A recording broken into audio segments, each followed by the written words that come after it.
who is going to be left off, who is maybe a player that you would like to see, maybe a player that you don't want to see on. Well, send it our way, 833-401-1440. Everyone knows the usual suspects about who's going to be on this Olympic team. Everyone knows that.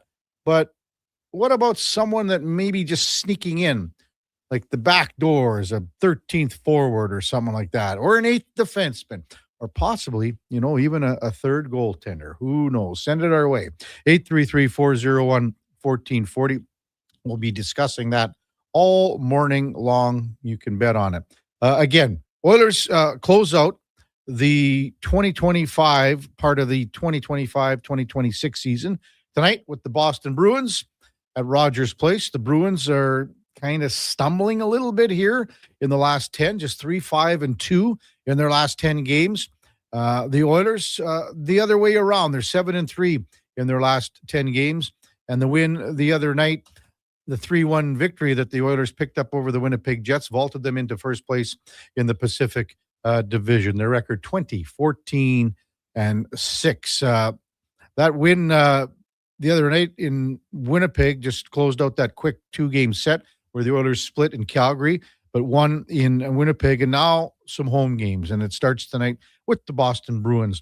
The last time, it's not long since these two teams played, really. And at that time, the Bruins were really humming along. It's about 2 weeks ago, December the 18th, when the Oilers went into Boston, won that, won that game 3-1.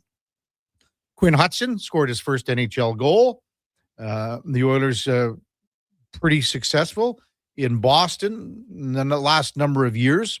So they'd like to continue that and close out 2025 when it comes to being on a good page for sure. Connor McDavid had that assist the other night in Winnipeg on the Zach Hyman empty netter. That ran his point scoring streak to 13 games. He's just been phenomenal in the month of December. Not many people have been better in the month of December. In his last 13 games, Connor's got 13 goals, 20 assists. Now, if you look at goal scoring, point scoring in the month of December in NHL history, only one player has been better in a calendar month than Connor McDavid. 33 points. That ties Steven Stamkos for 33 points that the old Stammer picked up in April of 2022 for the most points by an active player in a calendar month. The only other player with as many points in a calendar month and more in the last 30 years is Mario Lemieux with 37 in December in 1995. I'm not sure the month that Stamkos had it, but it was back, I think, 3 years ago. He had a bit of a tear. 37 points for Mario in a calendar month back in 1995. So, simply remarkable when you look at where Connor McDavid is. He's likely going to be on the score sheet tonight, you would think. And who knows, on a New Year's Eve, we've seen many things happen here on New Year's Eve, even on the 30th. We talked about it, Wayne Gretzky back in, 44 years ago, scoring the 5 goals. It wasn't New Year's Eve, it was the day before, but you never, ever know. The Leafs won last night 4-0 without Austin Matthews, without Michael Nylander. So,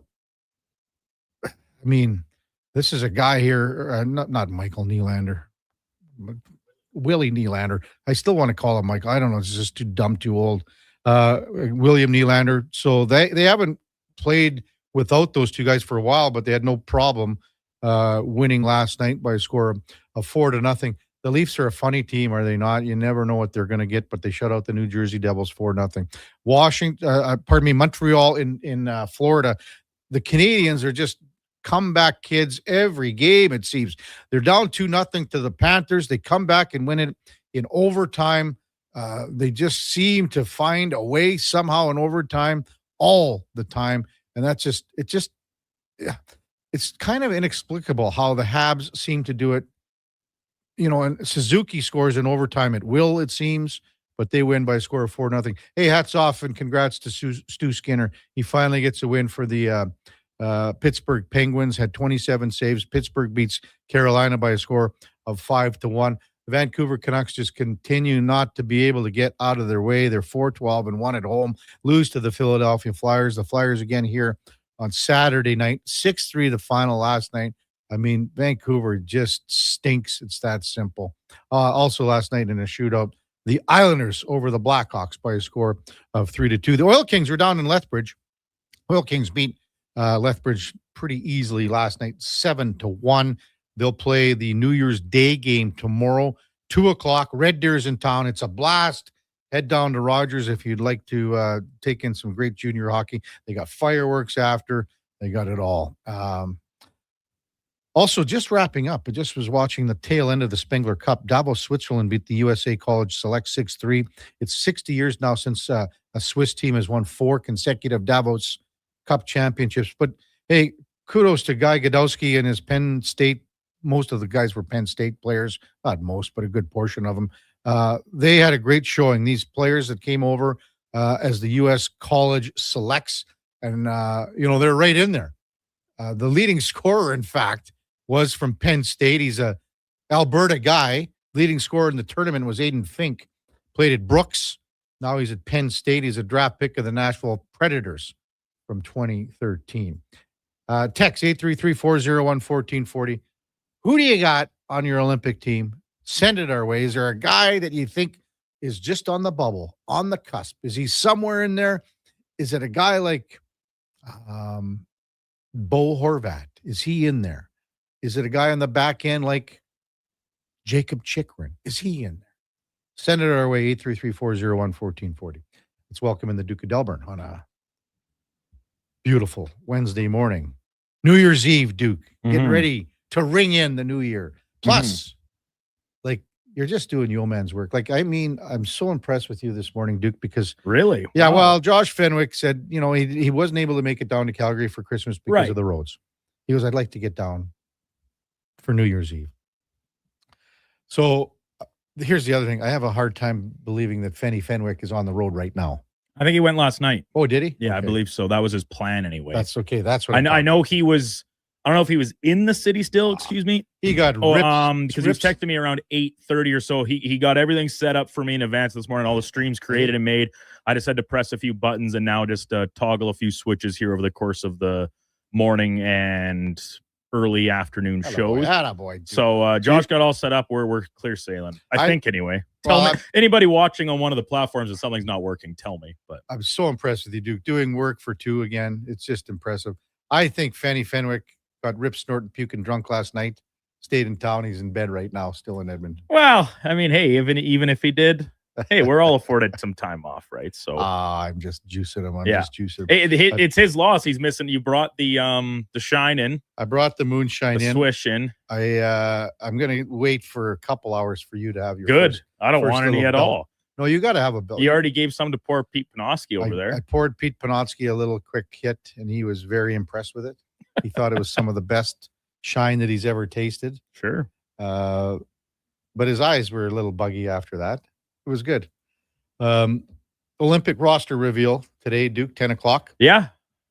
Do you kind of have your team? I do. I scribbled it down last night. Pen to paper, I put it down. and I sent it to my one group chat of friends that we kind of do the most bantering about this type of stuff. And I said, what do they think? And a couple of the guys asked me, is that what you think the team is going to be or what your team would be? And I thought that's actually a good question. I didn't really think about that when I was putting them down. And I do think, I guess it's a little bit of a combination of both because I do think there are certain players that I'm not sure I would be as inclined to take, but I do think they will be on the team regardless. So yeah, what are we talking? 14 forwards, 8 defensemen, and the 3 goalies. Correct. The total. So yeah, I got a couple on there.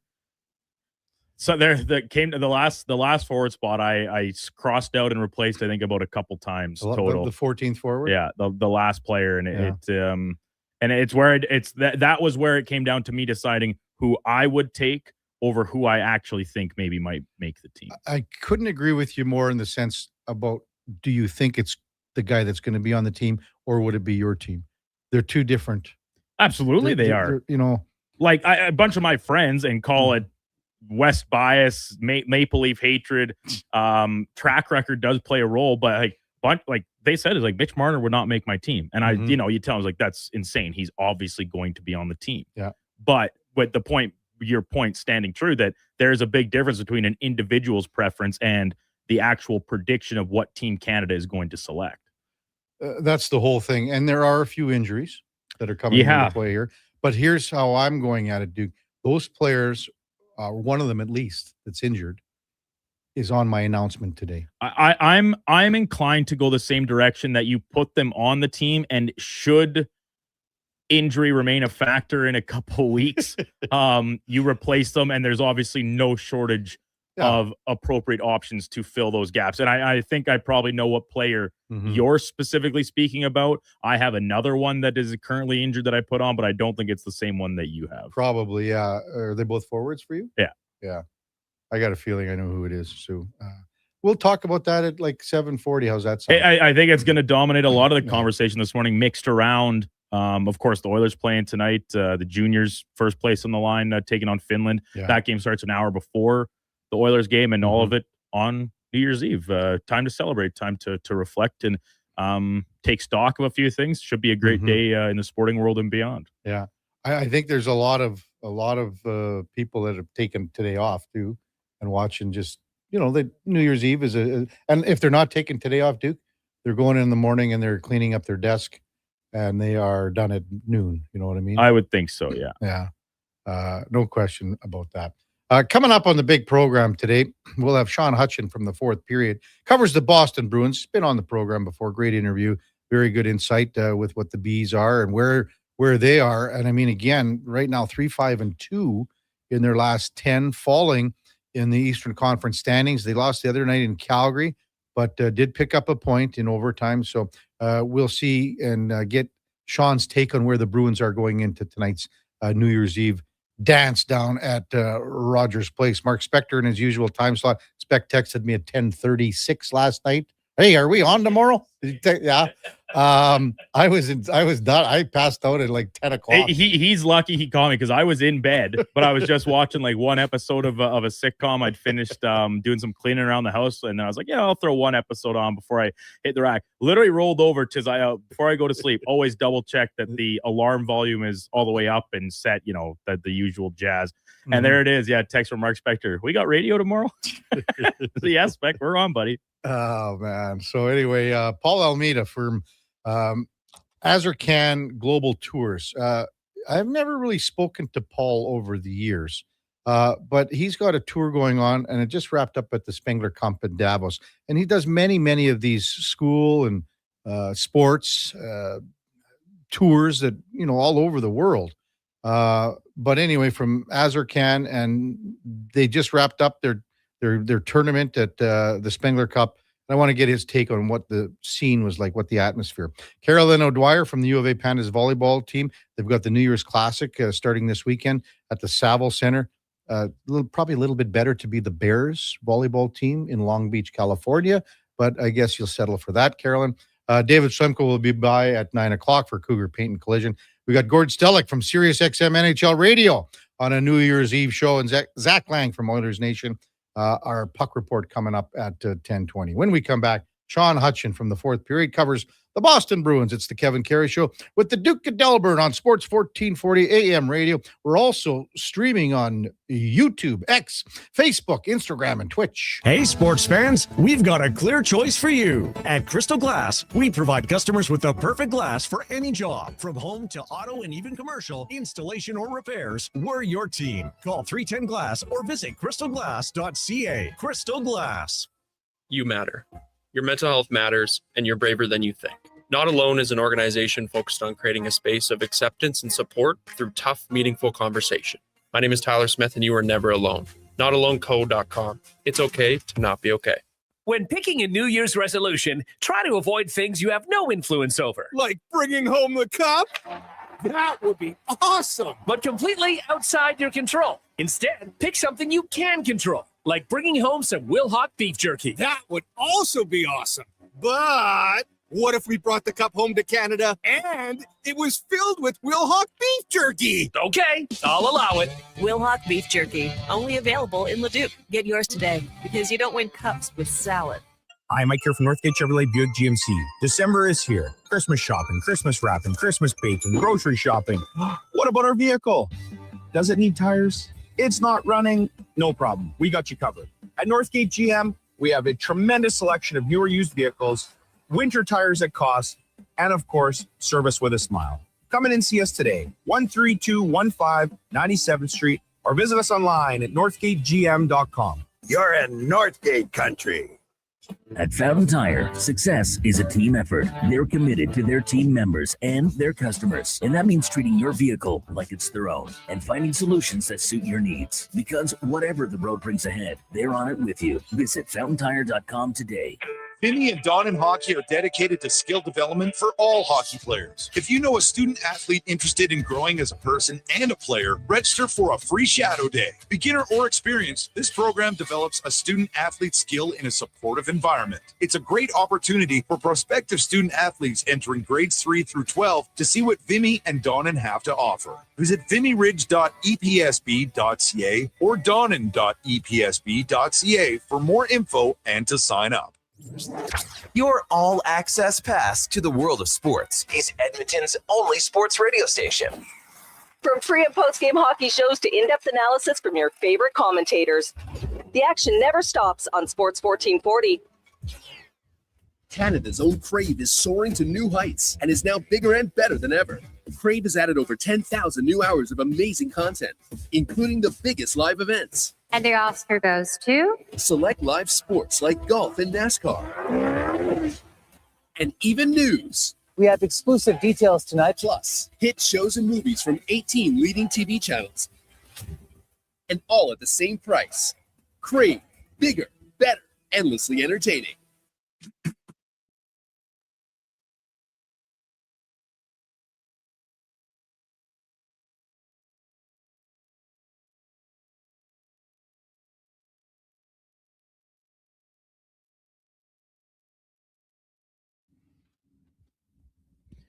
Portions of this hour brought to you by Nectar.io, transforming field data into boardroom insights. Nectar.io is the all-in-one solution for your fleet, safety, time tracking, and materials management needs. Nectar.io, your business made better. Have your sports curiosity cured with the Kevin Karius Show. This is Sports 1440.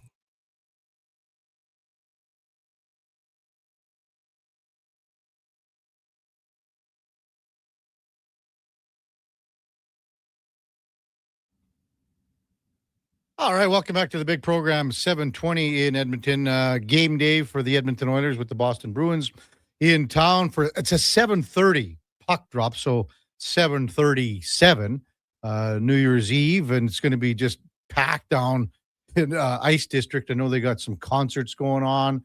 You think about just the regular traffic on a New Year's Eve. It's going to be very busy down there, so some extra time for yourself to get down there because it's going to be crazy with traffic, foot traffic. And I think a lot of people have seen what the streets have looked like here, getting all oatmeal-y and mushy and everything like that. 833-401-1440 is the text line, just waiting the arrival of Sean Hutchin from the fourth period. I had to get to this text from Janias. Hey, Janias here. What a feel-good story that is for Stu Skinner getting his first win. Family in the building, and that's a big thing. You get that support, right? They just had finally settled in their new place. As an Oilers fan, I'm hoping for the best for Stu.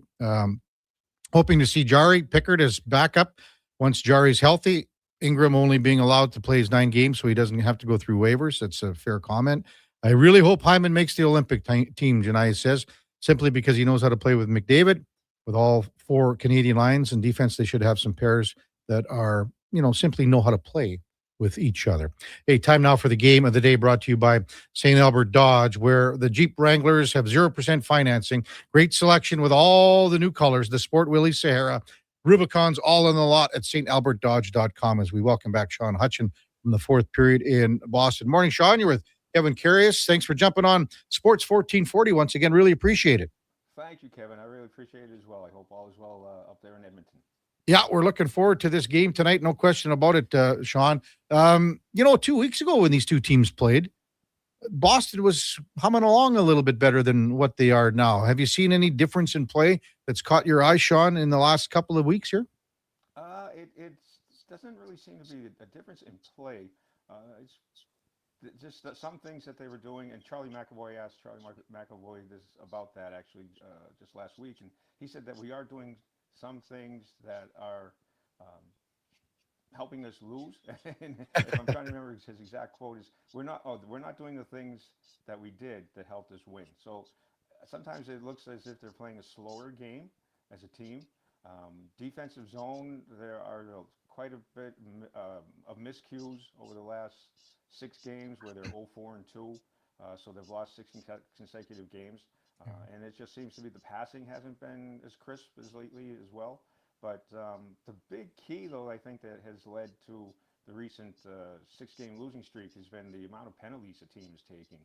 The team leads the NHL in penalty minutes, and on average, I want to say that New England Sports Network showed a stat the other night during the game that in the last 6 games, the team has taken 124 penalty minutes. And that's an average of almost, well, actually a little over 20 minutes per game. So if you're playing an entire period of hockey shorthanded, you're not going to win many games.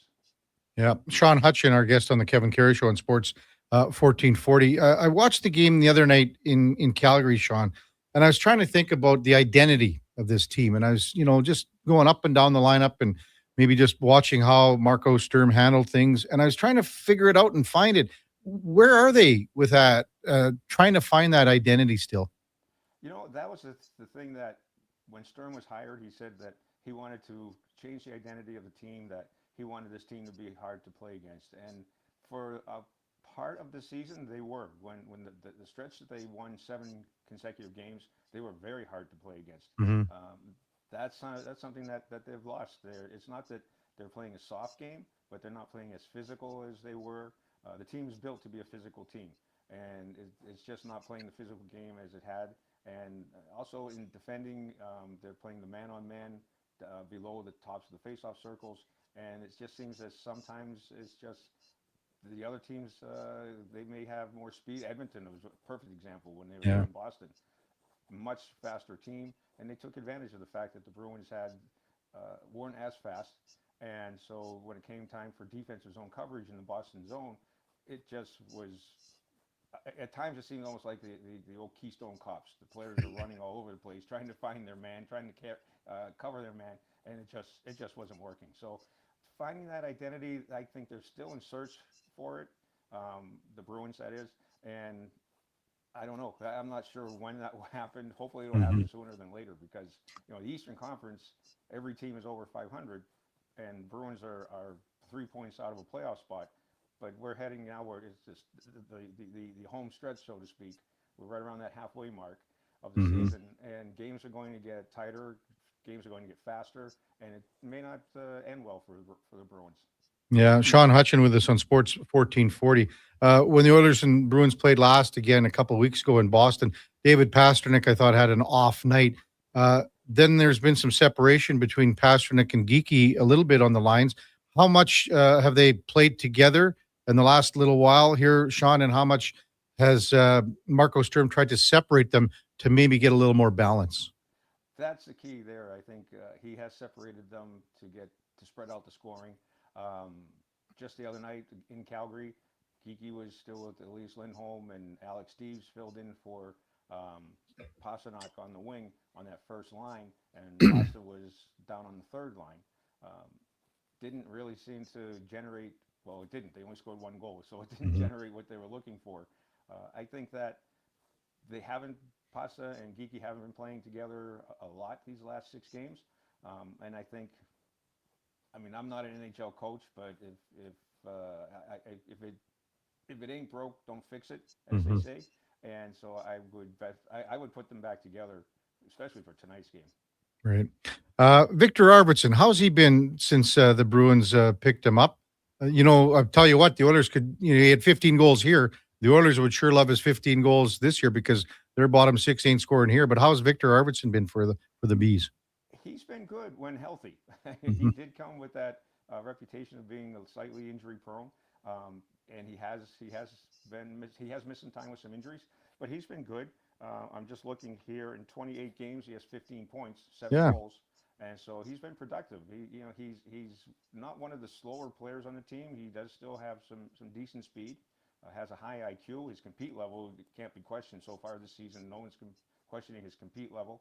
It's fit right in the room, and it has become a leader in the room and on the ice.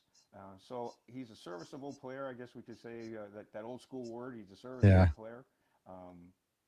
Not going to be the goal scorer that everybody had thought the Bruins were acquiring when he came here, but he has done the job, and he's been a better player on most nights, one of the better players on the team. Morgan Geekie, Sean, in the calendar year of 2025, he's got 50 goals. That's tied with Nathan McKinnon going into the final night of the year. So there's a chance that Morgan Geekie could be the 2025 goal scoring leader. What's he meant to this team? And, we've got the Olympic team announcement coming up today. I think he's on the outside looking in, but man, he put up a hell of a resume here to be even looked upon for a possibility here. Oh, you're so right about that. And of course, we all had Morgan Geekie scoring 50 goals during the calendar year, didn't we? Yeah, sure we did, didn't we? He has been a real find, and there are times you can see he benefited quite a bit playing with Pasternak. But even away from Pasternak, he's able to produce, and he's just a player. He's not going to wow you with his skating ability, and he has said that this year. I'm not the greatest skater on the ice, but he just knows where to be and how to get there, when to get there. I think for those of us who maybe, as we say, is a certain generation, you compare him with another player, and I like to say he's kind of a Dave Andreychuk type of player. Okay, yeah. Yeah, he, as I say, he knows where to be. He knows when to get there. He knows how to get there. He'll establish net front presence. He'll take the beatings from the defenseman. He's hard to move in front of the net. He'll play along the walls. He'll go to those dirty areas, and then all of a sudden he has a goal or two, and by the end of the night, and he's earned them. It's like Andreychuk. He earned every goal that he scored, and that's how I would describe Geekie. And he's been a real pleasant player to watch all season. That's a decent comparison, Sean. It's someone I never really looked at. And Andreychuk was bigger and maybe not as mobile, to be honest with you, at times, especially later in his career. But he still got to point A, from point A to point B, and was there in front of the net where Geekie is. And you're right; they're immovable objects when they get there, for sure. Sean Hutchin from the Fourth Period, our guest on the Kevin Karius Show on Sports 1440. How would you assess Marco Sturm as a rookie head coach here as we approach the halfway point of his first NHL campaign? Great question. I think he's been a good coach. He doesn't have the best roster, as I guess we could put it. I mean, he has players who will play to what he wants them to play. He wants them to compete first and overall, I should say. So he has a very competitive team. The maybe not so in the standings, but I mean player for player. They go out there and their compete levels are very high. They up till the recent few games, even when they were losing in the second period or they would come out for the third period and you say, you know what, this team's still in this game. So he's been a good coach. He seems to know when to move players around during games, mix up the lines when necessary. He's a player that a coach that the players really respect, and that he's well liked among the players. And his first season in the NHL, as you mentioned, and he's learning. There's that learning curve, and I think he's learning as he goes along. He has good people supporting him. He has a very good coaching staff. So he's been a good coach overall, and he has the team has more wins than losses. 20 wins, 18 losses, but not a great record, but it's better than what I know I expected. That's for sure. What do you think of the Bruins' penalty kill coming into this one? Because the Oilers' power play seems to be scoring at will lately. In the last 15 games, they're operating at almost 44%. How does this PK unit survive tonight? I guess you could say that, Sean. They've been very good throughout the season by keeping the puck on the perimeter of the zone, and they pressure the puck carrier, and they have very active sticks, so they block and take away passing lanes. They take away skating zones or lanes, I should say. And I think to be successful at the Oilers, those are the two things you need to do. You need to take away the skating lanes. You need to take away the passing lanes. The goaltenders, Jeremy Swayman, and even Jonas Korpisalo, have been very good. They've been, as the old expression is that your best penalty killer needs to be your goaltender.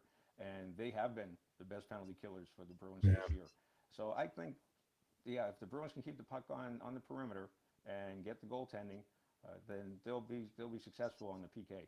Have they been happy with how Swayman has rebounded this year so far, Sean? Oh, yes. Yeah. He has rebounded. I mean, you look at his record, it's not the best, but save percentage is up there. It's over 900. Yeah. It's something that he has rebounded. I would be surprised myself if he wasn't named to the U.S. Olympic team.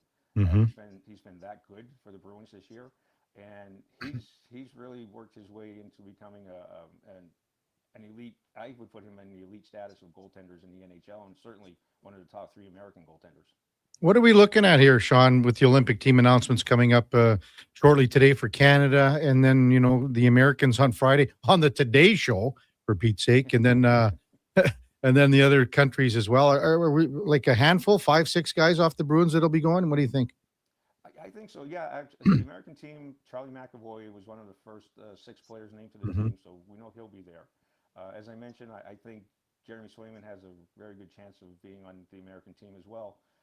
You'll see Elias Lindholm and Hampus Lindholm on the Swedish teams.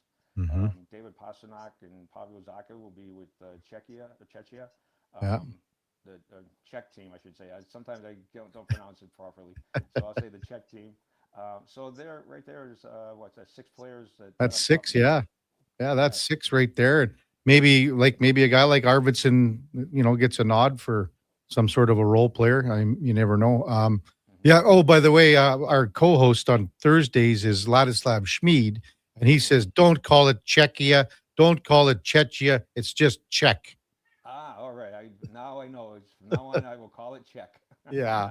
Hey, Sean, is there a bit of a buzz starting to brew with the Olympic hockey team here? We're 5 weeks away or so. Yes, there is. And among the hockey people, I can hear in Boston, the Boston area, the fans love international hockey. They love to see the best on best. We had the 4 Nations face-off here in Boston last year, and it sold out every game. So the people they're buzzing. They can't wait for the Olympics to begin. Yeah, it's going to be remarkable again, and to do it on Friday on the Today Show. Obviously, NBC's covering and carrying the Olympics. That's why they want to do it there. But I think it's an exciting thing for American hockey. Hey, Sean, as always, thanks so much for your time. Really appreciate it. Enjoy the game tonight, and Happy New Year to you. Hope you have a great 2026. Thank you. Same to you. It's always a pleasure to be on the team, on the show. You betcha. That's Sean Hutchin from the 4th period. And our game of the day brought to you by St. Albert Dodge, where the Jeep Wranglers are ready to roll off the lot here as 2025 comes to a close. Great selection. Still, the Saharas, by the way, incredible deal. We'll be starting to talk about that here in the next couple of days from stalbertdodge.com. Check it out. When we come back, the Duke and I, because of how our lineup schedule goes, this is going to be probably our only time to dissect our Canadian Olympic team rosters. Duke scribbled some out last night. I did the same last night watching that Canucks game on TV. So that's coming up right after the break on the Kevin Karius Show with the Duke of Delburne on Sports 1440 AM radio. We're also streaming on YouTube, X, Facebook, Instagram, and Twitch. Wondering what you can afford? Let Go Auto do the math with our free car loan calculator. No pressure, no awkward convos, just quick answers on your budget and payments. Bad credit? No credit? We got you. Text CHECK to 780-777-7777. That's CHECK to 780 all 7. Find out what you qualify for and start shopping with confidence. Go Auto. Drive what you love with payments that make sense. Looking for the perfect gift? Give the gift of great taste with a Loca Quality Market gift card. Redeemable at any Loca Quality Market or Loca operated restaurant. It's a treat for food lovers. Ready anytime. Grab yours today at loca.ca. The job won't wait. Why should you? At AWS Welding Supplies and Repairs, conveniently located in Nisku, we've got everything you need to get it done. From product sales to servicing and calibrating machines, we're your one-stop shop. We're a proud, locally owned and operated business committed to serving our community with a proven track record of customer service. Don't let a broken tool slow you down. We offer fast repairs and free same-day delivery of in-stock items to Leduc, Nisku, and South Edmonton. AWS Welding. We make it happen. Did you know the Brick is proudly Canadian-owned and operated? We started right here in Canada over 50 years ago. Now, our 5,000 team members are proud to be your neighbor in more than 200 communities across Canada. And we support all Canadians with a growing selection of quality-made Canadian products and manufacturers. Nobody knows more about furnishing Canadian homes at the guaranteed lowest price than us. The Brick, saving you more. Visit thebrick.com and use our store locator to find a Brick store near you. I'm getting McDonald's. You want anything? Oh, yeah. I'll get I'm obviously going to get the McVeggie, medium fries and a medium fountain drink for $9.99. It's my favorite meal, and it's new. Plus, if I get that, maybe he'll want it too. And then he'll always thank me for introducing him to the McVeggie. I'll be a hero. So, McVeggie fries and drink? How'd you know? You were thinking out loud again. Get yourself a McVeggie meal for just $9.99 plus tax for a limited time only at participating McDonald's restaurants. This hockey season, before every game, check out the pregame show with Andrew Walker on Sports 1440. It's brought to you by Titan Supply, your only source for rigging, lifting, and hauling products. Visit titansupply.ca. He's heading into the driveway. Temperature's dropping fast, folks. He opens the hood and, oh no, the battery's on thin ice. Yeah, that's a tough break, Tim. I mean, you can't expect to compete and win with weak parts in your game like that. But wait, he's made a clutch move. He's gone to Napa Auto Parts for the win. They've got batteries, winter-grade oils, antifreeze, and wiper blades built for cold Alberta conditions. That's a championship play, Tim. With over 85 Alberta locations, visit your local Napa store today or shop online at napacanada.com. That's Napa know-how. This holiday season, bring the party home with the one and only Singing Machine Wi-Fi machine. With 2 microphones included and more than 20 voice effects, the fun can begin. Find it online at singingmachine.com. Your fantasy football league sucks. Why? Oh, we've got 7 painfully accurate reasons. And don't worry, we've got fixes too. Visit fantasytoilet.com for all the tools and hilarious awards to make your fantasy league suck less.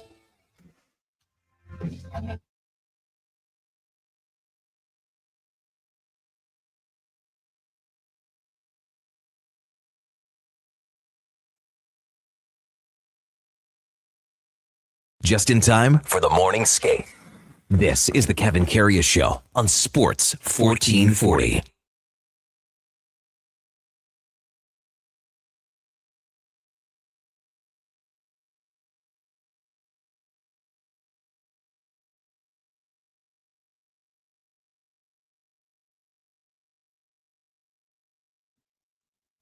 All right, welcome back to the big program, 741 in Edmonton. Kevin Karius, Duke of Delburne with you on a Wednesday morning, December 31st, New Year's Eve.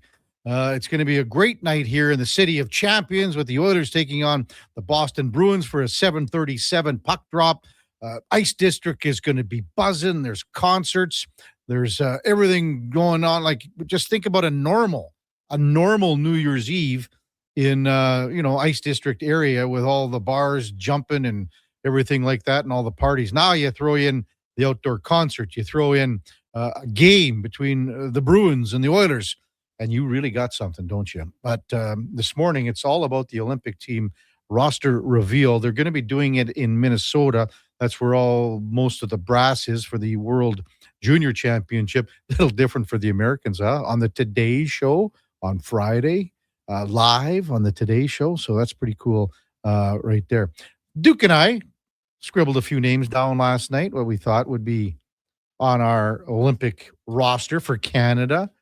There are some usual suspects. There are some maybe names that are, on the bubble that some people have on their team. Some people have on another team, a different friend or a different prognosticator, however you want to say it. Duke makes a good point, though. When he sent his list out to his buddies, they said, well, is this your team or is this the team that you think will be announced? And both are true, because you can look at it 2 ways here. I kind of have it, my team is more of who I think will be announced. But we can talk about who we would like to see there as well. I think, as we've talked about a long time here, Duke, I've been a strong advocate to see Zach Hyman on the team. I just don't know if he's going to be there. So, you want to go with the forwards first, Duke? Yeah, sure. That sounds fun. Sure. So again, the usual suspects, and again, 5 forwards were named as part of the opening 6, and McDavid, McKinnon, Crosby, Braden Point, and Sam Reinhart. Yeah. All 5 very worthy, deserving candidates to be on the team. And then I had a couple more that I thought were pretty close to surefire at this point. Okay. In Mitch Marner, I do Brad Marchand. Okay. And I think that at this point, Macklin Celebrini is a lock to be on this team. Okay, I'm with you all with those ones, and I think Macklin Celebrini is a lock to be in the top 6. I kind of almost haphazardly threw some line columns together just as I was scribbling them out to fill out positionally, right, to make sure I didn't feel like I was overloading one side or the other, whatever the case. I mean, they can play both sides, I'm sure. But I also had Celebrini playing in the top 6, whether it be alongside McDavid or Nate McKinnon. Right. So you've got Celebrini in there and Marchand and Marner as far as your 3 guys that you think are, they're for sures. Let's, I've got Scheifele in as a for sure. I do as well. And then I've got Nick Suzuki is in for sure. Ditto. Okay. Yeah, those were kind of like the next two names that if I was going in order of likelihood, those were my next 2 as well. So on my 4th line is Connor Bedard. And I shouldn't say 4th line. He's there. He's the one player so far that we haven't mentioned. Who knows where he slots in because we're 5 weeks away. Right. Okay. So I have Connor Bedard there. So do you have Bedard on yours? I don't. Okay. So I have Tom Wilson on the team. Me too. On that 4th line spot, likely alongside, I think Nick Suzuki will play the center role in that bottom slot. And then I have Seth Jarvis. He was my injured player that I still think will make the team. I just think his versatility is really coveted by Team Canada. And this is a bit of a hybrid. I think that Team Canada covets him and will put him on the team, and he would make my team as well. I really like him as a player. Okay. He can play on your top line if you need him to. He can also just go out there and be a role player if you need him to and kill penalties, play the wing, play center. He gives you a lot of options. So all fair. I've got Bedard in, so that's the only change of the top 12, if you want to call it that. Right. You have Jarvis, I've got Bedard. Okay, so your 2 others on the forwards would be? I have Brandon Hagel as one of the column extra forwards ready to step in for offensive struggles, the familiarity with the head coach, of course. Yeah. And then the last spot, I flip-flopped a couple different times between, call it 3 players. And this was where it came down to who do I think they will pick versus who I would pick. My team, I have Zach Hyman on the team. Okay. Now, who do I think they might take instead? I guess I'll defer to you to see if one of them might be on your list. So I think that, I've got Bo Horvat on my team. Okay. Okay. So I have Bo Horvat on my team. It's between Hagel and Hyman for me. Like that's your last spot. That's my last spot, if you want to call it that. And I'm thinking because of coaching and the familiarity that I think that they take Hagel. Now, the other 2 guys that are in there are Bennett and Stone for me. Yeah, those are the 2 that I had for the last spot that I think probably are more likely to actually be named today just because of Team Canada's preferences. Like they left Hyman off when he was fully healthy back in February. For 4 Nations, right? So I think he deserves to be there. I think he's shown since returning from injury that he still has all the previous ability. And I really don't think I can state enough the effect of familiarity and having your team's best player, having a guy that rides shotgun with him almost every time he's on the ice, ready to do so if needed. Here's the other thing too. And I'll say this, Duke, and I'm 100% conviction on this. If there were no, if you were just picking this team on what guys have done this year, okay, I'm taking Zach Hyman over Mitch Marner. Marner's off my team. So it's a really fair point. Yeah. It's a really fair point. Yeah. I just don't. I think Hyman offers more than Marner. So I think at this point going forward, so that would be the change. And I understand that it's not going to happen. I think Marner's on this team. So yeah. Anyway, so we're pretty close, right? Pretty close. Yeah. Essentially the swap of Jarvis and Bedard. Yeah. And then our final player is different. And you've got Hyman and Hagel. And I've got Horvat and Hagel. Yeah. See, to me, Horvat's more valuable than Hagel. Right I this was a name that obviously was in very strong consideration. I just look at it, and they have so many centermen. Yeah. So I just think about like Horvat's overall, like what can he do? And he's having a great year. The resume is impeccable. It's not a knock on him. It's just more so a testament to the other players like Scheifele, Suzuki. Like a guy like Celebrini can obviously play center if he needs to. And like, it's not like your typical 19-year-old centerman. Like, he's reliable. He's decent on the draws. He can play defensively. I kind of look at Horvat and say, is he just a little bit redundant maybe on the roster? I mean, these are all things that we're going to be these are all things that I'm sure Doug Armstrong and company are kind of hashing out over the past months and months as well. But I'll let you lead things off on the defensive side. It's funny how the defense has changed for me quite a bit from, say, the start of the year. Yeah, I would agree. Because at the start of the year, I had Harley in, I had Doughty in, and now those were the guys that I was going, okay, are they my 7-8 guys right now? I was, that's where I was arguing or kind of deliberating between myself, right, and what they've accomplished so far this year. And I mean, Harley's just been off, and Doughty's been hurt. So Makar was in, and you mentioned the 6, right? Yep. Makar and Taves, to me, that's automatic. Same with Morrissey and Theodore. So I'm sure you have top 4 were pretty much lock, stock, and barrel. Okay, so there is one caveat about that top 4 that maybe causes some hesitation. Less so with the top pairing because they play together all the time, but all 4 are left-handed. Yeah, I guess, eh? Well, Makar. But he's left-handed. He just plays the offside. I get you. And that's what I mean. The top pairing is not as much of a concern, but if those are your 4 for sure defensemen on the team, you have yet to name a right-handed guy. So that actually did come into play for me in picking the final couple spots. Yeah. It's good stuff. So anyway, then now the bottom 4, and here's where there could be the bigger debate, I think, than the forwards, to be honest with you. So I've got Sanheim in. You do. I have Sanheim in, and I have Parayko in. I have Parayko in as well. Okay, I do not have Travis Sanheim. You don't have Sanheim in, so you're. So I'll just say this because based on what you said in your talk about changes since the start of the year, I still have Drew Doughty making this team. Okay. Yeah. And now, do I think it's maybe as obviously a more supporting role, especially to start? Yeah, I absolutely think so. Okay, so you got Doughty in. I don't have Doughty in. Yeah. So Sanheim is in for me, out for you. Parayko's both in for both of us. Yeah. And you've got Doughty in there. And I think Doughty and Parayko being right-handed is very much in their favor to make the team. Yeah. Well, Makar's right-handed. I don't think he is. Yes. I know he plays the right side. He's right-handed too. So we got Parayko and Sanheim on mine. You've got Parayko and Doughty. So the bottom 2, this is where it gets interesting, very interesting for me. So I've got Matthew Schaefer. Yeah. And I've got Chychrun.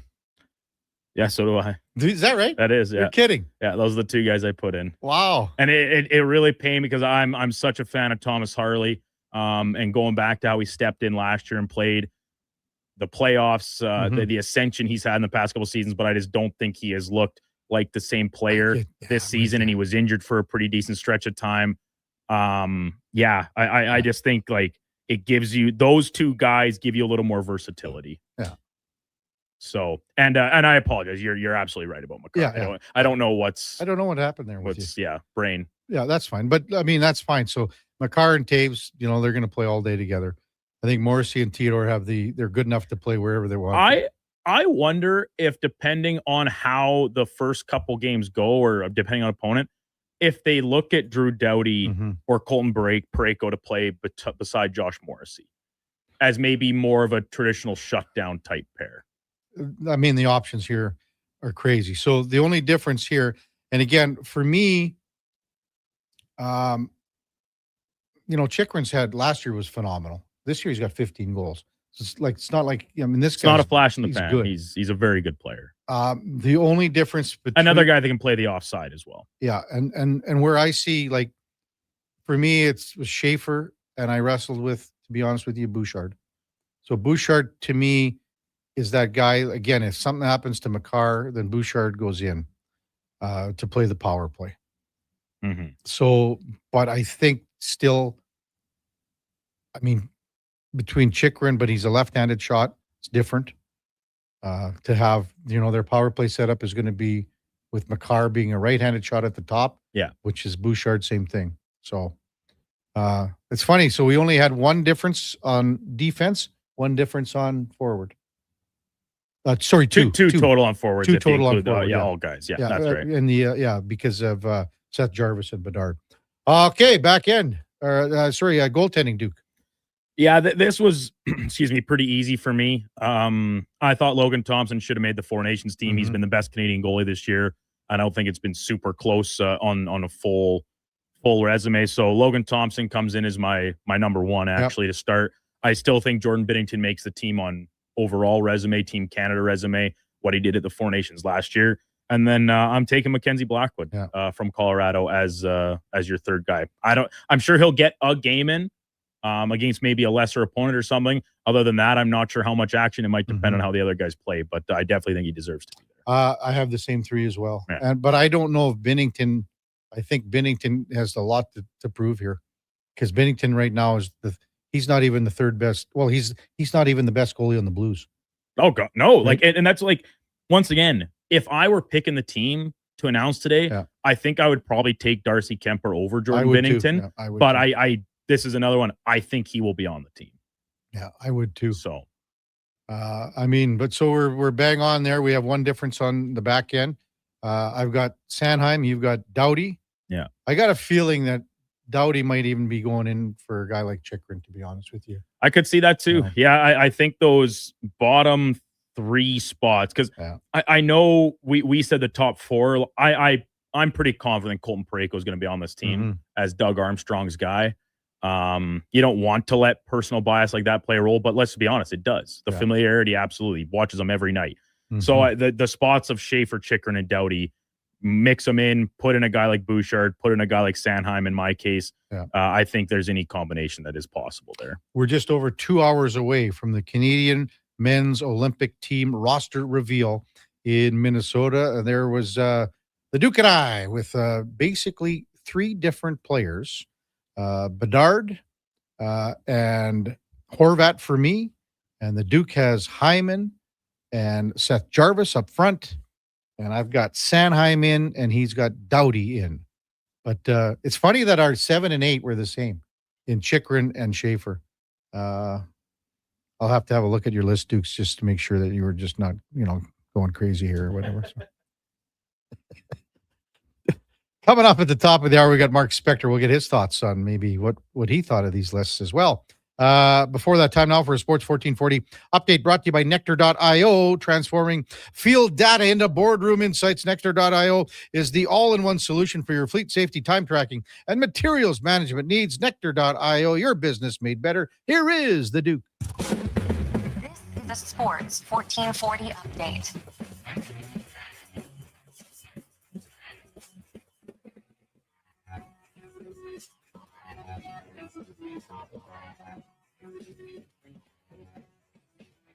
Five-game slate in the NHL last night. Joseph Woll, his first shutout of the season as the Leafs blanked the Devils 4-0. Nick Suzuki, OT hero. Comeback fashion, the Habs beat the Panthers 3-2.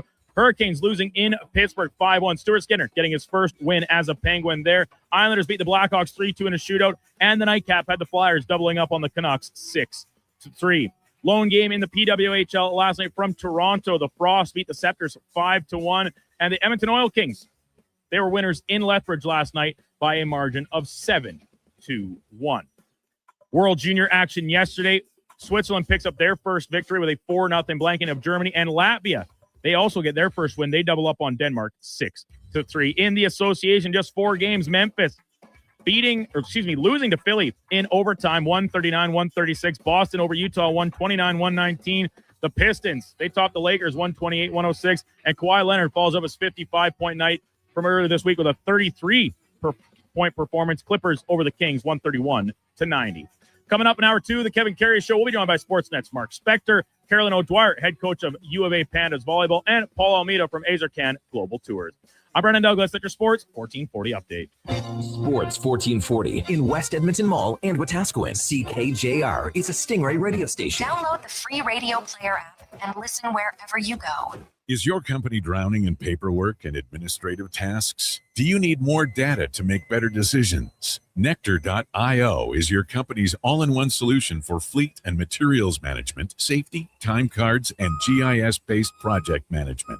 Now is the time to capture and transform field, site, and shop data into boardroom-level business intelligence, all with one login.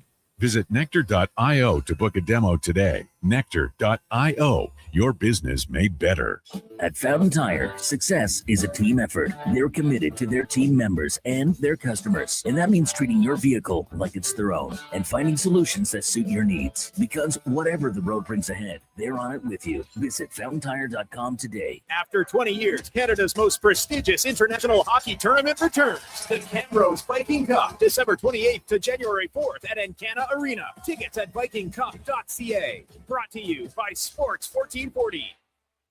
Diablo Boots sells only Canadian-made work and biker boots made by Canada West. No American or boots made in China, so no tariffs. All of Diablo's boots have replaceable soles and heels for longer life. Sizes 6 to 14 Triple E. Buy quality, buy Canadian. And support Canada West and Diablo, the two best names in the boot business. So save on boots by Save On Foods. That's Diablo Boots, 3340 Gateway Boulevard on the east side of Save On Foods. Buy Canadian. They're terrific.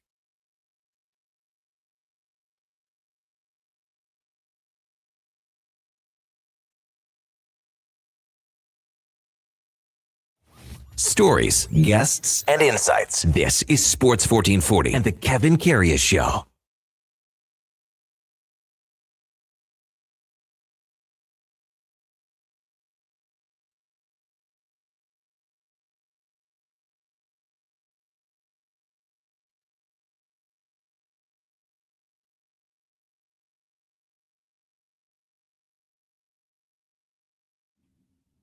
All right, welcome back to the big program. 8 o'clock in Edmonton. Elliot Friedman reporting that there will be no hearing for Brad Marchand with his overtime roughing penalty on Mike Matheson last night. Even Elliot says he's a little surprised, but the NHL felt it was a penalty on the ice, and that's it. Marchand with the elbow low and tucked. Matthews was low to the ice. That's according to Elliot Friedman. Let's welcome in one of his colleagues at Rogers Sportsnet. Time now for On the Mark, brought to you by Northgate Chevrolet Buick GMC. Stop in today and play Wish and Win for your chance to win up to $25,000 towards a new vehicle. Man, that would be sweet. It's a guaranteed $500 prize, so that's cool too. You can play today at Northgate Chevrolet Buick GMC as we welcome in Mark Spector from Rogers Sportsnet. Good morning, Spec. Hey, man, what's going on? Marchand's up to his old tricks, is he? Well, he's getting ready for the Olympics, man, you know. Oh, yeah. That kind of play like that will get you kicked out of not only this Olympics, but next Olympics, too. You got that right. Yeah, I mean, maybe I don't know if about a hearing, but maybe he gets a fine today or something. I don't know. But like he's got this weird skill. It's like Corey Perry and him have the same sort of like chromosomes. Yeah, they're invisible to the referees somehow. I don't know what it is, you know. It's like they've got that paint they used to have in the cartoons where you paint yourself and you can walk around and be invisible. It's like they have that stuff somehow. I don't get it. What cartoon is this, Spec? You know, like remember the portable hole and things like that on Bugs Bunny?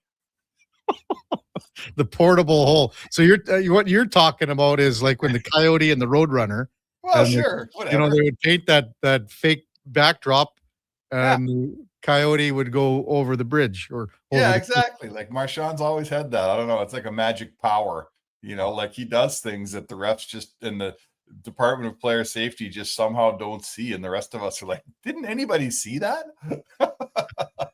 Hey, man, fired, actually. Yeah. Before we talk Oilers, Duke and I just did our Olympic team rosters. Have you kind of done one, like just jotted some names down? No, not really. I mean, it's the first sort of it's never about the first 11 forwards and the first 6 defensemen. It's always about the last 2 D men, and right. It's just the last few guys we can all argue about, but I haven't completely. So it's coming down here to guys like it doesn't sound like Schaefer's going to make it. I haven't heard anyone saying Hyman's going to make it. I don't think Nuge is in the conversation. I haven't heard anyone say Bouchard's going to make it. What about you? Well, those are all guys that are bubble guys. You mentioned Schaefer.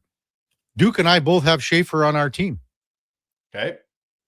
So he's in the 7 and 8 pairing, but we have him on the team. He just became the youngest defenseman ever to reach 25 points. He's playing a ton. He has not looked out of place. And maybe there's a spot for him there again as a 7 or 8. And if something happens, he gets in there. So we basically had the same team. I had Connor Bedard in right now because I think it's easier to put him on now than to make a change after. If he's hurt, then you make the adjustment. So that's how I looked at it with Bedard. And he had Seth Jarvis in. And I've got Bo Horvat in. He didn't have Horvat in, and the Duke did have Hyman in. Yeah, I would have Horvat in for sure. I think you need that kind of player a little bit more. Tons of skill, but also pretty solid player. A guy will kill a penalty for you. Like Todd McCullough always said, when you build these teams, somebody's got to kill the penalties here. Can't be all skilled guys. Everybody has Macklin Celebrini on their team, right? We have the basic, like Sid, Nate, Reinhardt, Celebrini, Connor, Scheifele, Point is on already. What about Sam Bennett? I have Bennett out right now, but Bennett's going to be probably the first guy that comes in, if there's an injury like to Bedard, if he can't go. Yeah, it's been, it's funny, not funny, but like for a year in which we've had so many injuries around the game with this tight schedule, we haven't had I'm knocking wood as I say it. We haven't had a guy from Team Canada get hurt where we go, he can't play. We got to replace him. Like Doughty was hurt early, but he's back and playing. Yeah. A couple guys been nicked up, but luckily, and it's good to hear. And I think is Team USA not the same? I mean, I guess, what do we think about Matt Tkachuk? Is he going to be ready to play? I would think he'll be ready to play. Yeah. Yeah. He'll be ready to go. Yeah, he's practicing now. So that's great. So that's another 5 that's weeks. good. Another 5 weeks. So I think all these guys are going to be playing. Some of them, if they're playing hurt, they're going to be playing. I mean, it's just that simple. Well, I guess. Badly. It's tough. Like Matt Tkachuk playing hurt didn't help Team USA at the Not Four in the last Nations. one. No. That was a mistake made by the Team USA people. They should have evaluated his injury better and said, no, you're not playing because you can't help. Right. In the biggest game, you didn't help. So there's always a fine line between wanting to play and being a tough guy and taking a roster spot that you can't help the team win with. On the back end spec, we're pretty well similar. Like, again, both of us had, on the 4, Taves, McCarr, Theodore, and Morrissey. Those are givens. I've got Sanheim in. Duke did not have Sanheim in. We both had Parayko in. Instead of Sanheim, Duke had Doughty. But it's funny, our 7 and 8 guys were identical, and that's Schaefer and Chychrun. That's who we've got in. I'd take Doughty over Chychrun every day. Mm-hmm. Personally. I don't mind. There's always a bit of a spirit of building and including a young guy to pass the torch on to. Like, I think if we all agree that, there's no question Matt Schaefer's going to be part of this thing, right, down the road. So let's get him in now. Let's give him the 8th spot as long as he can handle it, and I'm sure he can.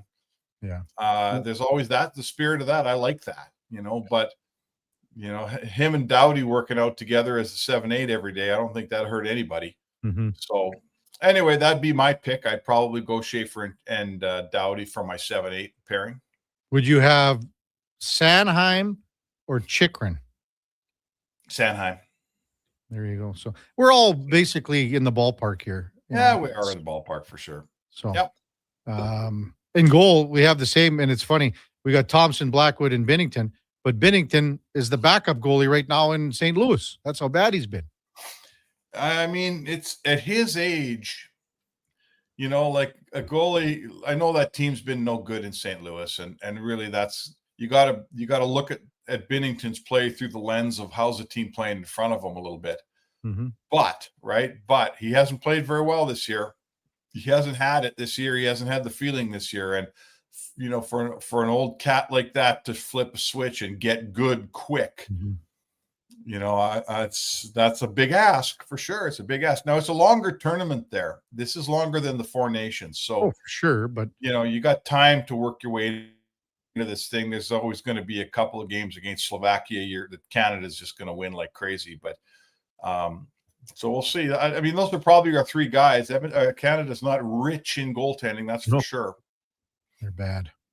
But it only takes one. In the end, the USA had three better goalies than Canada at the Four Nations. But when the final game was played, Canada had the best goalie in net. Yeah. Mark Spector with us on Sports 1440. Oilers and Bruins tonight to close out 2025. Bruins kind of stumbling in 0-4-2, I believe. Oilers playing pretty well here, Spec, with a 7-3 mark in their last 10. Connor McDavid, man, he could close out the year of the month with an incredible night tonight. The month of December has been insane for him. Yeah, he's at record pace here. Listen, they're like, what I like about him is they're starting to throw out a very high level, like their mean game. The game they're giving you every night now is a pretty good game.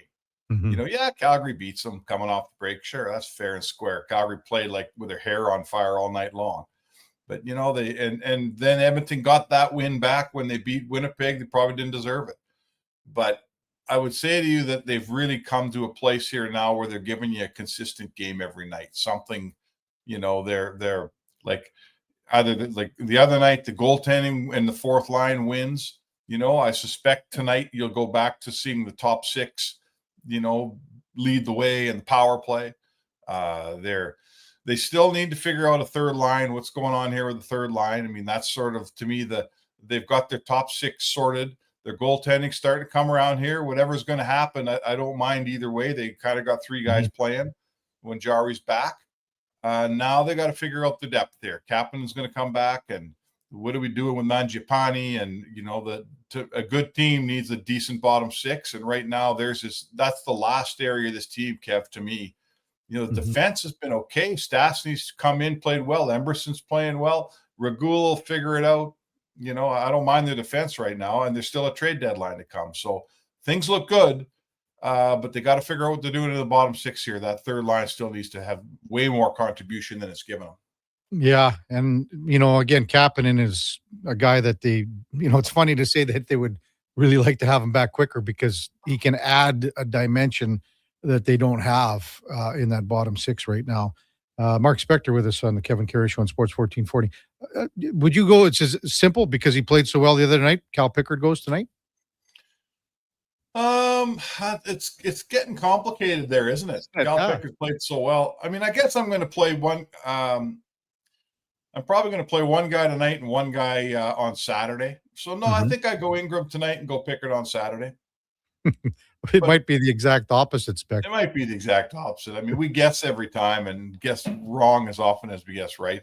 No, the only thing going on with Connor Ingram, and to me, this plays off of Jari's injury. Like, they got to know how long Jari's going to be out or how long they would like to give him to rest or whatever it is.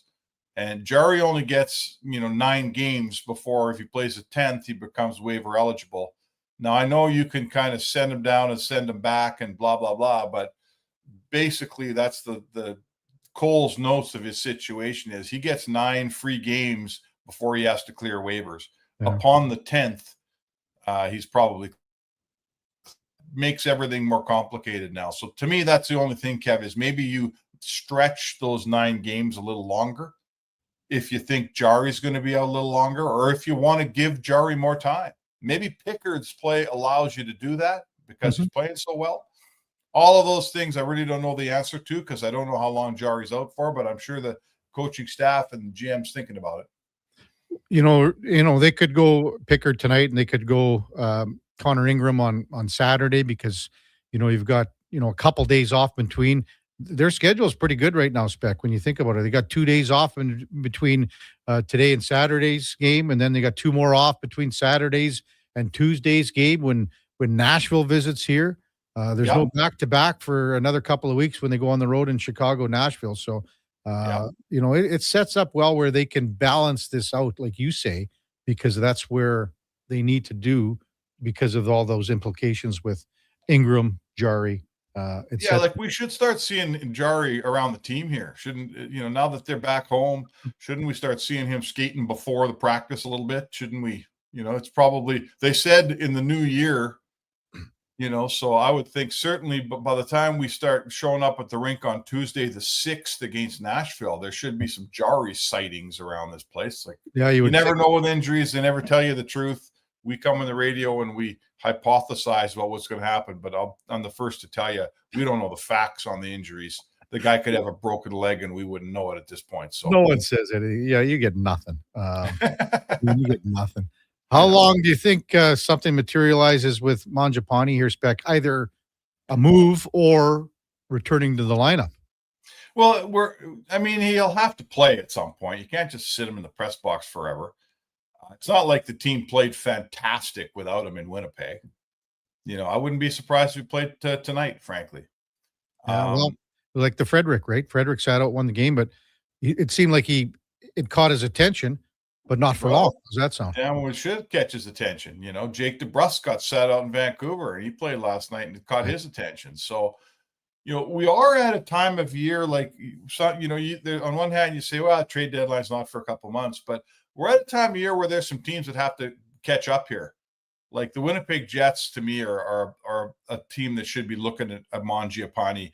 And listen, I know how well Mangiapane's played. I watched every game. So I'm not trying to sell Winnipeg a guy that's going to run in there and score him 25. But they got nothing underneath their first line. Yeah. And they're right at the bottom of the league here, Winnipeg. Like they can't wait till the trade deadline to try to get better. They got to do something here. So that's a team. Toronto's a team that's kind of going through the same thing. They played better last night for sure against Jersey, but they could sure use a boost. They could use something. So, I think there's teams out there for Stan Bowman to make a deal with Mangiapane. I think he just got to find. Obviously, he's looking for the right deal, but there's teams out there that are looking to make some moves and make them quick here. Hey, Specs, so rolling into town here and game tonight, and then you just head out after the game and absolutely rip her up downtown, or what do you do? Yeah, probably not. I'm not sure what we're gonna do. It's a 7:30 game, right? Yeah. So, I'm likely sitting in the press room at midnight, buddy. Yeah. So, or walking out the door of the Rogers at midnight. So, I don't have a lot of plans. We'll see what we do. You'll have a little, like one of those little mini champagnes in the fridge there in the press room, no? I don't know. I'm not a big champagne guy. Maybe it's New Year's Eve, Spec. Come on, man. Flask of whiskey or something. I haven't thought much about it, but I'll tell you what. If you want to come to the studio here in about an hour and 45 minutes, I've got something for you. Yeah. No, I'll take a pass. It's probably not going to start drinking at 8:30 and 9 in the morning here, but I can tell you one from Saskatchewan, Kev. I can tell you one person who is, and that's the Duke. Oh, yeah. No. What about you? What are your plans tonight? I'll go to the game, and then we'll see how the night progresses. Usually pretty quiet. I mean, years ago, Spec, it used to be a big deal on New Year's Eve. Now it's amateur hour out there. Yeah, I kind of feel the same way. There's I got a couple of house parties, but they're way out at the lake. By the time I get there, everyone will be so drunk I won't be able to understand anybody. So there's nothing worse than walking in, and I've done this my whole adult life here because the Oilers play New Year's Eve more often than not. Mm-hmm. And you walk in that New Year's Eve party at 1 a.m. and you're sober as a judge, like that's just bad form, man. Yeah, you can't wait to get the hell out of there. Yeah. Honestly, you give it 45 minutes and say, I gotta go. Yeah, it's true. I've done that many times too. Hey, Spec, we'll see you down at the rink tonight, big guy. All right, everybody stay safe tonight and have a great time. Yeah, all right. That's Mark Spector from Rogers Sportsnet. On the Mark, brought to you by Northgate Chevrolet Buick GMC. Stop in today, play Wish and Win. You could win 25 grand. This truck's for you. Check them out at northgategm.com. When we come back, Paul Almeida from Azarkan Global Tours. He will check in from Davos, Switzerland, as the Spengler Cup just wrapped up.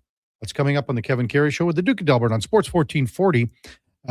AM radio. We're also streaming, though, on YouTube X, Facebook, Instagram, and Twitch. Mr. Rooter decorates a gingerbread house. Wow. What did you do here, Mr. Rooter? Well, we've got a Jube Jube toilet, complete with an icing base wax seal. The main water line is licorice, red for hot, black for cold.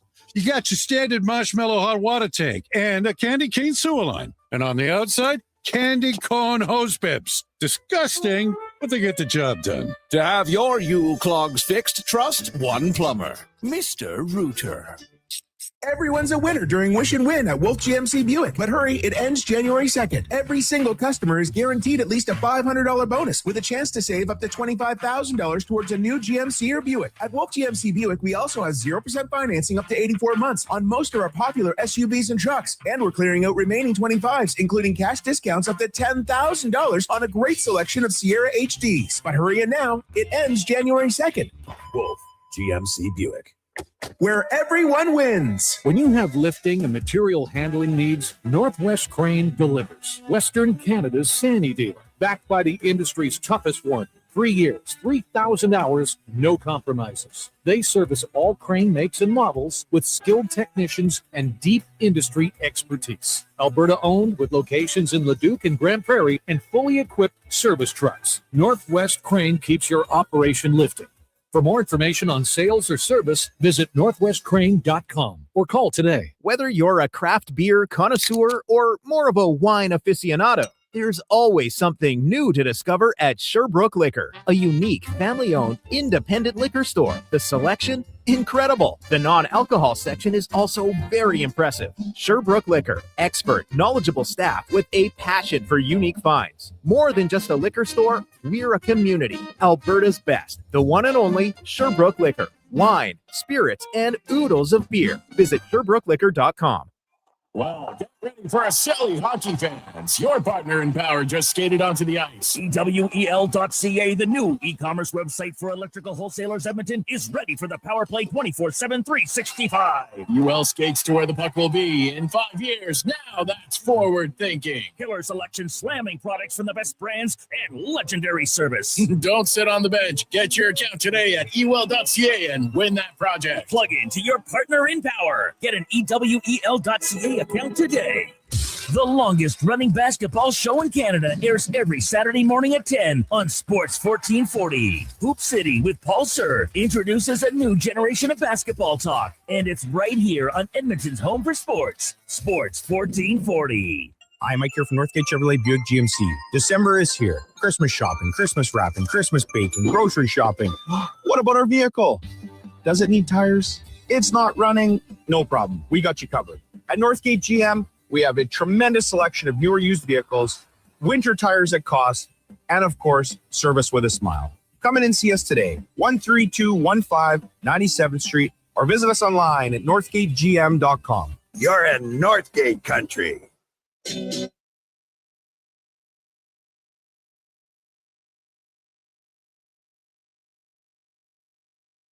Have your sports curiosity cured with the Kevin Karius Show. This is Sports 1440.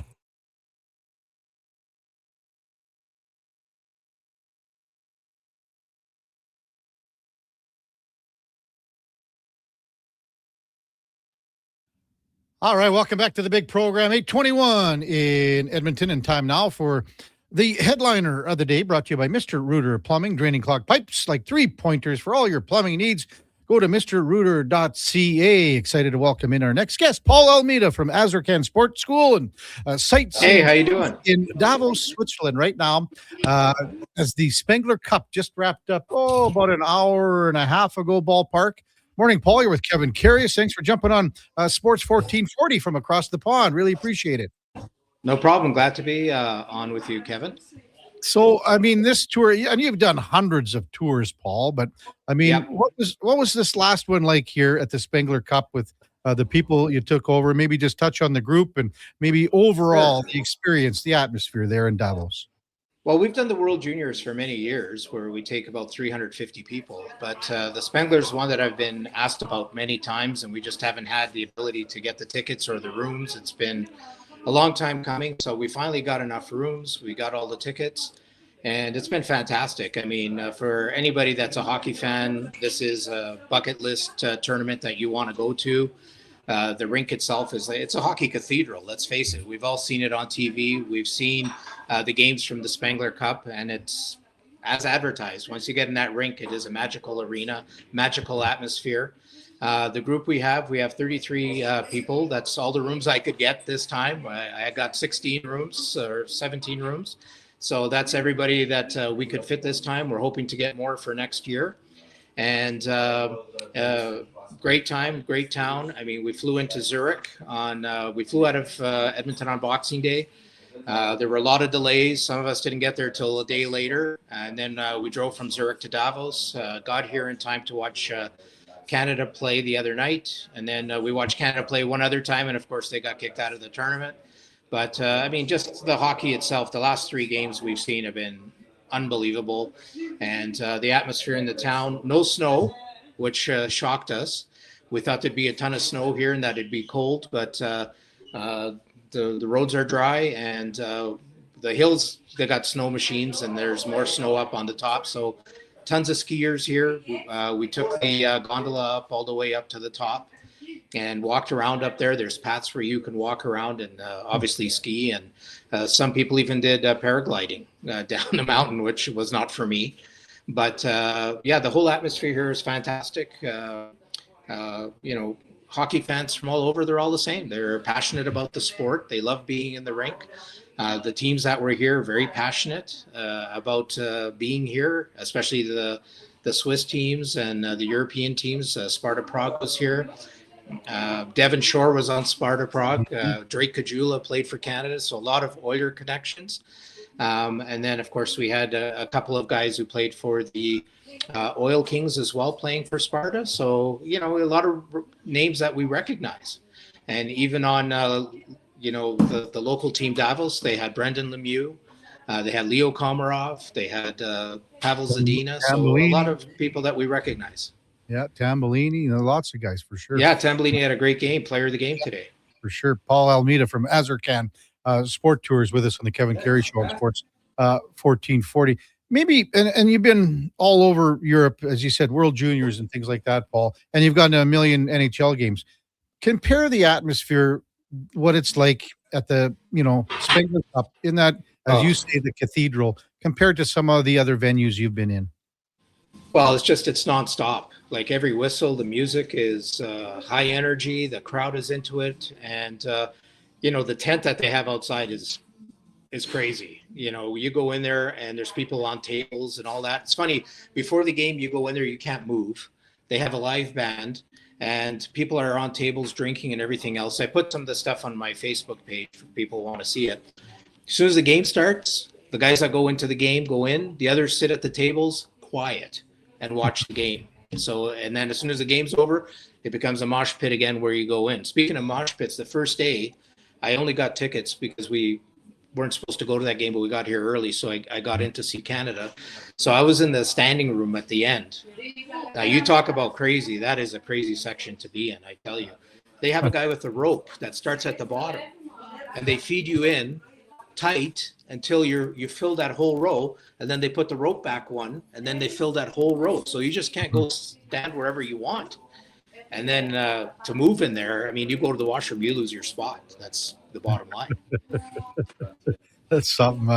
Paul Almeida with us on Sports 1440. What was it like, the Canadian team? You mentioned Drake Kajula. A lot of people are very well known for other Canadians that have watched this tournament. You touched on the 2 Oil King guys in Sparta with Mark Pezic and Aaron Irving. Yeah. The Canadian team, to me, when I watched, I was like, I wanted to go, okay, well, there always was more of a connection for me. For some reason, this year there wasn't. Did you find that too? I thought this team was not, at the quality that it needed to be in this tournament. And, I talked to some people and they said the same thing to me, that this is not the type of team that they expected Canada to have. And I don't know if it's an issue of getting guys to come and play. I don't know if it's an issue of, the management not getting out there recruiting enough. I did talk to some people with Hockey Canada that weren't too happy with the result and weren't too happy with the quality of the team, I would say. You look at the American team that came in with the college. It's not really American. They have a Latvian player, a Slovak player, a few Canadians on the team as well. Of course, Guy Godowski, the coach, is well known to everybody in Edmonton. They did very well, and maybe that's what Canada has to go back to doing, is getting maybe some of the college kids from the U.S. and Canadian colleges and going back to that, and American hockey leaguers, because they weren't competitive at all in this tournament in the games that I saw. Yeah, no question. Paul Almeida from Azarkan Sport. You did touch on the American team. Watching them today in the final, and again, it's a guy that led the tournament in scoring. From Brooks, plays with Guy Godowski's team at Penn State. And this is a young draft pick of the National Predators, 7th round. What did you make of that American team of the college players? Around 21 years old or so. Well, they're fast, they're highly skilled, and Fink was fantastic all tournament long, like you're saying. But there's some players in that team that are, college free agents that teams should really look at. Matt Godowski, for one, big defenseman who can moves the puck well. He's not an offensive defenseman by any stretch of the imagination, but he's a guy that could play in the American Hockey League. You look at a couple other guys on the American team that aren't signed. There's Hughes.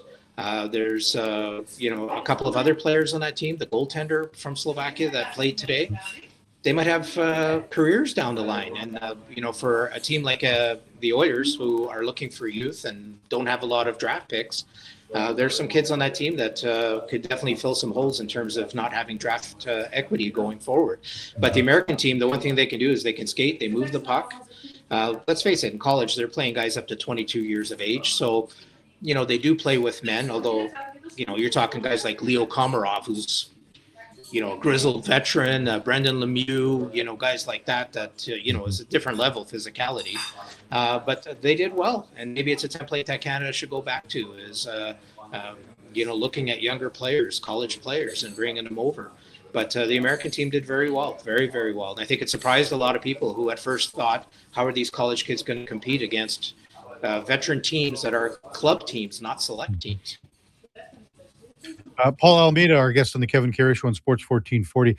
As we talked about at the start, Paul, you do hundreds and have done hundreds and hundreds of these tours in Europe for various sports, whatever, But World Juniors, we do kids hockey, old timers hockey. We do, college tours from the States, sites, corporate tours. We do everything. Yeah.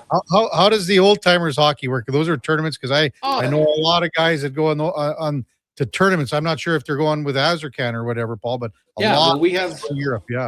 Yeah, we have the vintage group out of Edmonton has done a few tours with me before, and we have groups out of BC and other places as well.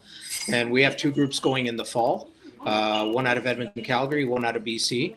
And the guys love it. I mean, they go over there, 50 plus, they're playing hockey, they're having fun. The first tour, we're actually taking them to Oktoberfest as well. And, they play 6-7 games, have a great time. Their spouses come along, and we do a lot of sightseeing as well, so it's not just the hockey on any of our sport tours. I mean, there's also the component of sightseeing and just enjoying Europe. For example, even on this tour right here, tomorrow we leave for Lugano. And then we're going to be in Lugano a couple of days. The Christmas markets are still open until the 6th.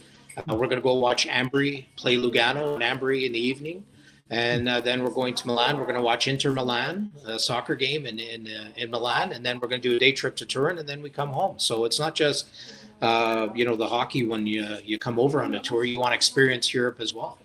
Mm-hmm. You get to watch the Oiler game tonight then, Paul, or not? You know what? I watched the other night, and I don't know. We have a Christmas, New Year's dinner here right away. Yeah. We'll see what time that goes till, probably till 1-2 in the morning, and then I'll probably watch the Oiler game as well. Yeah. Mm-hmm. I was tweeting the other night when they were playing the Jets.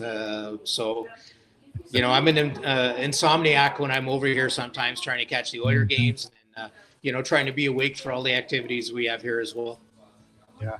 Good stuff, Paul. Thanks for coming on. Really appreciate it. Happy New Year to you. Safe travels back. And again, that's on a bucket list for me to head to Davos for the Spengler Cup. It might be a few years, but it's going to happen. So take care. Yep. Thank you very much. Yeah. Paul Almeida, Azarkan Sports School, sightseeing tours. I don't know what it is, Duke, but I've always watched the Spengler Cup because the games are on so early in the morning. And maybe back in the day, a guy was coming in late. And just something about that atmosphere in that building. And again, the 6 o'clock in the morning games and kind of maybe doze off here and there from a late night the night before. And I like the fact that it was always over on, it was between Boxing Day and did you get into the Spengler over the years or not? Yeah, and it always, like you said, because of the timing of it, ran alongside the World Juniors. So I did enjoy if the World Juniors were being played on our side of the pond, whether it be in Canada or the United States, that those games would usually start in the early afternoon and then go into the evening. And yeah, if you're home for Christmas break, when I was in school or whatever, right, going all the way back to my high school days, you can watch it in the morning. You get in from chores and catch the tail end of a Spengler Cup game or two. I did enjoy them.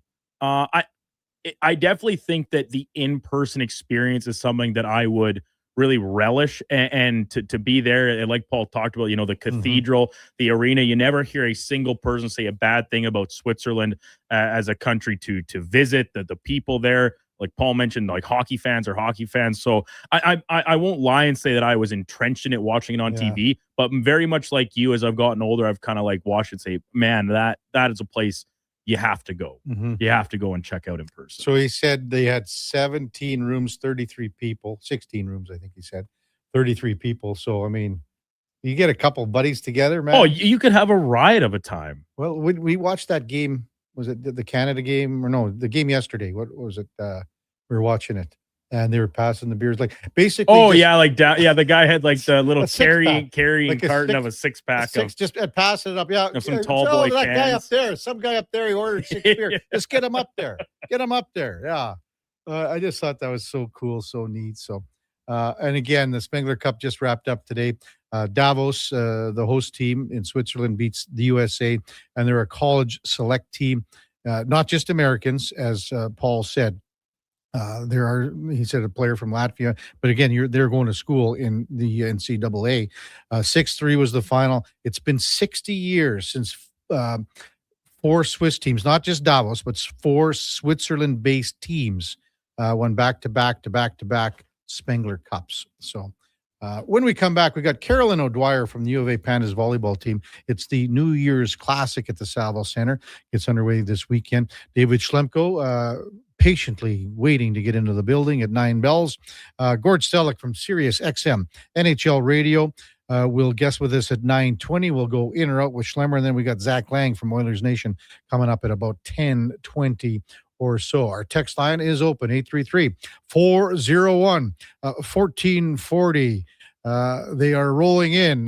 Perplexed Oiler fan wants to see a Frederick and a second rounder for Evander Kane.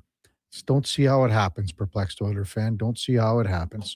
When we come back, Carolyn O'Dwyer, U of A Pandas volleyball head coach. It's the Kevin Karius Show with the Duke of Delburne on Sports 1440 AM radio. We're streaming on YouTube, X, Facebook, Instagram, and Twitch. Whether you're a craft beer connoisseur or more of a wine aficionado, there's always something new to discover at Sherbrooke Liquor, a unique family-owned independent liquor store. The selection, incredible. The non-alcohol section is also very impressive. Sherbrooke Liquor, expert, knowledgeable staff with a passion for unique finds. More than just a liquor store, we're a community. Alberta's best, the one and only Sherbrooke Liquor. Wine, spirits, and oodles of beer. Visit SherbrookeLiquor.com. Across the province, Albertans are taking their shot on Play Alberta. With casino winners every hour, jackpots worth millions, and revenue that stays in the province, there's never been a better time to sign up. Right now, our listeners can score a $50 free bet when they make a minimum $50 deposit with code Gregor50. That's code Gregor50 for a $50 free bet. Start playing with your game sense today to find out if you're Alberta's next winner. Wing Wednesday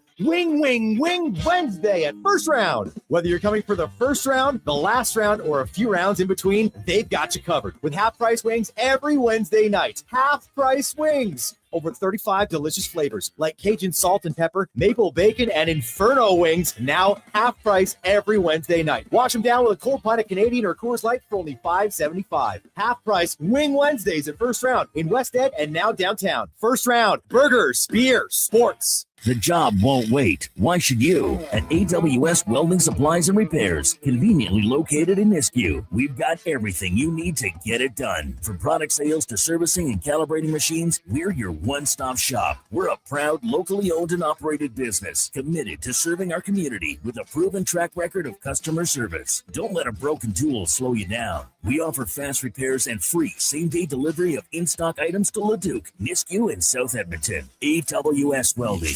We make it happen. They're not just a grocery store. They're a butcher, a baker, a cafe, deli, rotisserie pizza, and restaurant, all under one roof. Loca Quality Market does food differently with 2 locations to serve you. Edmonton and Sherwood Park. Visit loca.ca. Come for Canada's largest trade shows, the biggest names in entertainment, exhilarating sporting events, and more. And stay for the experience at the Edmonton Expo Centre. Looking for the perfect place to host your next big event? From trade shows to galas, meetings, and concerts, the Edmonton Expo Centre has the space, event expertise, and service to make your next event unforgettable. With over 522,000 square feet of flexible event space, in-house catering, and operational expertise, they bring your biggest vision to life. Learn more at edmontonexpocentre.com today. Start your day with a blast of sports. Kevin Karius, along with Brandon Douglas, brings the fire, the fun, and the fearless takes. Weekdays, 7 to 11. Text Kevin, 883-401-1440. Mornings with Sports 1440. This holiday, give yourself an all-access pass to the music you love. Quello has iconic holiday concerts and nostalgic Christmas specials, ready to stream anytime. Get your pass to the perfect holiday atmosphere. Visit Quello.com.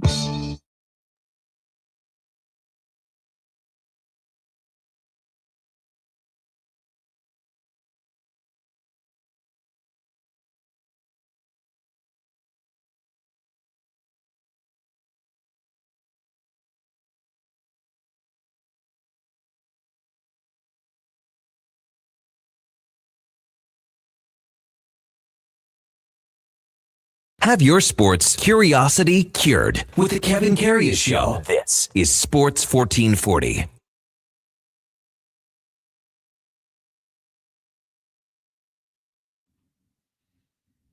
All right, welcome back to the big program, 840 in Edmonton. Kevin Karius, Duke of Delburne with you on Sports 1440 AM radio. We're also streaming on YouTube, X, Facebook, Instagram, and Twitch. Time to talk a little local volleyball.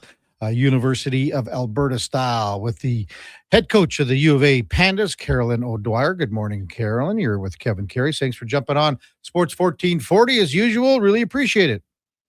Morning, Kevin. Thank you for having me. So how was your Christmas and your little bit of a break from, the volleyball court? Were you able to recharge and everything and get things ready to go here for the second half? Yeah, no, it was really good. Myself and the team got, a week to 10 days off where we got to go see family and just kind of spend some time relaxing, which I think is really nice, especially for them post-exams to just kind of relax a little. And they seem, ready to go and kind of recharge for second semester. You went through all this, like when you were in school, like that, when you take that big breath after you do all those exams and tests. Didn't happen for me because I wasn't much of a scholar, but how what's it like, I guess, for a team to have that balance of, academics and athletics, and then you have to also have that little bit of a breather time as well? Yeah, I mean, it's definitely a challenge for the athletes. Like, we put so much into what we do as a team, and then they also, need to be strong students. And the University of Alberta is definitely no joke in terms of academics. So, it is a challenge for them. And then they also want to, spend time with their family. So I think that balance is something they're always working on. And we, try to do our best as a team to know, okay, here are our priorities, and making sure, academics does come first, and then hopefully volleyball after that.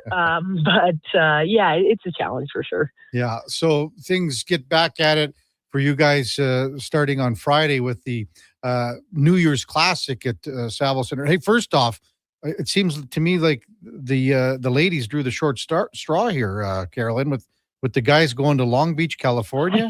Holy moly. Don't tell them that. No, we love being in Edmonton. Hey, we got to play in front of a home crowd.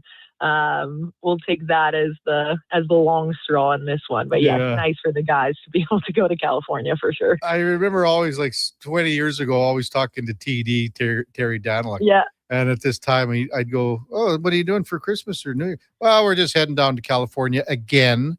It seems, like the rightly ritual to go down to that tournament. And that's a really good tournament for the guys, isn't it, that one? I don't want to talk about Pandas here, but that tournament, when they play those teams down there, that's a big test for them down there.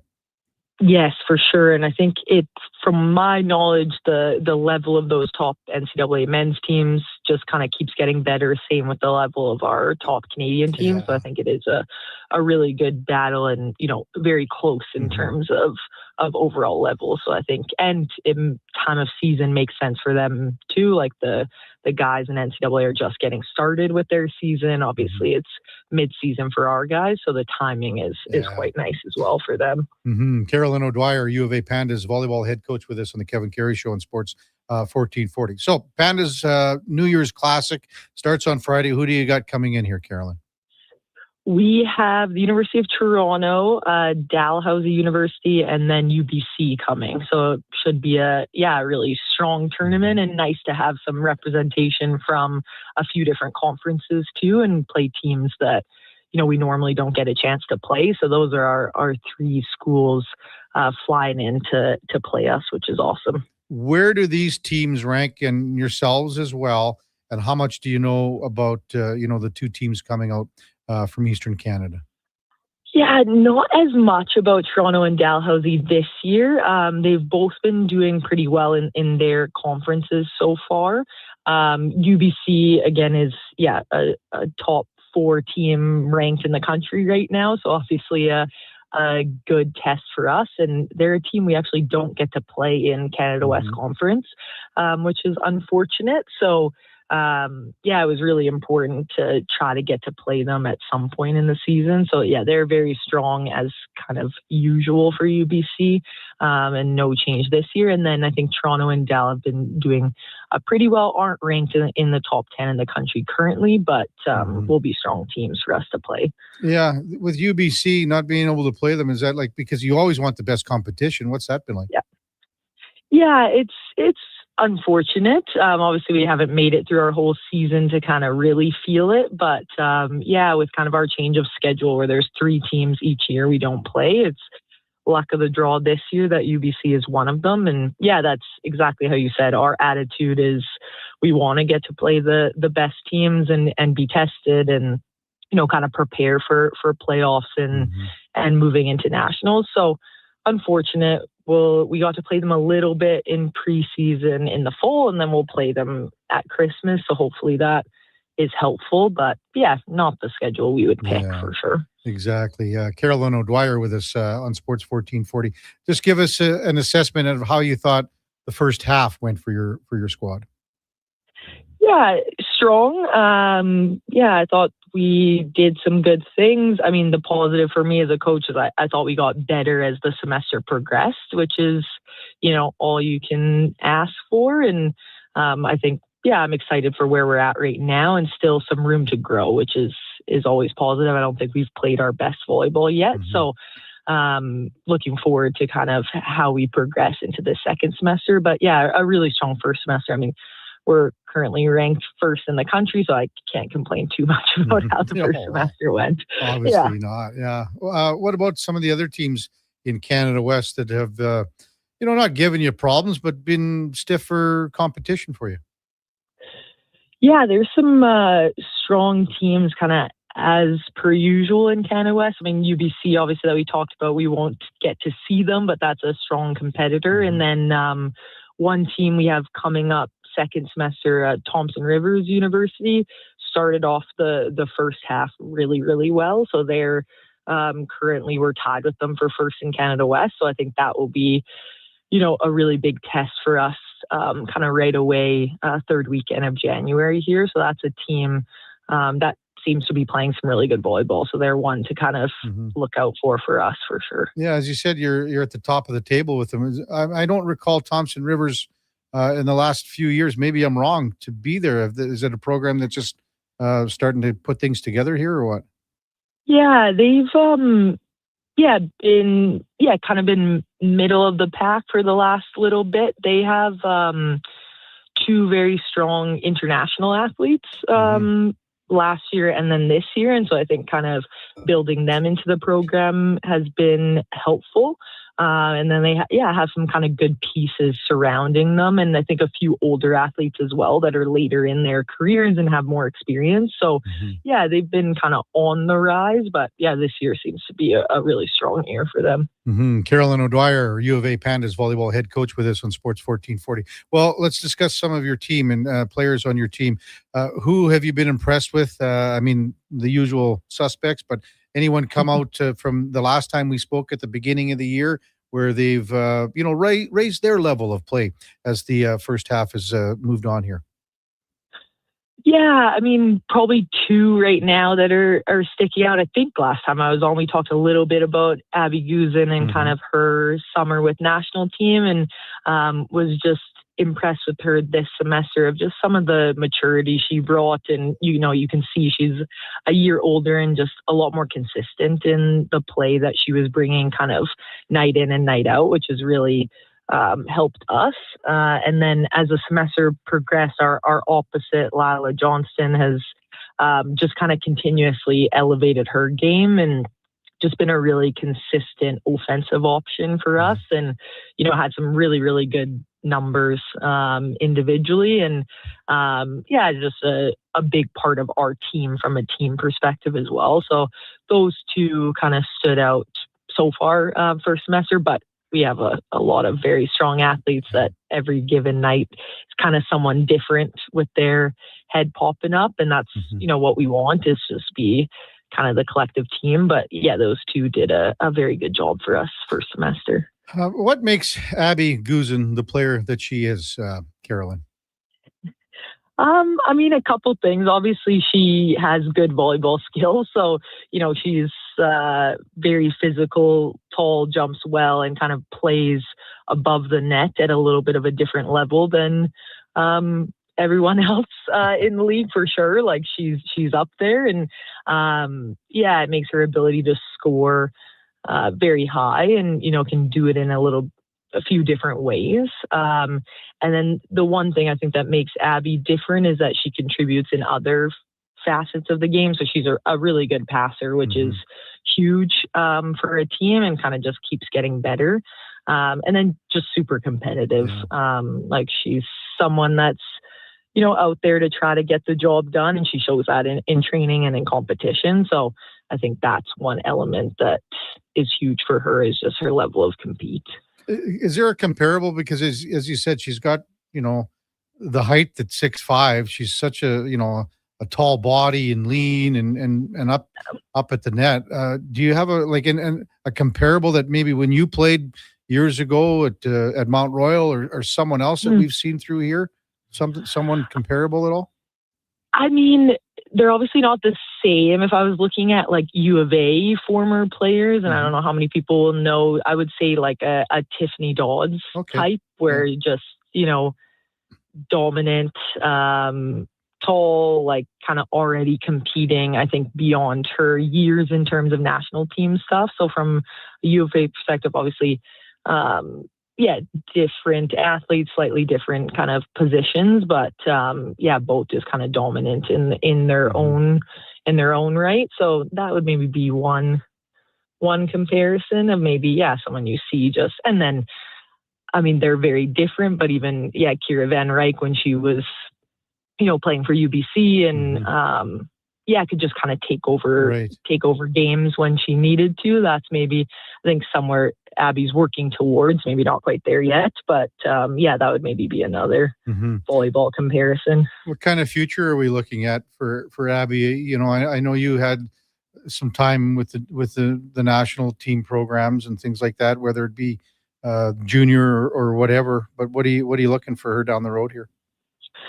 Yeah, I mean, she has pretty lofty goals. I think Los Angeles 2028 being on the list.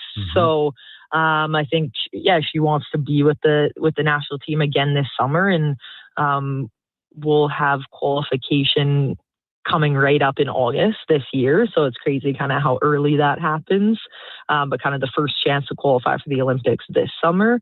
And so I think that's on her list of where she wants to be and something she's kind of working towards. So I think the goals are pretty big, and I think she's on the right track. So she might be someone we're seeing at that type of level here pretty soon. That would be phenomenal. So the New Year's Classic, give us starting on Friday. When do you guys go, and when's the first game go? Start on Friday. First match is at 5 p.m. at Saville, and that will be Dalhousie and UBC. And then we play at 7. So after that match against Toronto, and then same idea on Saturday. The matches are at 5 and 7, with us playing at 7 both nights. So basically sort of just a round robin then, right? Exactly. We'll play each team once. We're doing some kind of scrimmages and friendly matches in the mornings, but those are more informal. And then, in kind of the official matches, we play each team once. As always, great stuff, Carolyn. Good luck with the tournament, and Happy New Year. Have a wonderful 2026. Hey, thank you very much, and you as well. That's Carolyn O'Dwyer, U of A Pandas volleyball head coach. The New Year's Classic gets underway Friday down at the Saville Sports Community Center. Phenomenal facility, by the way. Bruce Saville, again, just passed away a couple of months ago. Put his heart and soul and a lot of dollar bills into that facility. And if you ever have the chance to go in there, man, it is world class with everything, all the courts and, between basketball and volleyball and hosting the U of A, the weight room. I mean, it's amazing. Curling. The curling is in there. You're not going to find a better curling facility down anywhere in the country than the Saville Community Sports Center. I was thinking of a player, and it just came to me. I'm sorry that Carolyn just left, but it was Tawana Wardlaw, who I was trying to compare. This is a long time ago. Tawana was a hell of a volleyball player for U of A. Married a Golden Bear hockey player, but I can't remember the name now. Maybe one of our listeners can help out. When we come back, top of the hour, David Schlemko will be with us. We've got Gord Stellick from Sirius XM NHL Radio, also in the 9 o'clock hour. We'll go in or out with Schlemmer as well. And then Zach Lang from Oilers Nation in the 10 o'clock hour. Before all that, time now for a Sports 1440 update brought to you by First Round. And you know what? They got Saturday football with those 2 games on Saturday. You might as well head down there Saturday as well, and then full slate of games on Sunday. But they got even better at First Round. You could get the brunch. I'm sure they'll have it on Saturday too. You could win an NFL helmet or jersey. Enjoy the Pro Bowl brunch only at Edmonton's NFL headquarters, First Round, downtown or on Bourbon Street. I'm going to go see Mark Levers right after the show later today. Here is the Duke.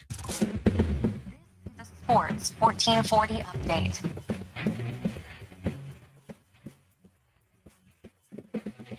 Five-game slate in the NHL last night. Joseph Woll pitching his first shutout of the season as the Leafs blanked the Devils 4-0. Habs come back to beat the Panthers 3-2 in overtime. Stuart Skinner picking up his first win as a Pittsburgh Penguin as the Pens beat the Hurricanes 5-1. Blackhawks lose to the Islanders 3-2 in a shootout, and the Flyers double up the Canucks out in Vancouver 6-3. Lone game on the PWHL schedule last night had Minnesota beating the Toronto Scepters 5-1. Oil Kings down in Lethbridge last night, winners big time, 7-1 the final there. And World Junior action from yesterday, Switzerland and Latvia both picking up their first wins of the tournament. Swiss 4-0 over Germany, the Latvians 6-3 over Denmark. And finally, from the association, just 4 games last night. The Sixers topped the Grizzlies 139-136 in overtime. Boston over Utah 129-119. The Lakers lose to the Pistons 128-106. And Kawhi Leonard following up his 55-point career high from earlier this week with a 33-point night. Clippers beat the Kings 131-90. Coming up in hour 3 of the Kevin Karius Show, we'll be joined by Gord Stellick from SiriusXM NHL Radio and our Wednesday co-host, former NHL defenseman David Schlemko. I'm Brendan Douglas at your Sports 1440 update. This is Sports 1440, a Stingray radio station broadcasting on Treaty 6 territory. Download the free iHeartRadio app and listen to CKJR wherever you go. I'm Grant Fedork from Leading Edge Physiotherapy, and people who suffer brain fog might think it's just going to be part of their life. But listen, I've seen a 38-year-old man managing a concussion read her kid a bedtime story without losing the plot, all because of cognitive rehab that rewires the brain like a GPS reboot. Your brain isn't broken, it's buffering. One missed beat in focus, memory, or balance snowballs into frustration, falls, or forgotten keys. Stroke, concussion, long COVID, even aging can all lead to brain fog. Cognitive rehab works. Check us out at leadingedgephysio.com before your next "where'd I put my phone" moment. Hey, sports fans, we've got a clear choice for you. At Crystal Glass, we provide customers with the perfect glass for any job. From home to auto and even commercial, installation or repairs, we're your team. Call 310-GLASS or visit crystalglass.ca. Crystal Glass. Today on Hey Culligan, how smart is your water? Here's Tracy. Hey, Culligan. I think my water might be dumb. Good news, Tracy. Your water's not dumb. It's just not talking to you. You can make my water talk. No, but the new Culligan Smart Drinking Water System can talk to your phone to tell you when your water filters need changing and help you meet drinking water goals. Now that's some brilliant H2O. You said it, Tracy, and we're already on the way. Let us help you out with a free in-home water test from a local Culligan water expert at culligan.ca. Bring in the new year with a Canadian country legend. December 31st, in concert at the Silent Ice Center in Nisku. Brett Kissel. She drives me crazy. With special guests Haley Benedict and Morgan Clyburn. Bring your friends, your cowboy boots, and your party spirit for a night full of hits, celebration, and unforgettable memories. Hosted by Chris Sheets. The countdown to 2026 starts with Brett Kissel live on stage. Get your tickets now at silenticecenter.com/events. This hockey season, before every game, check out the pregame show with Andrew Walker on Sports 1440. It's brought to you by Titan Supply, your only source for rigging, lifting, and hauling products. Visit titansupply.ca.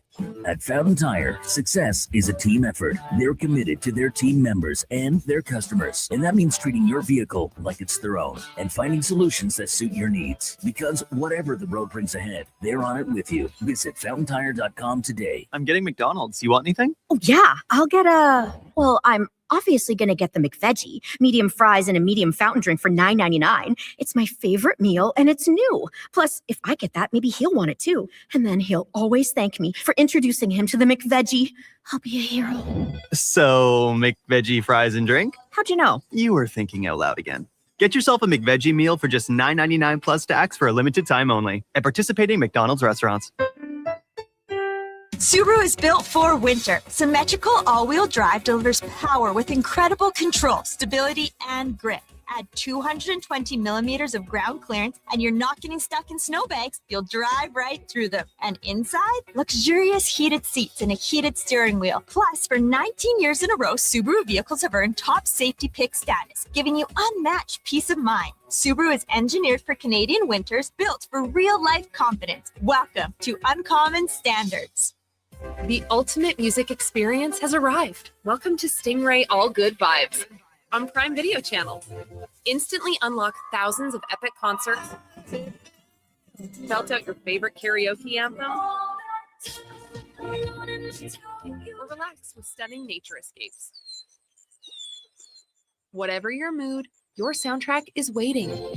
Ready to find your vibe? Visit primevideo.com/stingray for your free trial. Prime membership required.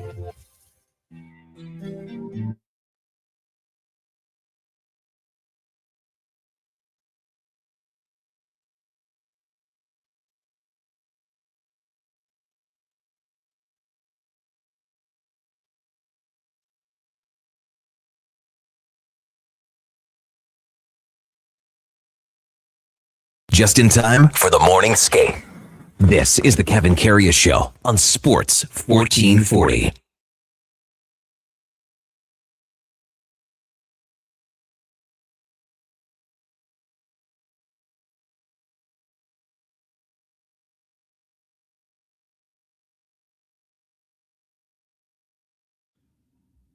All right, welcome back to the big program 901 in Edmonton. Kevin Karius, Duke of Delburne with you here on New Year's Eve 2025. Where did it go? We got hockey tonight. Well, we got hockey all day. World Junior hockey all day, 4 games. We got the Olympic announcement coming up at 10. We got the Oilers and Bruins tonight, 7:30. It's stacked wall to wall with hockey on New Year's Eve. There's a bowl game on too tonight, Duke, or not? No. Yeah. You'll have to mention that again. Holy smokes, it's crazy. We were talking about the Olympic team. We're talking about everything that we'll do that and more with our co-host on Wednesdays, David Schlemko, the former NHLer, coming in for Cougar Paint and Collision, powered by Cougar Paint and Collision. Cougar Paint and Collision, our family helping your family for over 40 years, part of the Napa Certified Auto Body Program, CougarCollision.com. As we welcome in David Schlemko. Good morning, Schlemmer. Morning, KK. Have a good Christmas with all the kids. Oh, great Christmas, buddy. Nothing better than Christmas break, you know? I wish it was an extra week. Well, some people take this week off too. They make it a... Oh, no, yeah, I got this week. I mean, the next week. Yeah, that would be nice. I had a couple days off. Yeah, back to the Saskabush. Yeah. You're going to take Friday off? Why would a guy work tomorrow, like be off tomorrow, come back on Friday? True. That's the one. I looked at the schedule. Fair argument. I looked at the schedule. I looked over at the Duke and said he can handle it. Well, how about Josh Fenwick? Yeah. He's off today. He drove to Calgary yesterday. The Duke says, I will gladly do 2 jobs today. What a guy. Unbelievable. Such a pro. He's just so reliable. It's unreal. Not talking much. No, you're pretty quiet back there. Well, you're talking about like, why who would come to work on Friday? It's like Kevin's like literally every other person here is going to be at work, and by here I mean this station, because this whole week the rest of this Gregor's off on Friday too, but the rest of this building, they're all off. It's pretty ghost townish this whole week. There are some producers and writers and stuff here, but on Friday, we were talking with Troy, the engineer here, that Stingray gave it's a day off. So we will be the only people in the building on Friday. Me, Eddie, Fenny. I think Donnie P's coming in to pull a marathon shift since Gregor's gone. Donovan's working all day. What a hero! Donnie. What a hero! Yeah. What a I don't know how we do it without you guys. Well, Duke and I had our Olympic roster announcement this morning. It's coming on in just under an hour. Yeah. We were very close on a lot of. Did you announce them live? We did, yeah. Nice. So who are the differences? The differences were, you want to go through the other ones first or not? Sure, yeah. 100%. So we all had, the 5 guys on forward. Yep. Sid, Nate, Reinhardt, Connor McDavid, and Point. Those 5 were in. Yep. We all have Celebrini. I got him. I haven't played in the top 6 for Pete's sake. Yeah, lots of people saying that now. Scheifele. I got Suzuki. Marner. He's got the same. Marshawn Wilson. So I got Connor Bedard in, even though he's injured. Yeah. I think it's so much easier to put a guy like that because as an extra or as no, I got him playing. I got him playing. Okay. I got him playing right now, but whatever, because it's easier to take him out than not to have him on right now. What if he comes back in 2 weeks and has 20 points in the final 2 weeks before the Olympic break? Put him on now. Argument. You can always take him off. Always take him off and say, "Nah, I just don't feel well. I can't go." Yeah. Always take him off. So that's the difference. Duke doesn't have Bedard. He's got Seth Jarvis. Okay. So I don't have Jarvis on. And then I've got Bo Horvat and Hagel. Now I want Zach Hyman to be on this team. Yeah. But I just think because of Hagel and Cooper, I think. Yeah. Maybe. I think Hagel will be there for sure. Do you? Yeah. So out of all those, would you have someone else like Stones, in the conversation? Bennett, obviously. Yeah. Like for me, I would have someone like a Stone or like a Sorelli or someone like that to kind of round out your forward group over like a Jarvis or a Bedard. And that's just me being the boring hockey full team, full 60 kind of guy. Yeah. I think that's what it's going to take to win this tournament. Mm-hmm. So we were quite similar, to be honest with you. On the back end, it's Taves, Makar, Morrissey, and Theodore. Those are 4 guys that I think everyone has. I like those. Yeah. And then the bottom 4 is where there's some differentiation. Really tough for a lot of people. Yeah. Duke and I only had one difference. And that was I have Sanheim in and he's got Doughty in. Okay. So who's the rest? Pareko, we both have. And then on actually 7 and 8, we have both of us had the same, Schaefer and Chikrin. Okay, yeah. So I never thought when I did my list last night, I never thought that the Duke would have Schaefer and Chikrin at 7 and 8. Right. And who knows? These are just the numbers right now. They could move up. Who knows? But he has Doughty in for Sanheim. And then, like, I don't have Harley in, but he's on that next guy. And Bush, to me, honest with you, he's still at Bush is going to get strongly considered today as a number 8 guy. I don't think he has a chance. Okay. Listen, this is all the stuff that I kind of been watching and hearing. Yeah. And just because I don't think he'd ever play. Yeah. But he could be the number 8 guy. What if something happens to McCarr? That's true. That's a fairly strong argument. Yeah. I just think you just look at his body of work and you're like, we can't afford one of those. Hammer says no Wilson. No, we both said Wilson. Wilson's on for us. So you have Harley on yours though. I like Harley. Okay. Better than Sanheim. Better than Sanheim. Yeah. Okay. I wonder why Sanheim is on so many people's lists, and he is. He's a great defenseman. Yeah. Don't get me wrong. He's a big body. I can see as like maybe a third pair guy. You can be that heavy guy that kind of leans on guys, and he's a big minute guy in Philly. I'm not taking anything away from Sanheim. I just really like Harley. I think he was great at the Four Nations when he got a chance to get in. What about this year? Because he's been really off. Yeah, that's fair.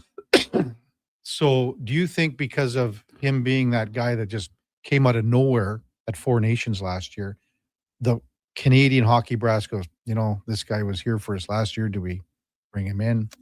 Yeah, I don't know. I mean, he's a fairly young guy who's big and skates well and has a ton of offensive upside. He's played in the conference final 3 years in a row. I don't think the moment's going to overwhelm him. I think he proved that in the Four Nations last year. Yeah. Had a text earlier. Jay in Victoria said this one. Do you think Connor McDavid would have any say in who he plays with? Interesting. I think so. From what I've heard, John Cooper's been making his rounds talking to everybody. Which would mean Zach Hyman would be on this team.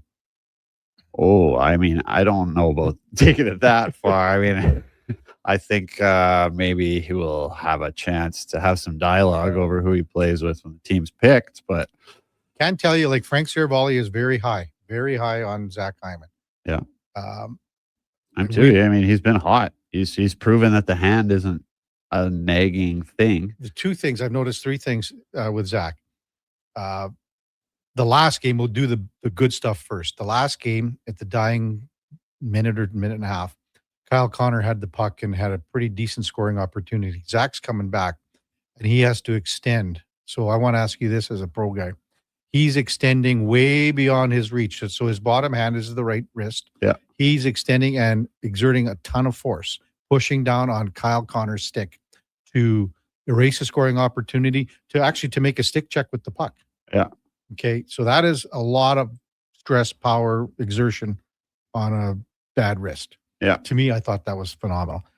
So how much would you look at that in the sense of going, okay, it feels better, or like just maybe speak to that play? I'm not sure if you know what I'm talking about, but I mean, I don't remember the play you're talking about. I can picture in my head. I can picture what you mean. Yeah. Kind of coming over the top with that wrist.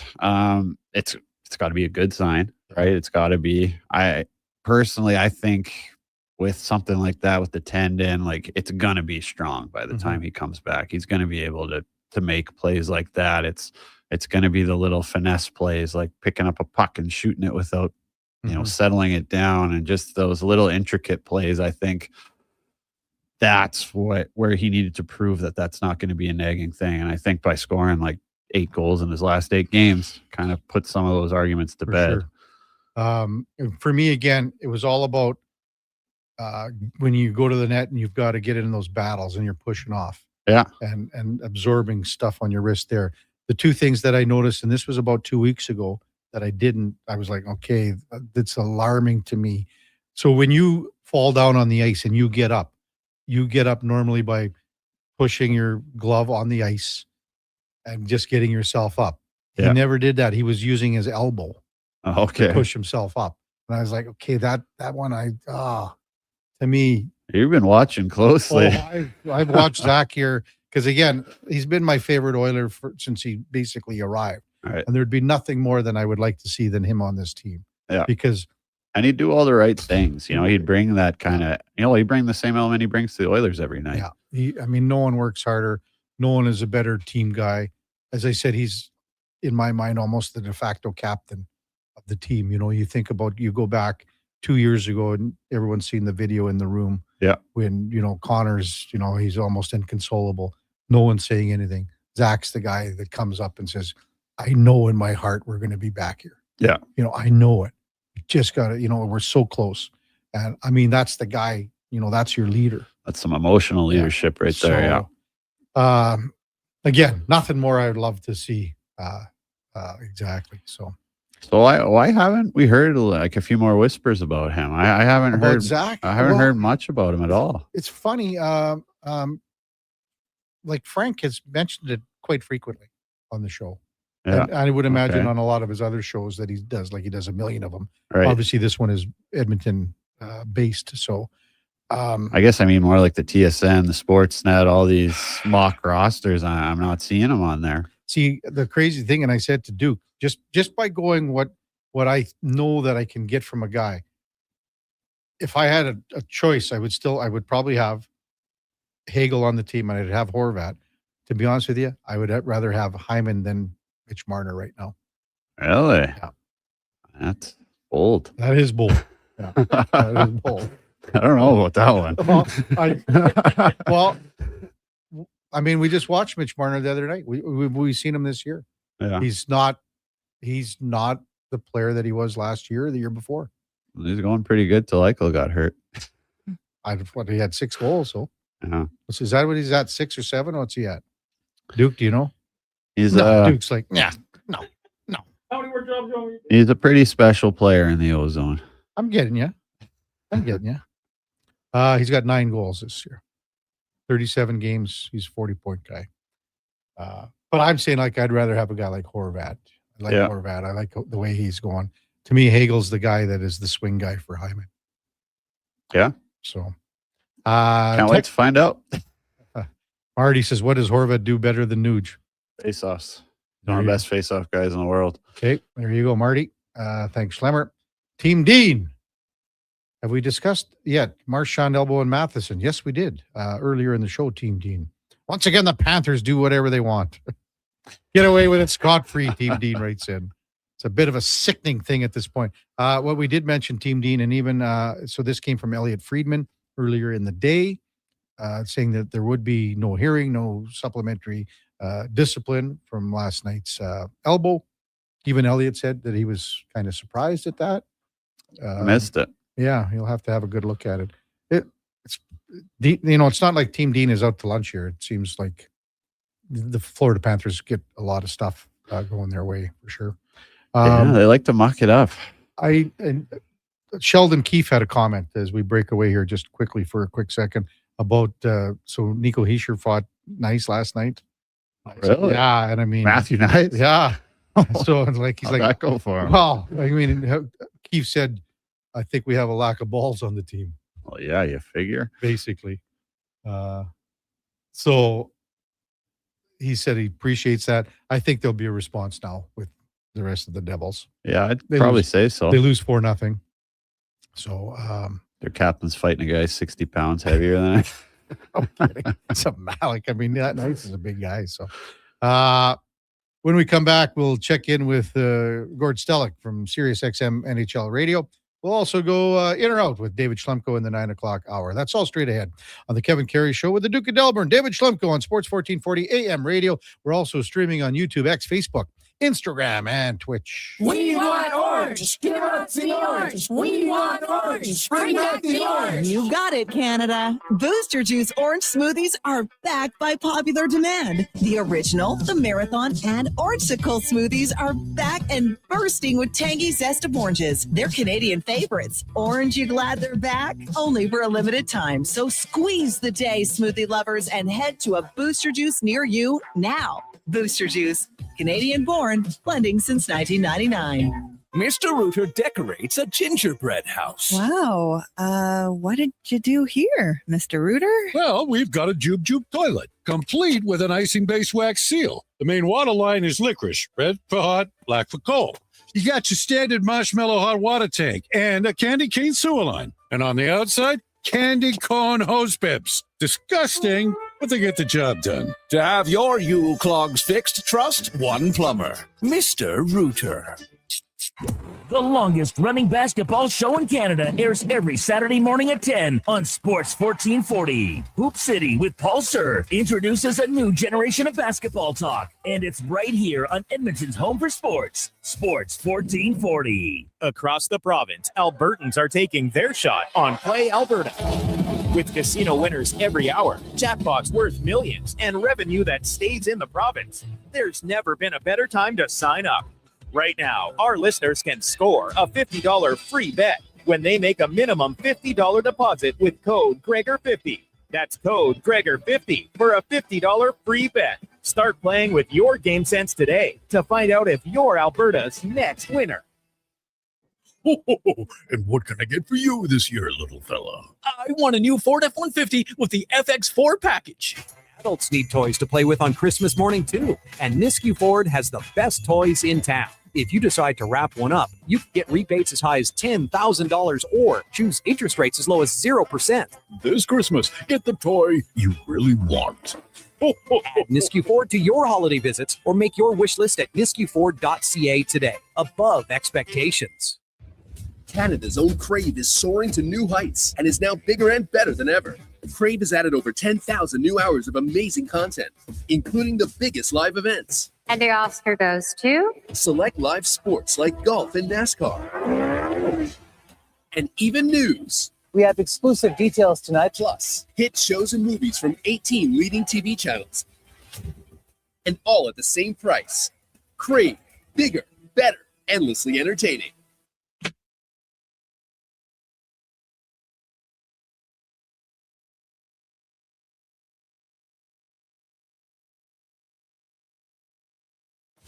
Stories, guests, and insights. This is Sports 1440 and the Kevin Karius Show.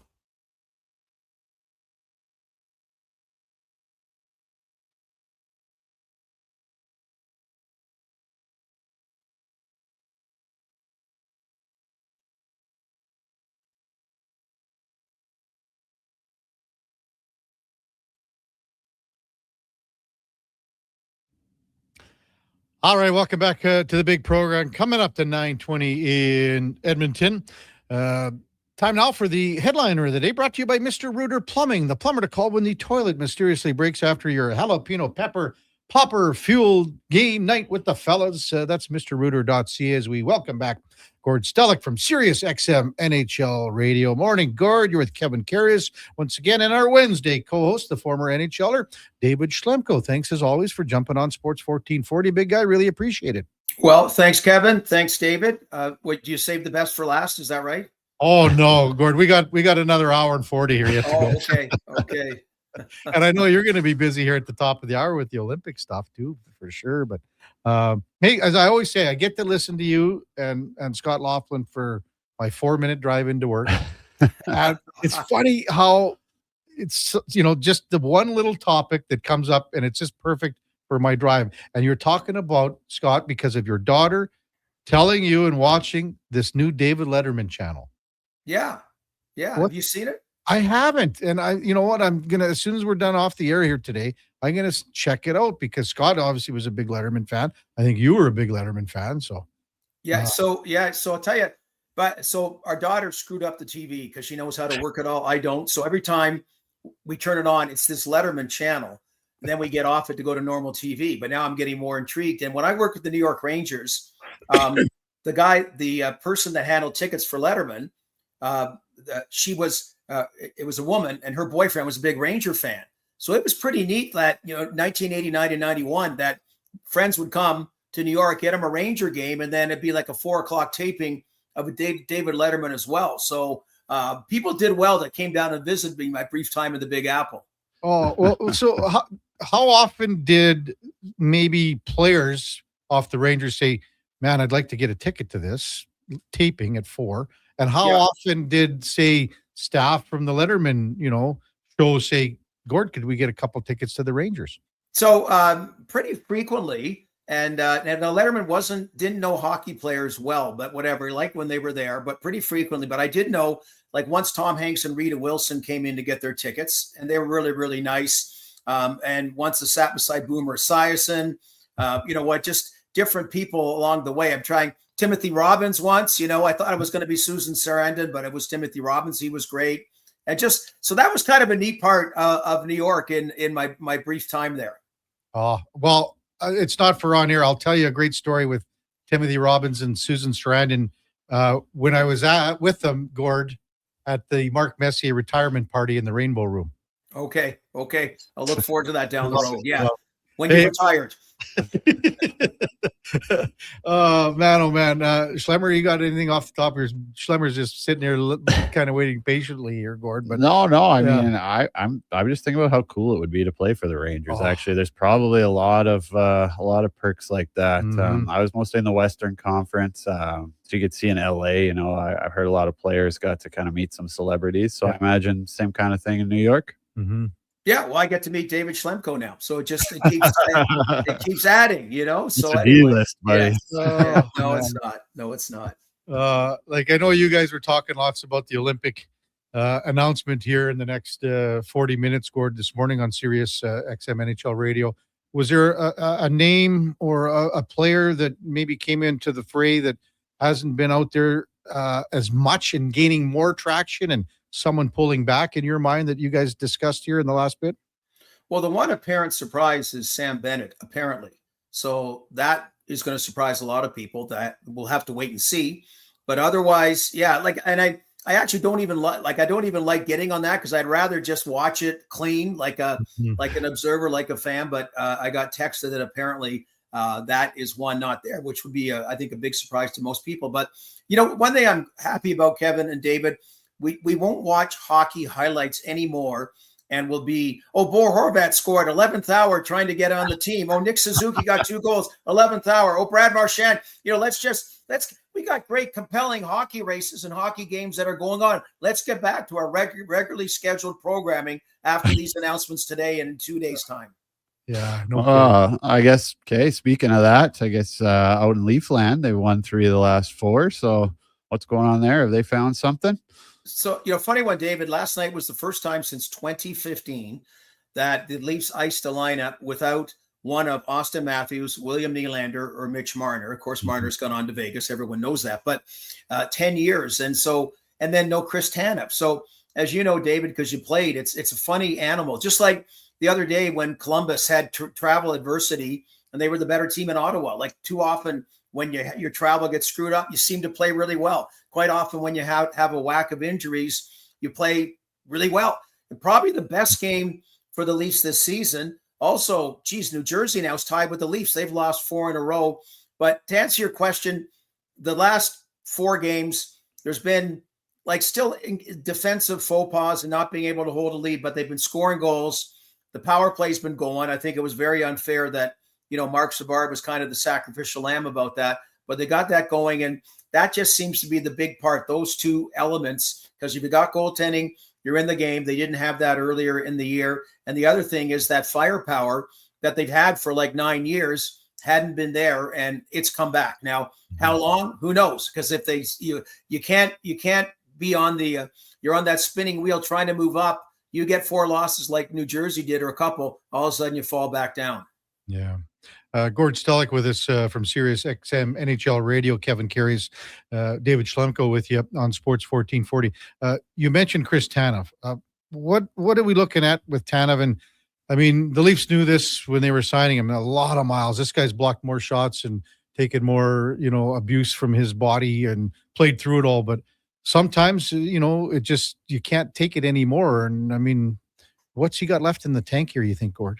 Well, and that's why, he went for term, and, the money figure was relatively not going for the moon, but term. What was it? 6 years. He's in the second year. That I love Chris Tanev. I love those kind of like Giordano was one of those that they didn't get drafted and they just go out and learn their craft, right? Like you can't go score 10 goals and say, I'm going to score 10, but you can learn to be a good shutdown defenseman, focus on that. And he has done just that. And he's been a guy that they really missed the first go round.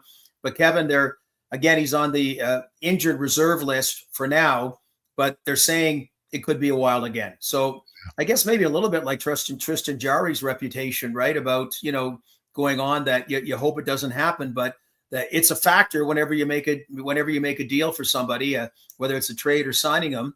And yeah, that the ability to stay healthy is a big ability, and Chris Tanev hasn't had it this year. Yeah, it's tough. I know that one from experience. How about out west? So let's talk about our producer's favorite team here, the Ducks. They seem to have fallen off lately after a nice surprise start. Is this a team that can make a comeback in the second half, or are they gonna, kind of go through some growing pains as a young team as the games get tighter here? Well, David, this is the time, because Anaheim, San Jose, Chicago, all nice stories, and it was kind of surprising that all three of them appeared to be ready to jump up to the next level at the same time. You used to earmark them that they're going to be out of it. So now Chicago's really come back to earth. San Jose, to a degree's come back. So Anaheim is the question. I will say yes. I like the fact that they added Kreider and Trouba. Like, they got some veterans to go with the young kids they have. But right now, the dog days are now, like after Christmas, when it becomes a grind. And that's when, over an 82-game season, the good teams understand that. I wouldn't say they pace themselves, but they know how long it is and how they have to ride it, versus a team that's had this kind of burst and then thud, does that happen, and they don't get back at it. So it's going to be a challenge, but certainly of those three teams, I think Anaheim is the one that has a chance to possibly still make the playoffs. I got to slip back out east, though, because the Buffalo Sabres right now, top of mind, with 9 wins in a row. And I mean, you've been to so many games there in Buffalo because of the proximity. Is it starting to feel like, wow, this could happen? The Sabres could get back in the playoffs here after a decade and a half here? Well, I love seeing Saturday, the sold-out rink for their game against Boston, because they're great fans there. They're fantastic fans. They really are, and they haven't deserved what they've had the last number of years. Now, we just had Andrew Peters on, who does a podcast with Craig Rivet, and he does not sit on the fence about things, and that, and he's not big on Owen Power, for example, but he said that, and again, being an ex-general manager, I don't like, but just that Kevin Adams was the sole reason that this aura had come, this stench had surrounded the franchise, that making the general manager change has made all the difference in the world. It's upgraded the morale of the players and the organization and the fans. And, Jarmo Kekalainen's a solid hockey guy, and I'm not going to pile on Kevin Adams at all, but certainly, he certainly had a long shelf life there. They kind of treated him, the Pagulas, kind of like a surrogate son. Yeah. And, and with what's gone on with her health and that, they had distractions, going on. So when he made that statement, Kevin and David, about, free agents don't want to come to Buffalo, what are you talking? Like, this is what we battle in Canada, right? About friend. And are you serious? People love living in Western New York. So it probably is, I would say, better late than never. So it sounds weird to say it's one thing, but apparently, that's proven to be a real big thing. And Kevin, I don't know if Boston and or Nashville will be real at the end of it, because they made great strides from the depths of the standings the last month. But it's nice to see. I mean, Buffalo Sabre hockey had a certain cachet to it, a certain standard, a certain blue collar grit about it. And that's been gone for a long, long time. So we'll see it. Right now, firing on all cylinders heading into 2026. Yeah, it's nice to see. It's about damn time, that's for sure. What about the Wings, Gord? Sitting first in the Atlantic right now. Perennial playoff team my whole career. It's been a few years now. Can they hang on in the second half? So it's funny, David, because of Buffalo's ineptness, the string of futility, you kind of forget about Detroit. And it's been a little too long. And Steve Yzerman had all that cachet because what he did in Tampa Bay, and why would you not love him in Detroit? But it hasn't gone that easy. Now, he did not have a Stamkos or a Hedman already, like he did in Tampa Bay, a number 1 overall pick and a number 2 overall pick. And David, every time they've gotten close the last couple of years, it seems like, boom, they've just fallen out of it. A Dylan Larkin injury or something like that. And they kind of had the reverse here. Todd McClellan called them out after their first game. He called them out when they lost to Montreal. I think he was dying to do it and just said, I'm going to pick a time because we cannot tolerate this crap anymore. And then it was their first game that, he tore a strip off them, and then they've played half decent since then. A couple of weeks ago on a Monday, they were out of the playoffs. They won 2 games and they were in first place in the Atlantic Division. after those 2 wins. And that's how close it is, right? That's how close you can fall out. That's how close you can jump up. I like Edmonton's now a nice pair with Cider. Like certain little things are coming around. They're getting the good goaltending. I mean, Sebastian Cossa, like what's the deal? They moved up to get him. The draft pick they traded down, Dallas used to get Wyatt Johnston, by the way. So he's in the American League, but they're happy with their goaltending, how they have it right now. So again, will they have the staying power? It's what about it? Like Montreal, like they pick points out of the, like they get 2 points when they're supposed to get none the other night. They get 1 point when they're supposed to get none the game before that. So it is just crazy in the East and especially in the Atlantic Division. Yeah, you don't want to talk about that 2021 draft, Oiler fans here, Gord, with what happened and falling back and Jesper Wallstedt and I apologize. and Wyatt Johnston and Wyatt's a neighborhood kid. My son knows him, so that's why I'm very biased. Yes. Yeah, your son, they were good friends growing up, eh? Yeah, you know what? Funny thing is, yeah, real good. Like, so okay, not best friends because everyone claims they're best friends now. Okay, good friends. And the funny part was, and David, you being an athlete is. Like they played school sports together and Wyatt wasn't really good at other sports, right? But he always was the hockey guy. Like he always was the neighborhood hockey guy. So it's just interesting, but good on him going out for it. But, the one sport that he was really good at, he's really good at. Probably if you redid that draft, he'd go first overall. Yeah. He's right up there. Gord Stellick with us from Sirius XM NHL Radio. Wanted to circle back with the Leafs for one question, Gord, regarding the Edmonton connection and Troy Stecher. The Oilers never wanted to lose Stecher through waivers, but just felt because of a little bit younger with Regula and Emerson that was the route they went. But, man, how good has he been since coming to Toronto? Yeah, it's kind of like Carolina getting Brandon Bussey, right? And probably they did it in Carolina because they were worried about exactly what happened, the health of their goaltenders. So in Toronto, had there not been injuries ravaging the defense corps, they likely would not have put a claim in for him. So that's what. So he's I give guys credit because David, when you're told you go through waivers, right, and that's a tough thing to walk out, right. So to get a positive attitude and be able to, but the key thing, seize the opportunity because generally that chance is early. They got you for a reason. That's because they got a whack of injuries. And I don't know, he just played that common sense, no fuss, no muss kind of D. Thought he had a real bad game against Edmonton when they were there. But anyway, but he's by and large has been very, very steady. And it was just funny about him getting the crowd going at the end of the game last game. It really when Ottawa was in town. The new guy in town is getting them all going. So yeah, as you know, it's a collection of a lot of things about putting a team together. It's not the wow trade. I mean, the Quinn Hughes trade happens once every 5 years. It's all those little incremental things. And I know, Stan Bowman's looking to do that in Edmonton. And again, here, this one probably came by accident because of the state of the roster, but he's been a nice fit. It's a nice story.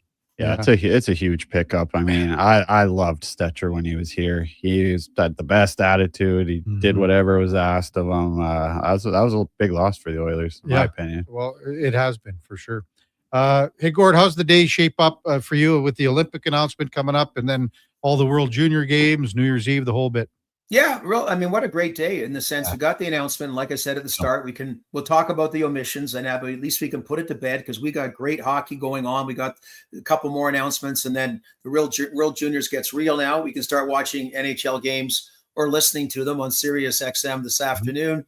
And then a few couples going out later tonight, something local and that. So looking forward to that. Are you guys socializing with other people or are you watching hockey or what are you doing? I'll be down at the Oilers Bruins game tonight. Right. Yeah. The Duke here is going on an absolute ripper there. Schlemmer will be a nice quiet night at home for him. I bet. Hey, thanks, Gord. As always, thanks for coming on. Really appreciate it. Happy New Year in 2026 for you and yours. Yeah. Happy New Year to you guys and all the listeners. Thanks very much. Take care. You betcha. That's Gord Stellick, Sirius XM NHL Radio. And our headliner of the day brought to you by Mr. Reuter Plumbing, the true GOAT of local plumbing. That's mrreuter.ca. So he mentioned that one named Sam Bennett. Yeah, that's a little insider info there. A little bit. And I have him off anyway, but I have him as being a pretty quick replacement too. I like Sam Bennett. So bring some sandpaper. But again, I think it's easier to take a guy that's hurt right now that would have been on the team had he not been hurt instead of playing that waiting game. It's a fair argument. Sounds like Gord's sick of talking about it anyway. I think, well, I just did 3 hours of radio. That's why I get to listen to him at just after 6. Yeah. Because he comes in. I don't think he does the first hour from 5 to 6, right? Oh, yeah. With Scott Lawton. So they're out east too, aren't they? So he comes in. So it's 8:00 whatever for him. So, well, the one thing, and I hope we can get him on sometime with Laddie, because I didn't know Gord's roots are Czech. Oh, and Stelik's not his main. That's not his name.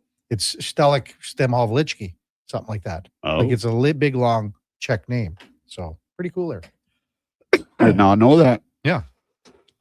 When we come back, we're going to go in or out with David Schlemko on the Kevin Carey Show with the Duke of Delburne on Sports 1440 AM radio. We're also streaming on YouTube, X, Facebook, Instagram, and Twitch. Bring in the new year with a Canadian country legend. December 31st, in concert at the Silent Ice Center in Nisku. Brett Kissel. With special guests Haley Benedict and Morgan Clyburn. Bring your friends, your cowboy boots, and your party spirit for a night full of hits, celebration, and unforgettable memories.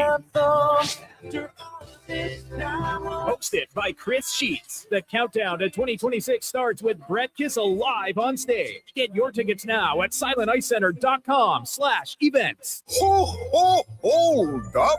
Are you pulling my beard? Booster Juice has 2 new booster balls for the holidays this year. That's right, Santa. The Eggnog Booster Ball and Caramel Pecan Pie Booster Ball are 2 new flavors to put some extra jingle in your step. So are you a pie guy, Santa, or a nog guy? Both! Good call. That's extra jolly. Happy holidays from your friends at Booster Juice. Canadian born, blending since 1999.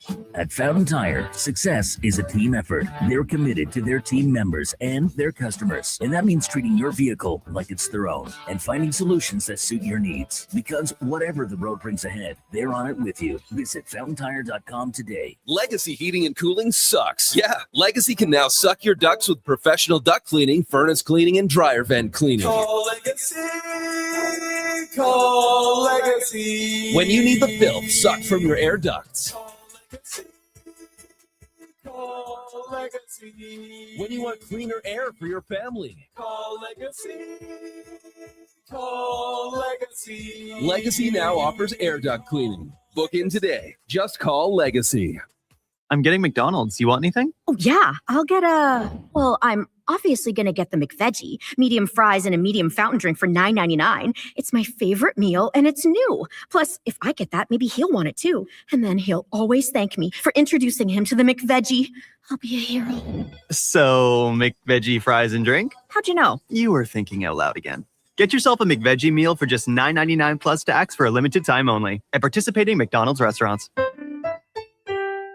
This is Andrew Walker, host of the postgame show on Sports 1440. After every hockey game this season, tune in and chime in as we talk about the game. It's all sponsored by Legacy Heating and Cooling. Don't get left in the cold. Visit legacyheating.ca. Your fantasy football league sucks. Why? Oh, we've got 7 painfully accurate reasons. And don't worry, we've got fixes too. Visit fantasytoilet.com for all the tools and hilarious awards to make your fantasy league suck less.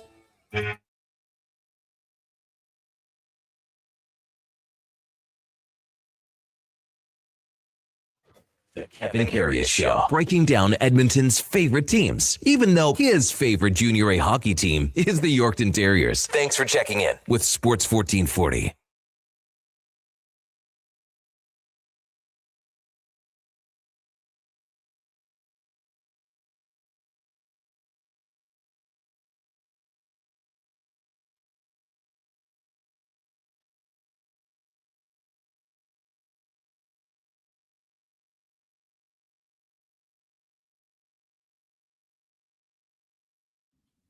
All right, welcome back to the big program, 9:41 in Edmonton. Just before we get to in or out, just want to mention the folks down at Northgate Chevrolet Buick GMC. Mike and the crew want to thank everyone for all the support in 2025. They fed almost 500 families with that promotion that they were trying to do, and they're going to do it again for sure. So they almost had 500 families that fed and watered the whole bit. So congrats to Mike and everyone, the crew at Northgate Chevrolet Buick GMC. Check them out at northgategm.com.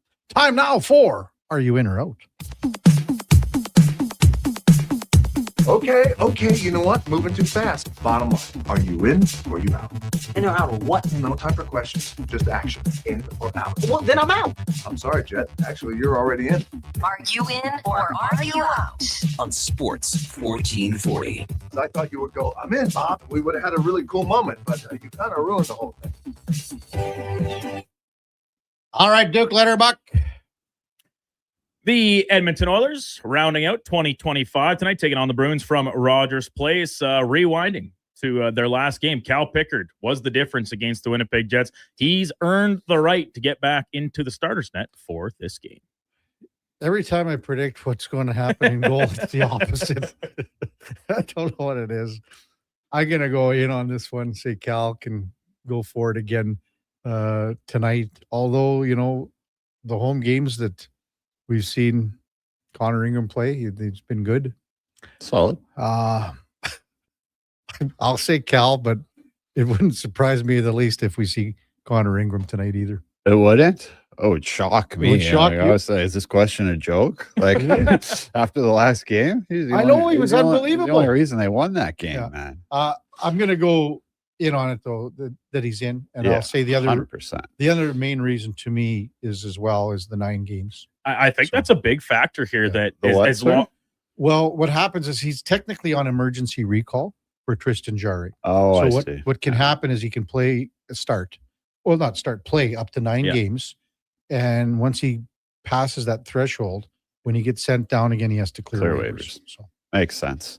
And I think that matters here in the sense that, like, as long as Pickard keeps playing well, I would give him at least 50% of the starts here if you have a rough timeline on how long Tristan Jarry is going to be out. Because at this stage, if you put Connor Ingram back through waivers, that there might be a team game enough to claim I him, think right? He's gone for sure if he goes back on waivers. and we know the affinity in the locker room for a guy like Cal Pickard. Maybe that takes a back seat to the play at hand, but he's been playing well, so it's not exactly like you want to pigeon toss him down to Bakersfield either. No. I don't think he would be as likely to get claimed, but at the price he is, if a team needs some goalie help, it's not an unrealistic possibility. I think it's funny that Schlemmer said, I thought that you were making a joke with this question. Well, like that I'm there with you, Schlemmer, but I do think a lot of fans in particular are still like, all right, we need to get a clearer picture on Connor Ingram. We need to get him as many games as possible to get an understanding of where he's at. Can he be the backup for the rest of the year? I think they kind of did that, though, right? I mean, I think that was hard for them to do to Pickard. I mean, you heard, I don't know if you guys were watching the game, the last one before Christmas when Mac T's at the intermission. He's talking about how bad he feels for Pickard. Like, this guy must be an unbelievable human being. Like, they must really love him here. Yeah. Like, for me, like, he's gonna have the net until he loses it. I think. Coming up here at the top of the hour, surely some things maybe creeping out ahead of that too. But Team Canada going to announce its roster for the upcoming Olympics over in Italy. Of the Oilers that are on the bubble, and I think realistically we're talking about 2 guys for Team Canada. I find it's crazy. He would not be on my team, but I actually do think that Evan Bouchard has a better chance to make it than Zach Hyman does. I think I'm going to be in with you on this one, Duke. I know Schlemmer's going to be out. I know you're going to be out. It's not what I would do. I'm trying to put myself in the mind of the brass, and the numbers game I think is more in Bouchard's favor. I'm in just because of that. It's not what I would do either, but yeah, I'm going to be out on this one, Doug. I mean, yeah, I don't think either of them are going to make it personally, but I do think that Hyman is a better shot of making it. I love what Evan can do with the offensive blue line. I just think as an extra guy, which he would probably be, why take that risk? Yeah. Why take it? I'm right there with you, and Kevin and I kind of talked about it off the top when we were doing our prediction reveals.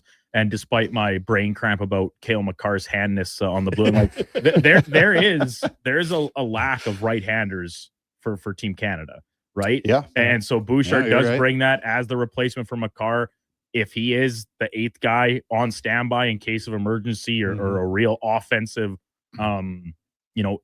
inefficiency, whether that be on the power play or elsewhere, I think Canada might like to have that in their arsenal. But he does not make my Team Canada. I understand everything he does well, but like you said, Schlemmer, it's just the volatility at times is maybe not the best fit when you're playing best on best single game elimination type hockey. Yeah. But you remember how well these guys checked at the Four Nations, even the superstars, man. Like he's not looking guys off at the blue line in this tournament. Right. Yeah, it's a really good point.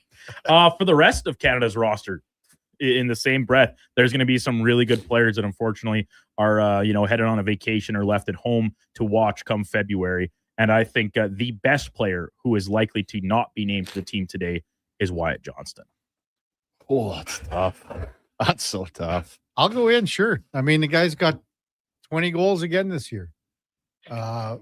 Bennett, to me, I don't have him on my team. Wyatt Johnston is in that mix of those guys at the end. Stone is in there too. But Wyatt Johnston, again, we just talked to Gord Stellick. If you're redoing the 2021 draft, he's probably the first overall pick. It's a tough guy to cut. I'm going to be out on this one. I think that the best player who's likely to be left off is going to be Connor Bedard. It's a very good, but Kevin thinks he's on the team. So that's why he doesn't. sure. I'm with you, Schlemmer. I think this injury, I know he's expected back or reevaluation here in the next week, but if he doesn't get named today, Duke, then they already know that he's gone for several more weeks here. It's possible. That's true. They That's might a have some insider possibility. training from the Blackhawks. Yep. And if that's the case, so be it. But I just think like he is still more of a one-dimensional player, and I'm not sure that Team Canada is in the business of bringing one-dimensional guys as good as Bedard played before going down to injury. At the junior level, Canada taking on Finland tonight for first place in the pool, heading into quarterfinal action. That one getting underway at 6:30 our time. The Canadian player with the most to prove in this game, the Heat turning up all of a sudden. I'm going to say it's Gavin McKenna, even though he had a hat trick against the Latvians. Go ahead, Schlemmer, with your former alma mater guy. Yeah. He had a hat trick against Denmark. It was a nothing game. I haven't had a problem with Gavin McKenna's game. You can see he's super high skilled. He makes plays with the puck. Maybe he has a lot to prove since he's like considered the consensus number one. But for me, there's a couple other guys that maybe just want to prove something to themselves in the way they've played. A couple of guys have come from the NHL, Michael Misa being one. I'll give him some credit. He was really good against Denmark. You could see he was finally flying out there, skating around a little bit. And the other one for me is Harrison Brunick on the back end. A guy that has just continually turned pucks over, going back for retrievals the entire tournament. And it's kind of a guy I expected to lead the blue line back there. Yeah. He's disappointed me. Cameron Reed alongside Zane Perek has far from impressed me. We talked about it yesterday about I think Keaton Vierhoff deserves to stay in the lineup. It was against Denmark, but he looked decisive. Like he's not shy, confident, but very confident. That's certainly the best word to describe it. So and for McKenna, for me, like, and maybe it's because of unfair expectations of the comparisons that he's gotten to the likes of Bedard, even McDavid going back, right? The numbers he put up in the dub before heading down to Penn State has not ripped it up at the NCAA level like maybe a lot of people thought he would. But also when I think back to some of these other clear-cut number one picks playing at the World Juniors, I felt like there was a level of domination, even for a 17-year-old that those guys had, that I've yet to see from Gavin McKenna. Well, I feel like they've been kind of talking about that. Like Connor Bedard kind of changed the game expectation-wise for that. And maybe Macklin Celebrini to a certain extent too. But before those guys, it wasn't a tournament that these like undrafted guys came in and dominated. Like it was Crosby and McDavid. Are we talking about like the guys that were draft eligible to go to the tournament, let alone have an impact? But I think starting with McDavid to an extent and then Bedard and then Celebrini, you're right, Schlemmer. It has changed the expectation. And I don't think he's played poorly, but a text came in yesterday when you talk about maybe his play when the competition gets at its toughest. Yeah. He doesn't seem to live up to those moments as much. And I think tonight in particular is a really good chance for him to do that. Go out there and show you are the best player. He's such a gifted passer, like the vision he has on the ice, and that has been evident. But I would like to see him be a little more authoritative in his game, maybe. Like dig in a little bit, right? Get into the battle. I'd like to see that as they start playing these better teams. That's why I'm in. Yeah, he's the number one guy. And I just want to see him where he plays at a higher level of competition against a higher level, how much more he has in his game to raise it. Yeah. Lastly, fun hypothetical Wednesday. I know Cons and Gregor often did hypothetical Fridays over the years. They round out the 2025 calendar season. This one got thrown into a group chat of mine a while back, and it caused quite a stir. Movies, TV shows, and music, with the choice of only choosing one of those mediums to consume for the remainder of your life. To me, the choice is music. Oh, go ahead, Schlemmer. That's a tough one, I'm dude. out for sure. I know that. You know what? Well, your hearing's going, Kevin. What? I think I listen to a lot of music when I'm doing stuff all day, but when I want to relax at night, I don't think I'd want to listen to music. Can I read? Could I have music in the day and read at night? Read what? I don't know. A book? Yeah. Oh, yeah. Like books. Yeah. Books are on the table. Still go nuts with books. Yeah. You nerd. Movie. So would it be movie, TV shows, music, and books? No, books is not books. Summer just added that in. No, books are you can keep books with whatever one I you need choose. something to do while I'm just like sitting at night, relaxing. And Steve, for me, and this got up in the group chat. Shout out to my buddy Brant for posing this question. I'm stealing it from him. Like there are nights, like a Friday or Saturday night, I will just sit on the couch, put my Spotify on my TV, like on my sound bar, put shuffle on, and sit there. Listen to music, maybe scroll something on my phone, like on socials and stuff, for an hour or two. Really? Oh yeah. I don't do that. See, I don't want to picture that. I don't want to see that. Just my cat sitting beside me on each side, petting them. They're purring to the beat of the music. Yeah, I love music. What a way to ring in the new and year. the one other caveat to this hypothetical is like, so live sports do not count. Like the like TV shows, we're talking about like produced television programming. That is what your choice is. So I'm gonna go. I was gonna say movies here, Duke. Yeah, but see, to me, movies is an easy third place but the movies aren't as good as they were. Agreed. So now there are so many, whatever you want to call it, streaming services that have great series that are 1, 2, 3 seasons long, even one season. Like that's all we're watching. That's all I'm watching now. Yeah, me too. More so than movies. Yeah, agreed. So I'd rather have that. And I can't watch one a week now anymore. I got to build it up. Right? Go for 3, 4, 5 episodes. Oh, yeah. If you want to just binge them all. Yeah. I mean, I don't want to watch one because I forget what happened. Yeah. No, I know what you're saying. I agree with you on that one. Yeah, exactly. Which is crazy because how long ago was it that was the only option? Unless you're buying the box, unless you're buying the box set on DVD or VHS. In Kevin's case, like you could only watch one episode a week unless there were reruns on. True. So yeah, I Love Lucy. It's kind of crazy how much that has changed because I think a lot of people are in the same boat. But yeah, like for me, if I can still watch sports, that's enough. Like that will get me by. And then between some reading, music, podcasts, whatever, I can get by. And cats. And of course my cats. That's all the entertainment I need. Get the laser pointer out. There's my TV show for any given Friday night. That's all the guy needs. You're messed up, man. What? Top of the hour. Canadian Olympic team announcement. Before that, time now for a Sports 1440 update brought to you by Riverside Honda. 59 years and counting as St. Albert and surrounding areas premier Honda and Can-Am dealer. It's your dream. Ride it at riversidehonda.com. Here is the Duke. The Sports 1440 update.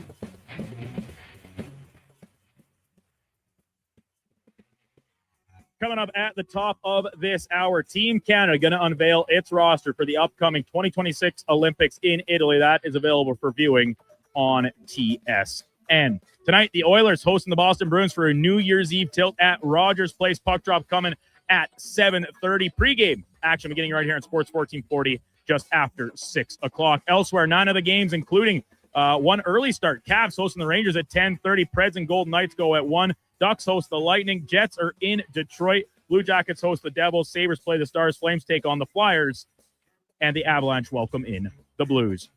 Full slate of action at the World Juniors in Minnesota. Team Canada playing for first place in the pool when they take on Finland. That one getting underway at 6:30 our time. Other games, Sweden playing USA, Latvia taking on the Czechs, and the Swiss play Slovakia. That one getting underway here at 11 o'clock. PWHL action tonight. This afternoon. Vancouver is in New York for a matinee affair, and full slate of games in the association, including the Raptors welcome in a Denver Nuggets team that will unfortunately be without Nikola Jokic. That one tipping off at 5:30 from Toronto. Finally, Cotton Bowl from Arlington, Texas. Number 2 seeded Ohio State playing in Miami in the first of the quarterfinal games in the college football playoff. Coming up in hour 4 of the Kevin Karius Show, we'll be joined by Zach Lang from Oilers Nation. I'm Brandon Douglas, Liquor Sports 1440 Update. Sports 1440, Stingray radio station. CKJR broadcasts from West Edmonton Mall and Wetaskiwin. Download the free Stingray music app and listen wherever you go. Weekly NFL giveaways, drink specials, huge screen TVs. The hits keep coming at First Round, Edmonton's NFL headquarters. Watch NFL football at First Round, and you could win a trip to your favorite NFL city for a regular season game next season. Catch NFL action Thursday nights, all day Sunday, starting with the Pro Bowl brunch from 10:30 to 2. Then Monday night with half-price boneless wings after 6 p.m. First Round, burgers, beer, sports. Downtown and Bourbon Street, West Edmonton Mall. Top quality flooring, locally owned, and Canadian products from Beaulieu. Yeah, that's CFI. CFI what? No, CFI, Custom Floors Inc. From free estimate to professional installation, contact Custom Floors Inc. at customfloorsinc.ca. Get ready, Edmonton. Globe Christmas Festival returns to light up the Edmonton Expo Center from December 4th to 31st with dazzling activities for the entire family. Wander the glowing trails, meet Santa in his sleigh, and shop from over 30 local artisans and vendors with handcrafted gifts and holiday treasures, perfect for everyone on your list. Get your tickets and learn more about what's on this season by visiting the calendar of events at edmontonexpocenter.com today. This is Andrew Walker, host of the postgame show on Sports 1440. After every hockey game this season, tune in and chime in as we talk about the game. It's all sponsored by Legacy Heating and Cooling. Don't get left in the cold. Visit legacyheating.ca. Mr. Rooter decorates a gingerbread house. Wow. What did you do here, Mr. Rooter? Well, we've got a Jube Jube toilet, complete with an icing base wax seal. The main water line is licorice, red for hot, black for cold. You got your standard marshmallow hot water tank and a candy cane sewer line. And on the outside, candy corn hose bibs. Disgusting, but they get the job done. To have your Yule clogs fixed, trust one plumber, Mr. Rooter. When it snows and you have a Honda, let it blow, let it blow, let it blow. Ditch the driveway shovel because right now at Riverside Honda and Ski-Doo, save up to $400 on Honda dual-stage snowblowers. Take whatever winter throws at you and throw it back with iconic Honda reliability. Available for a limited time only at Riverside Honda and Ski-Doo. 15 Inglewood Drive in St. Albert and always at riversidehonda.com. Shop local, shop Canadian. Diablo Boots sells only Canadian-made work and biker boots made by Canada West. No American or boots made in China, so no tariffs. All of Diablo's boots have replaceable soles and heels for longer life. Sizes 6 to 14 Triple E. Buy quality, buy Canadian. And support Canada West and Diablo, the two best names in the boot business. So save on boots by Save On Foods. That's Diablo Boots, 3340 Gateway Boulevard on the east side of Save On Foods. Buy Canadian. They're terrific.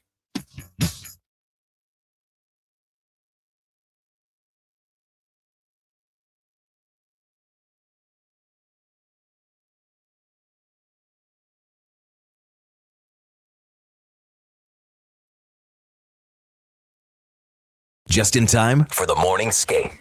This is the Kevin Karius Show on Sports 1440. All right, welcome back to the big program. 10:01 in Edmonton. Kevin Karius, Duke of Delburne. David Schlemko with you on a Wednesday morning, New Year's Eve. David Schlemko, powered by Cougar Paint and Collision. Our family helping your family for over 40 years, part of the Napa Certified Auto Body Program, CougarCollision.com, the brass for the Canadian Olympic team and Hockey Canada. is taking the podium in Minneapolis for the roster announcement. But more importantly, before that, we gave Duke a little shot of the Big Orbs Moonshine. This is about a 25-year-old batch, and the Duke had a little, about a half an ounce, I'd say. What did you think of it, Duke? Is it warming you up? Oh, it's warming me up. My belly's hot. Is it really? It's not a bad taste. No, I've had way worse. I've had worse from manufactured liquor. Like you buy some bottom shelf vodka and take a shot of that. That's way worse than what I just did. So no, it's good. It's fine. Yeah. All you got to do is throw a picture of that bottle online. You'll know it's a 25-year brew there. That's an old bottle. It's a Schlitz. Well, hold up. Put it on the put it in front of your camera there, Kevin, so you can. This is, if you're a viewer rather than just a listener, you can see this bottle. This is an old bottle, and my dad made this about 25 years ago. The old Schlitz. This is it was in other bottles, but this is the one that I kept. But it's been in the freezer for 25 years. And it's almost gone too. Well, yeah, that's a lot there left though. Yeah. There's about a third of it, not quite a quarter of it left. And there's not, like, you just need a little bit. Duke had a half an ounce. He'll have his other half ounce here, and he'll be just fine for the rest of the day. Perfect. Just start your New Year's Eve a little early. Why not, Duke? Hey, why not? Yeah. But it warms you up. It feels, you feel. Let me know. Oh, it definitely warms you up. Yeah. Well, if I had a whole bottle of that could make for a great outing at Silent Ice Center tonight for old our buddy BK putting on his concert. Brett Kissel. Find you in a snowbank in the back. Yeah. Listen, I've slept in my truck many times over the years. On New Year's Eve? No, might get a little chilly. Scott Salmon now on the stage in Minneapolis, president or not president, whatever he is, director of Hockey Canada. They had so many changes there after the whole program, and the program is still bleeding. Yeah. You think about sponsorship and things like that. People were lining up to be a part of Hockey Canada. Before 5 years ago or whatever it is. And since then, it's been a lot more difficult. For sure. So no announcements yet. Nobody leaking anything out. Duke was saying about the American team, and we discussed this earlier, even at the beginning of the show with Sean Hutchin from the fourth period. The Americans, there will be some announcements, but not official announcements until Friday when they're doing it live on the Today Show. Because stupid. Everyone's going to know.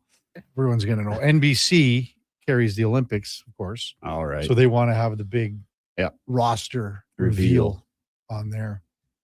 So, it should be all over the internet a day before that happens. Like as Duke said, so if Bill Guerin talks to the players that made it, the players that don't make it, how can you not have some sort of a, someone's going to send a text to someone. Did you make it? No, can't say. What are you going to be sworn? What if you say I made it, and then they said, well, oh no, you were sworn to secrecy. You're off now. Oh, you're gone. Well, I would think especially the guys that don't make it won't be afraid to say so. Mm-hmm. Text 833-401-1440. Brian Deserly says that type of hooch was great for warming you up, stripping paint, and starting cars with a carburetor. It's very true. It's very true. I can't wait to have mine at 11 o'clock. Duke will have one. Connor will have one. Doug Armstrong, now GM of Team Canada, is at the podium to address. I don't know how many people would be there to cover this. I'm just thinking, well, they're in Minneapolis where the World Juniors I get are, it. right? But think about the amount of media in Minneapolis. You've seen the crowds too, Schlemmer. They're brutal. They're terrible crowds. Yeah. And I mean, this has a lot, like the Canadians, maybe they're not traveling across the border because of Trump. That's a fact. It should just be in Canada every year. And everyone who plays in the tournament, even from other countries, say that. Yeah. It feels like you're playing it. You're selling out NHL barns. Mm-hmm. The atmosphere is unbelievable to play in. Or you could do what they're doing now, play in front of 200 people. Like the U.S. games are okay. But they're still not like sellouts. I know. I don't know. Like, I mean, the answer again, it's here next year. Then where do they go? Do they go overseas the following year? Probably. Or not? I would think so. I mean, they felt because the proximity of Minnesota being close to Canada that the Canadians would just flood and go over the border. And it's not the case anymore. Canadians don't want to travel to the United States. So that is just a known fact. I mean, Vegas is struggling. Yeah. Like you see all the stuff that happens on or doesn't happen on the Strip. How many Canadians aren't going to Vegas anymore? Or fewer, whatever. Kevin Karius, David Schlemko, Duke of Delburne with you on Sports 1440. Still awaiting the initial announcements for Team Canada for the 2026 Olympic Games in Italy.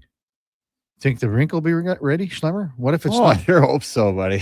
I sure hope so. What about the ice and everything? Like, what about the quality of ice? If you're playing 3 games a day, probably not going to be great. Yeah. You know, I got to think they're going to find a way to get it done, and it's going to be okay. I'm holding out hope, anyways. Wow. Jordan Binnington, Darcy Kemper. Oh, look at they're like kids. What is this, like And AI? Logan Thompson. Oh, they got him the wrong way. He's left-handed. Yeah. So goaltender's out. Drew Doughty makes the grade, Duke. Another guy shooting the wrong way. Yeah. Thomas Harley. There you go. Wow. I'm way out to lunch on the back end already. Cale Makar, obviously everyone I saw that one coming. knew. And I think these are they alphabetical? Josh Morrissey. Yeah, they do look alphabetical. Yeah. It's a good call. Colton Parayko. Man, Drew Doughty comes in, and so does so that means Chikrin and Schaefer are off. Travis Sanheim is in. That means Chikrin and Schaefer are both off, hey, Duke? Yeah. Not necessarily Schaefer. Oh, Yeah. now he is. Shea Theodore. And on Taves. So those are the guys that we, the top 4. There you go. Macklin Celebrini, the first, obviously a C. No A's or B's coming in. So no Connor Bedard. No Bedard.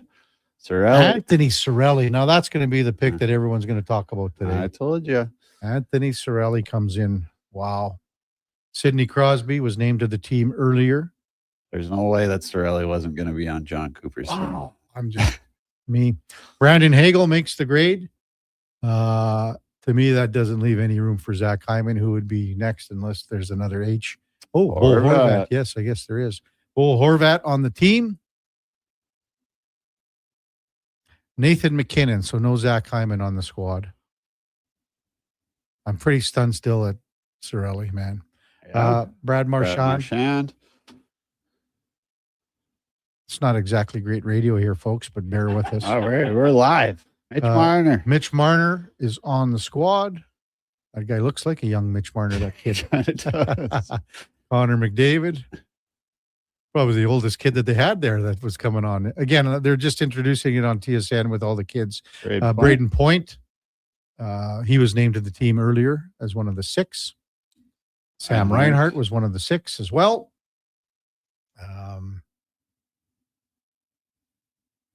Mark Stone. So there's another guy. I didn't have Stone another on my bubble original. guy.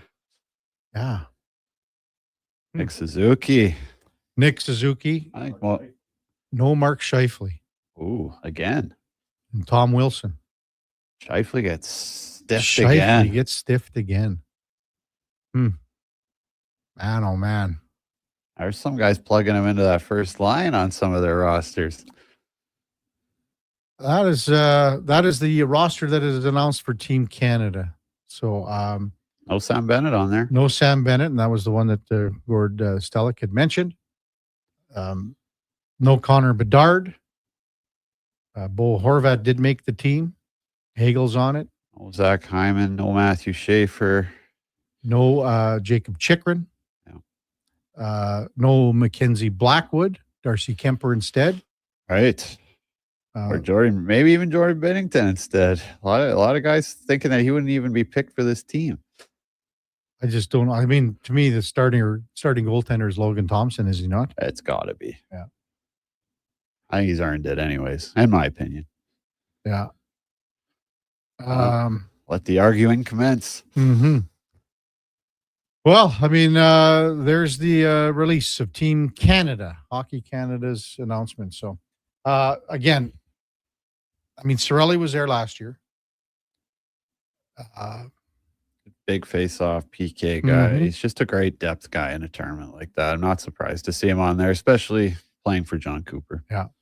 5 players from the Four Nations roster team not on it. Those would be Sam Bennett, Travis Konechny, Seth Jarvis, Aiden Hill, and Sam Montembeau. Obviously, Jarvis, surprise for you, Duke. Bennett's a little bit of a surprise for me. Not being on? Not being on. I thought he was really good at the Four Nations. This leads me to believe that there's something very serious wrong with Connor Bedard.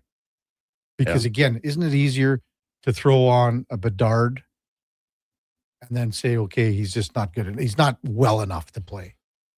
Yeah, I mean, I see your point there, but then maybe you're also taking a spot away from an able-bodied guy who deserves it as well. Yeah. So to run them down, we'll just run down the goaltenders. Again, these are all alphabetical.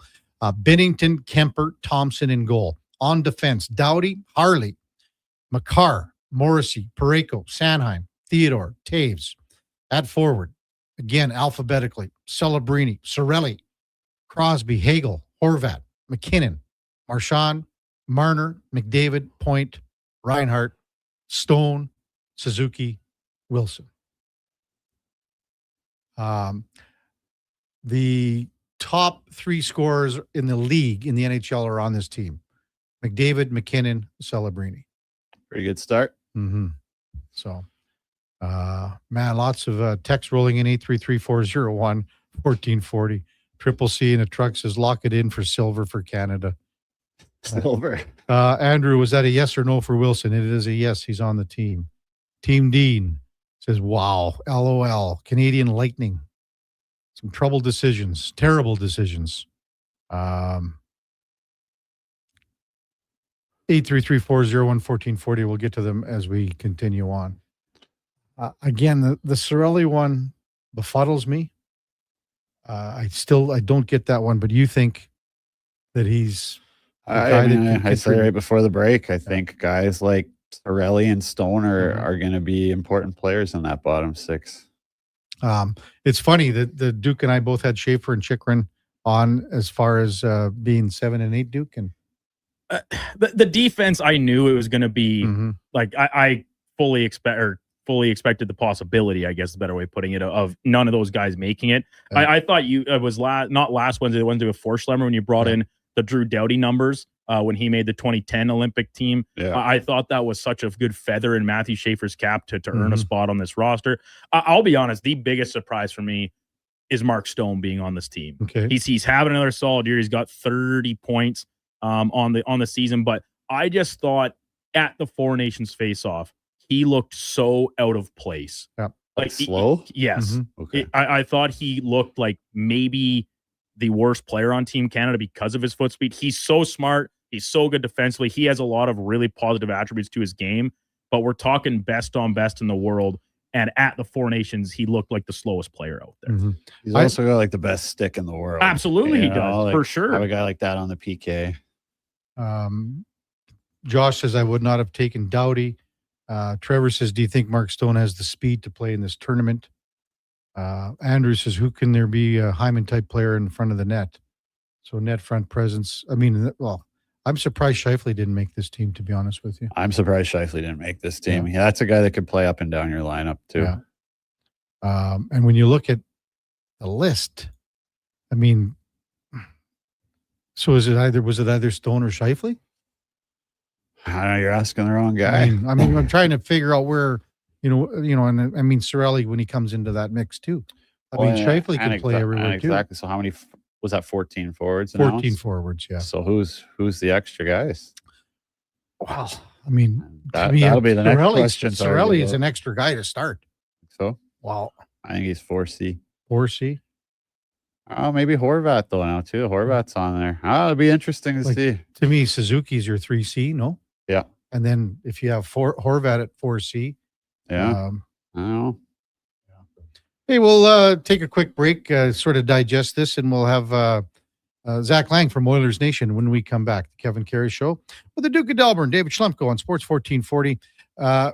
AM radio. We're also streaming on YouTube, X, Facebook, Instagram, and Twitch. At GS Construction, we focus on building a culture of collaboration, innovation, and respect. Our teams work together, supporting one another and striving towards shared goals. We're committed to creating a work environment that empowers individuals, values teamwork, and ensures everyone feels respected and safe. With decades of experience in the field, GS Construction prioritizes our people, our culture, and safety. This is what makes us unique. To find out more, go to gsconstruction.ca. When it snows and you have a Honda, let it blow, let it blow, let it blow. Ditch the driveway shovel because right now at Riverside Honda and Ski-Doo, save up to $400 on Honda dual-stage snowblowers. Take whatever winter throws at you and throw it back with iconic Honda reliability. Available for a limited time only at Riverside Honda and Ski-Doo. 15 Inglewood Drive in St. Albert and always at riversidehonda.com. Shop local, shop Canadian. At Fountain Tire, success is a team effort. They're committed to their team members and their customers. And that means treating your vehicle like it's their own and finding solutions that suit your needs. Because whatever the road brings ahead, they're on it with you. Visit fountaintire.com today. The longest running basketball show in Canada airs every Saturday morning at 10 on Sports 1440. Hoop City with Paul Sir introduces a new generation of basketball talk. And it's right here on Edmonton's home for sports, Sports 1440. Legacy Heating and Cooling offers no payments and no interest for 1 year on your new furnace. So, when you wake up to no heat, call Legacy, call Legacy. If you need it immediately with no overtime rates.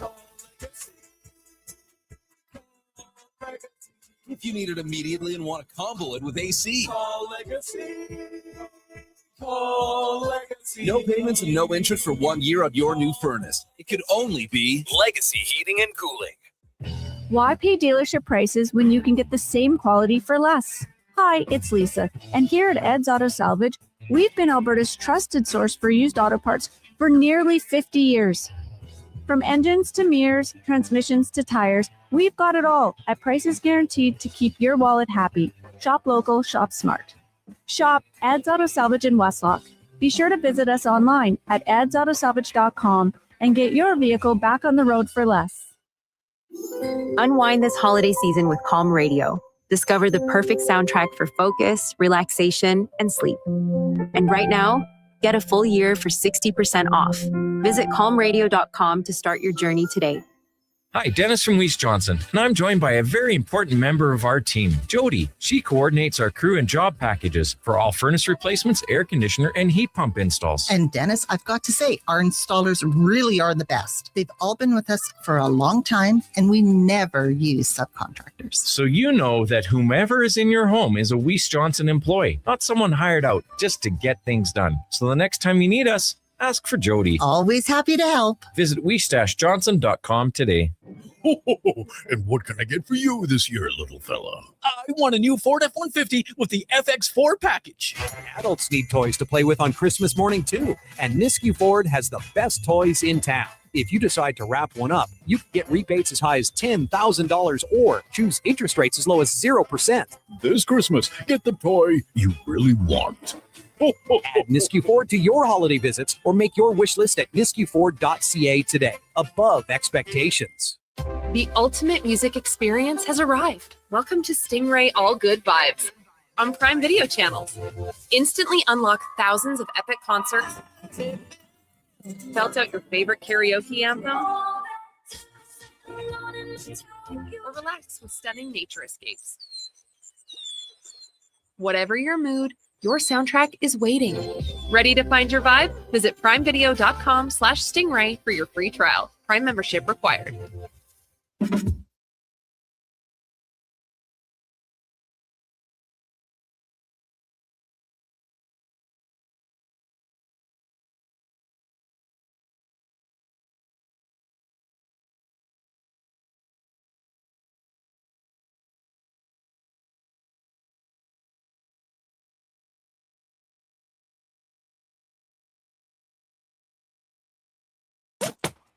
Stories, guests, and insights. This is Sports 1440 and the Kevin Karius Show.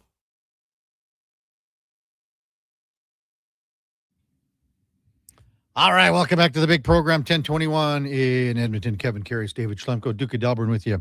Canadian Olympic team announced. We had it live for you right here on Sports 1440 AM radio.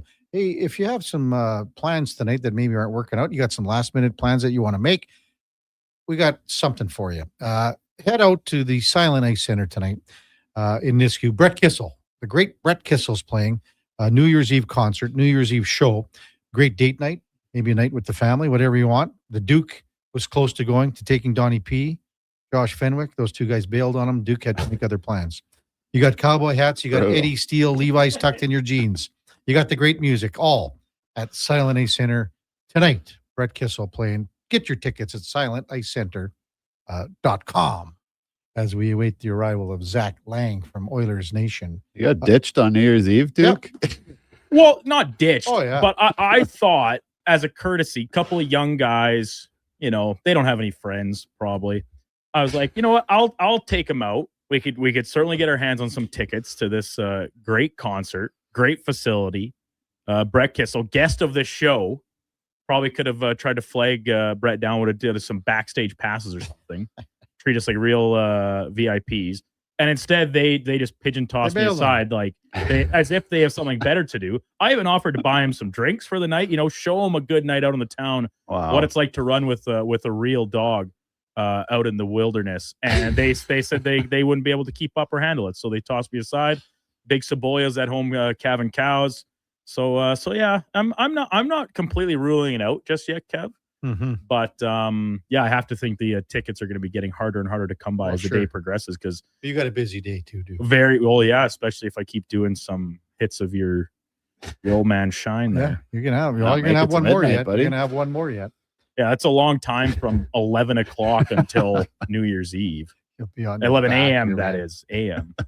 Some quotes from Doug Armstrong here, who's on the podium. Right now, the general manager of the Canadian men's Olympic roster. He was asked what Drew Doughty said when he told him that he'd made his third Olympic team.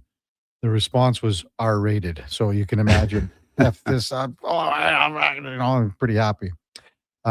Also adds that the list is long, but not too long when it comes to players on standby for, in case of injury, things like that. Won't specify who it is, how many, but it's saying long, but not too long. Why wouldn't they just tell us who it is? I don't know that one. Players not selected to this roster, because that's what's going to be talked about. Oh, yeah. For points, like players that have had good first half of the seasons. Mark Scheifele, 45 points. Wyatt Johnston, 45 points. Connor Bedard, 44 points, but the injury status there. Morgan Geekie was a real long shot, I think. Yeah. Real long shot. 40 points, but Morgan Geekie in the 25 calendar year, most goals in the NHL right now, going in to tonight tied with Nathan McKinnon. Yeah. It's just, it's a whole another animal going to the Olympics. Oh, without question. I don't know. Zach's ready to go. All right. Time now for the puck report. Brought to you by Fountain Tire. And at Fountain Tire, we focus on one thing. It's your vehicle. From tires and wheels, oil changes, vehicle repairs, we have you covered. Visit fountaintire.com to book your appointment today as we check in with Zach Lang from Oilers Nation. Morning, Zach. You're with Kevin Karius and David Schlemko, the former NHLer. Thanks for jumping on Sports 1440 this morning, big fella. Hey, good morning, guys. Thanks for having me. Yeah, it's kind of a crazy morning today, to say the very least. Absolutely. It's been bananas. So you had a quick look at this original list here. Zach, what are your just overall initial thoughts on this list? No major surprises, I don't think. I mean, seeing Macklin Celebrini work his way onto the roster, I think that's really cool. Evidently been a tremendous season for him, right? This is a guy who is right at the top of the NHL scoring race. Love to see a little bit of youth coming onto the team here as well. Bo Horvat, Nick Suzuki, a couple of other newcomers here to this roster. Again, a couple of guys who have had solid seasons. I think Suzuki really can help fill a role in the bottom six as kind of a defensive first center. Bo Horvat has a little bit more two-way style to his game. I'm fine with those additions there. The guys coming off for him, Seth Jarvis, Konechny, and Sam Bennett, they had their struggles during the Four Nations face-off. So it's not a major surprise that these guys kind of came off the roster. I think for me, I'm a little surprised at the blue line. That's kind of the one area where I thought that there would be a little bit more tweaks done. I'm not surprised or shocked, I should say, that they kept the exact same group. But, if you remember back to the Four Nations face-off, like this was a defensive group that we were having conversations about, having some struggles, right? There was a lack of puck movers on that blue line in key moments for the team. Evidently the goaltending, not shocked that Jordan Binnington is still there. Logan Thompson, he's played so well over the last year here that it makes sense that he kind of joined on. And then I think Darcy Kemper is probably the number 3 out of that group. And of course, bearing the lead of no Zach Hyman and no Evan Bouchard on the Canadian Olympic roster. So certainly a lot of storylines here for this group here. It's going to be very interesting to see what happens. If there are any injuries to these players and who these replacements could be. Yeah, very interesting. I mean, I think a lot of fans will kind of blink or think twice about maybe a guy like Anthony Cirelli, Mark Stone, even Drew Doughty, getting up there in age. But I don't know. In my opinion, I think they've assembled a really good, complete team here, to play a complete 200-foot game. I don't think you can underestimate the value of leadership that Drew Doughty brings. I don't know what's your opinion on that. Do you think that they've taken too much stock in what happened at the Four Nations? Maybe a little too much loyalty to like these career Team Canada guys, or do you like where they're sitting? I do think that there maybe is a little bit too much loyalty. I mean, I get it. Like Drew Doughty is, he's a Canadian guy. He's been a great defenseman for a very long time in the NHL, but, it kind of feels like the game's passed him by a little bit. He's had some struggles this season.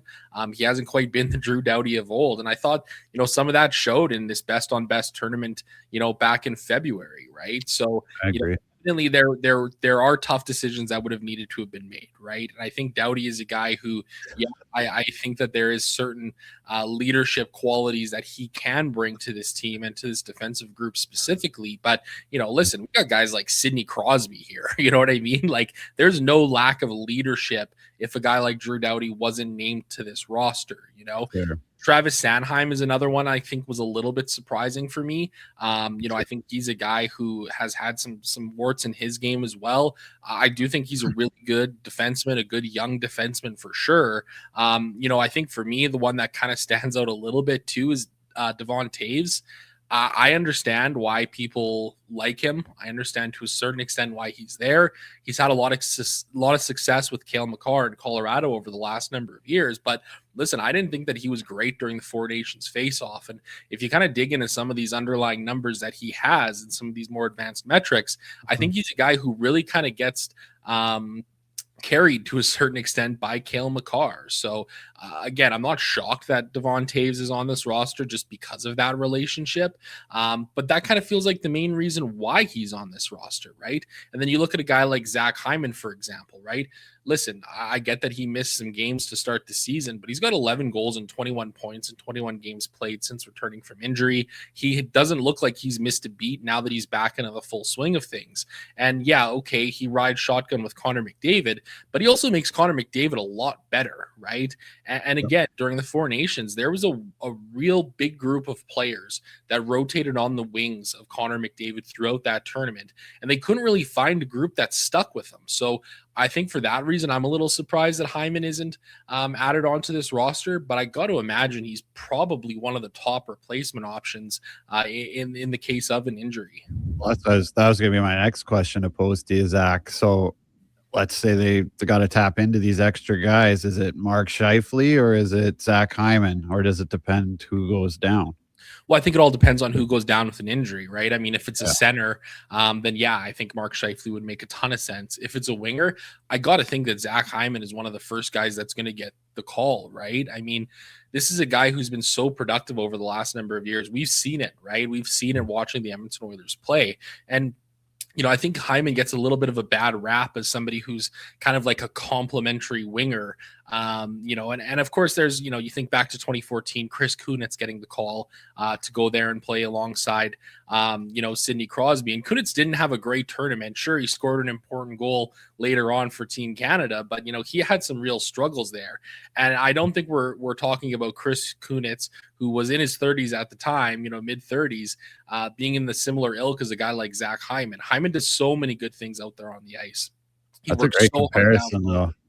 Well, it is to a certain extent, right? Because that's what the people are saying, right? That's what the streets are saying. Oh, Zach Hyman's just another Chris Kunitz. When the reality is, I think he's really far from it, just based off of the way that he's able to play the game, right? Zach Lang from Oilers Nation with us. Just want to switch gears to the Oilers and their game tonight, because the morning skate just started about 2 minutes ago. Andrew Mangiapane is going to draw back in, and it looks like they want to have a little more depth line-wise. Mangiapane's right on the second line with Draisaitl and Podkolzin. You're going to move Savoy down with Roslovic and Janmark. So a little more balance. And if that wasn't a kick in the ass for Mangiapane to sit out the other night, at least, he can't say that I'm going back into the lineup here and I'm going to play on the fourth line. He's playing on the second line here. Yeah, well, hopefully he's fired up and ready to go. I mean, his last chance. I remember playing against this guy at the end of my career, and he was a pain in the ass to play against. And I just haven't seen any of that with the Oilers. Yeah, 100%. Go ahead, Zach. Yeah, I was just gonna say I agree with you, David. Like, this is a guy who was a pest for a number of years. Like, one of those players when you watch your team go up against him, it's like, man, you hate this guy on the other team. You hate watching him play, but boy, you'd love to have him in your own end of the rink, right? And we haven't really seen a lot of that from Mangiapane. There's not been any of that kind of like grease to his game that is, he's been so well known for. We got a long look in the top six earlier this season. Evidently wasn't producing well enough, wasn't looking like a guy who fit up there, and then gets bumped down to the bottom six, and he just went quiet as a church mouse. That was the part that was kind of really concerning for me. I'm fine with him getting a bump back up to the second line here. I mean, let's see what he can do. Maybe he comes out fired up. You got to hope that he is, after a healthy scratch and the rumors that are swirling about a potential trade here. But I think of the bigger picture for this season, I think Savoy's the guy that should be there on a consistent basis. I think he's proved that over the course of, his body of work this season. And I think one thing that's really interesting too is like the Oilers kind of have to trade Andrew Mangiapane here. They have to figure out a way to get his $2.6 million off the books, because when you look at the Edmonton Oilers salary cap situation with guys like Tristan Jarry on the injured reserve, Jake Wallman, Kasperi Kapanen on the long-term injured reserve, the Oilers don't have enough cap space to activate all of these guys to the roster without clearing Andrew Mangiapane's $2.6 million cap hit. So, I know there was a report that, Mangiapane's agent might have gotten permission to seek a trade. I think it's going to be best for both sides here to kind of move on from, this little bit of an experiment, because truth be told, Kasperi Kapanen can do exactly what Andrew Mangiapane has done so far this season, and he can do it for $1.3 million less. And he can do it better, actually. Yeah. I know they have to figure out 3C yet, but I'd rather see Roslovic with Draisaitl than Savoy moving forward. Yeah, I think that's fair. I think the idea is that they're trying to get some offense in this bottom six going, right? I mean, it's been an absolutely anemic group. There's been some bottom sixes at Edmonton that have struggled to score over the years, but right now this is one of the lowest scoring bottom sixes that the Oilers have had in a very, very long time. Adam Henrique, love him as a player. I've thought he's had a really strong season. In terms of his two-way play, he's looked rejuvenated this season, but the offense just has not been there whatsoever. And you need a guy in that 3C spot who can chip in some offense, right? I think the other argument is then, okay, well, maybe you move a guy like Ryan Nugent-Hopkins down. Yeah, don't mind that idea whatsoever. But boy, he's having a tremendous season alongside McDavid and Hyman up there on that top line, a point per game player. Missed some time due to injury, came back, hasn't missed a beat. Like, he's looked tremendous up there. So I think it's kind of hard to say, okay, Nuge, you're going down to 3C now, just given how well he's been performing offensively. Good problems to have here for the Edmonton Oilers of Roslovic or Nuge or whoever should be this 3C. But I think for the time being, I'm okay with Roslovic getting some time up the middle and seeing what he can do there in a bigger body of work. Zach, as always, good stuff. Thanks for coming on, as always, and you do so frequently. Really appreciate it. Happy New Year to you, big fella. All the best in 2026. Yeah, thanks again for having me. Merry belated Christmas to you guys and Happy New Year as well. All right, that's Zach Lang from Oilers Nation, and the Puck Report brought to you by Fountain Tire. At Fountain Tire, we focus on one thing, and it is your vehicle. Visit fountaintire.com to book your appointment today. Also, have to mention, in goal for the Oilers tonight, Connor Ingram. Oh my God. What is happening, man? We went through this for like 5 minutes. Well, I just sound like a complete moron. Well, that's nice. No, we said the same thing, but every time that I think I know what Chris Knobloch's thinking, he does the exact opposite. That's so true, man. Yeah. He's unpredictable. Yeah. I mean, if I'm Cal Pickard, I'm sitting there like, what the hell do I have to do? Mm-hmm. Like he's the only reason they won the last game. Well, maybe they figured out, like, maybe Cal has better numbers against Philly on Saturday.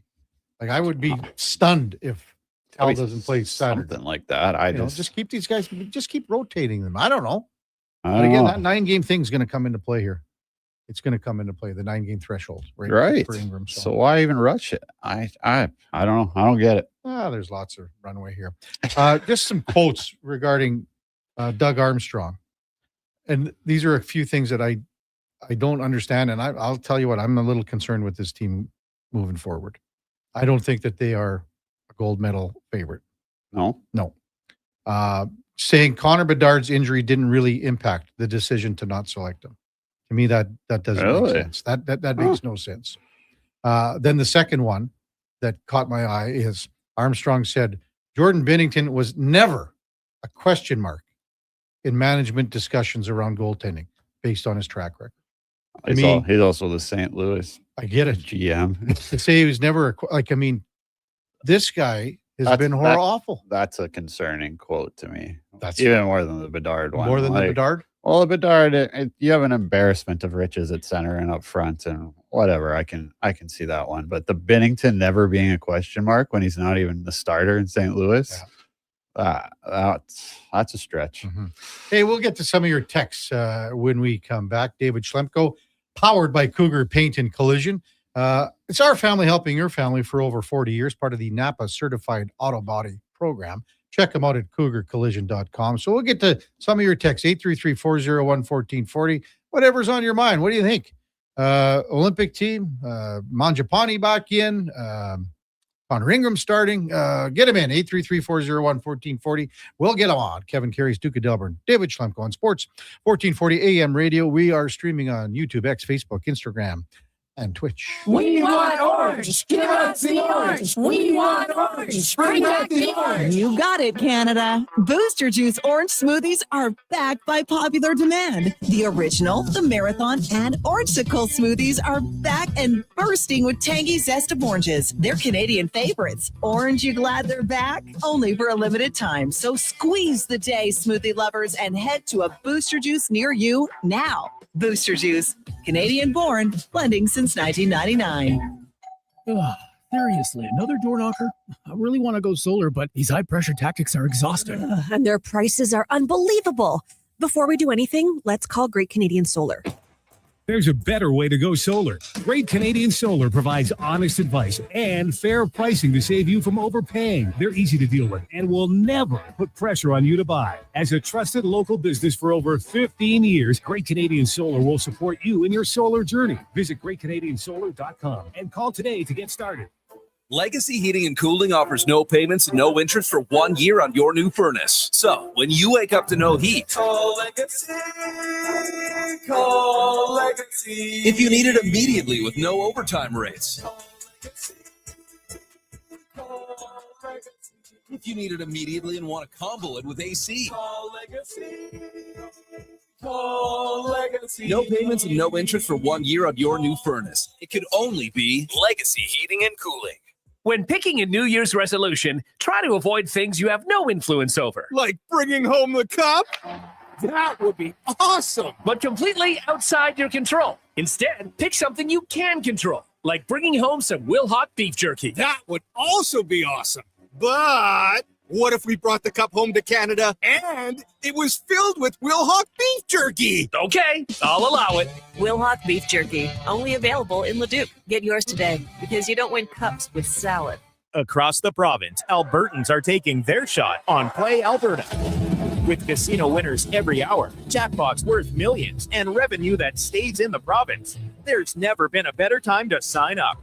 Right now, our listeners can score a $50 free bet when they make a minimum $50 deposit with code Gregor50. That's code Gregor50 for a $50 free bet. Start playing with your game sense today to find out if you're Alberta's next winner. The longest running basketball show in Canada airs every Saturday morning at 10 on Sports 1440. Hoop City with Paul Sir introduces a new generation of basketball talk, and it's right here on Edmonton's home for sports, Sports 1440. I'm Saxon, and this is my little sister Goldie. I'm Goldie, and this is my little sister Saxon. Wait a minute. I'm the big sister around here. And I'm Rick Showers from Noble RV, and these are my granddaughters. They like to help with the holiday commercials. It's sort of a tradition in our family. And since they moved from Australia to Nashville, we get to see them more than ever. It's nice to live in the same hemisphere with Grandma and Papa. That's right, Saxon. And at Noble, the holidays are all about family. And really, that's what camping is all about, too. Maybe I should come work for you at your store, Papa. I can make the Goldie cakes. Maybe in a few years. Papa says used RVs are way better than new RVs. That's right, Saxon. You learn quickly. So what do you have to say to all the people listening on the radio? Happy Christmas to everyone in Canada. And that's Noble. NobleRV.ca.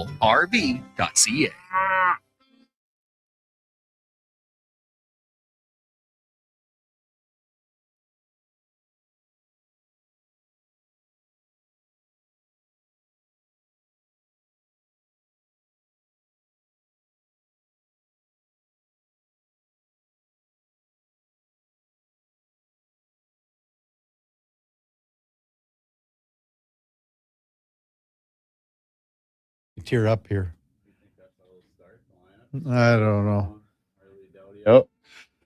Duke's tearing me up with this old anxiety to lead us out here. Like, what is this? That's what you play at midnight tonight. Oh. Old anxiety, you know? Okay. You'll probably be watching, what's that? Sex in the City movie? Oh, yeah. You'll be watching that that's what tonight, I'll be eh? watching, At yeah. midnight tonight when they play Old Anxiety and everyone tears up.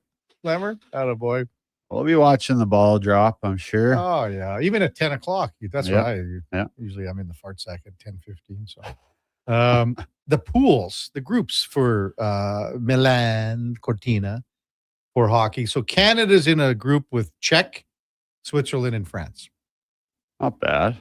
United States in a pool with Latvia, Germany, and Denmark. Wow, that's a nice pull. Yeah. But Group B is the group of death. It's got Sweden, Finland, Slovakia, and then Italy. So Italy's garbage, but that's the best group of all three of Like them. you could probably swap Sweden or Finland with one of those teams in the U.S. pool. Northside Loose is looks like Canada's built a team to win 2-1 against the best teams, relying on the power play PK to be elite. Who knows? But as I said, we looked at the whole roster, and I said to Schleimer, take McKinnon off the list.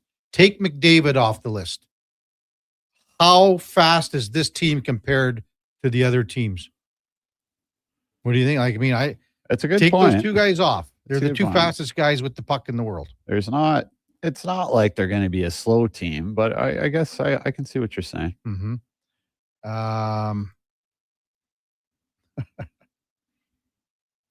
I mean, I think that my biggest point that I'm trying to make here is this isn't an all-star team, right? Mhm. You're not just trying to pick the best offensive guys with the most points. You got to still go out there and win hockey games against these other teams who have an all-star team.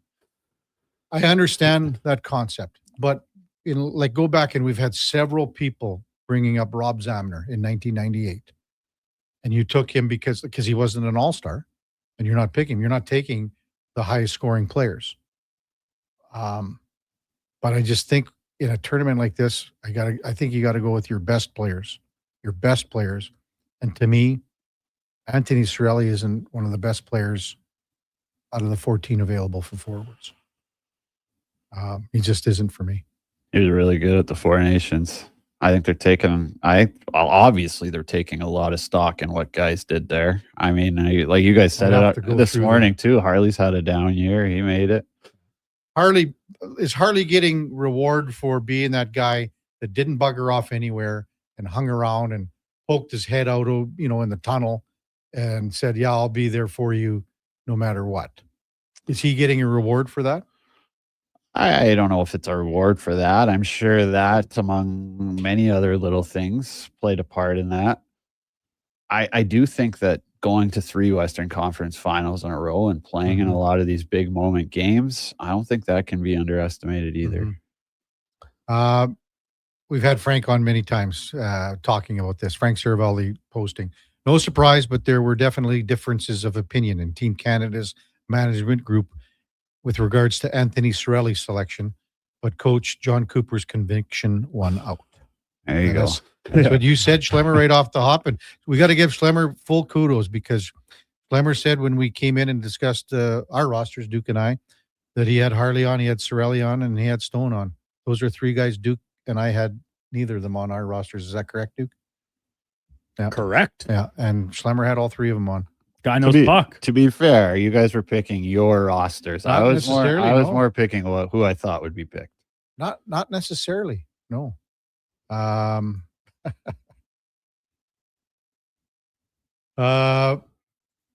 Ryan from SAS is absolutely mind-blowing that Sam Bennett got left off. I think he'd be. I think he just got replaced by Tom Wilson. Yeah. Yeah. Like I think if you think that's a fair assessment. If you want to take one player that can make you not get pushed around and play a different type of game, you don't need a full line of them. It's the Olympics. The game's officiated very differently, but you need one guy. And Tom Wilson's playing at a level that you could not leave him off this team with the size, speed, and scoring ability he has.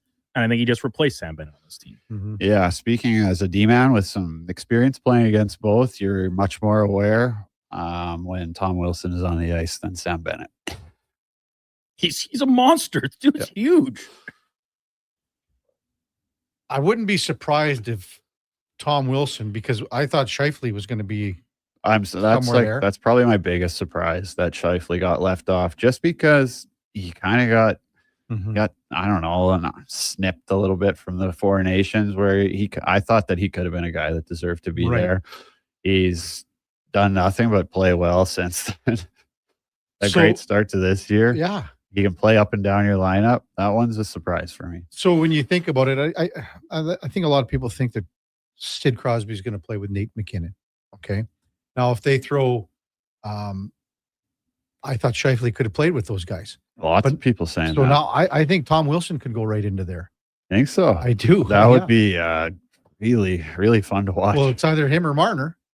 Yeah. And then I think you're going to have Connor McDavid with Reinhart. I think Marner's going to play with them. You think Marner's going to play with Connor? I kind of do. And then but I have Celebrini playing with Connor McDavid.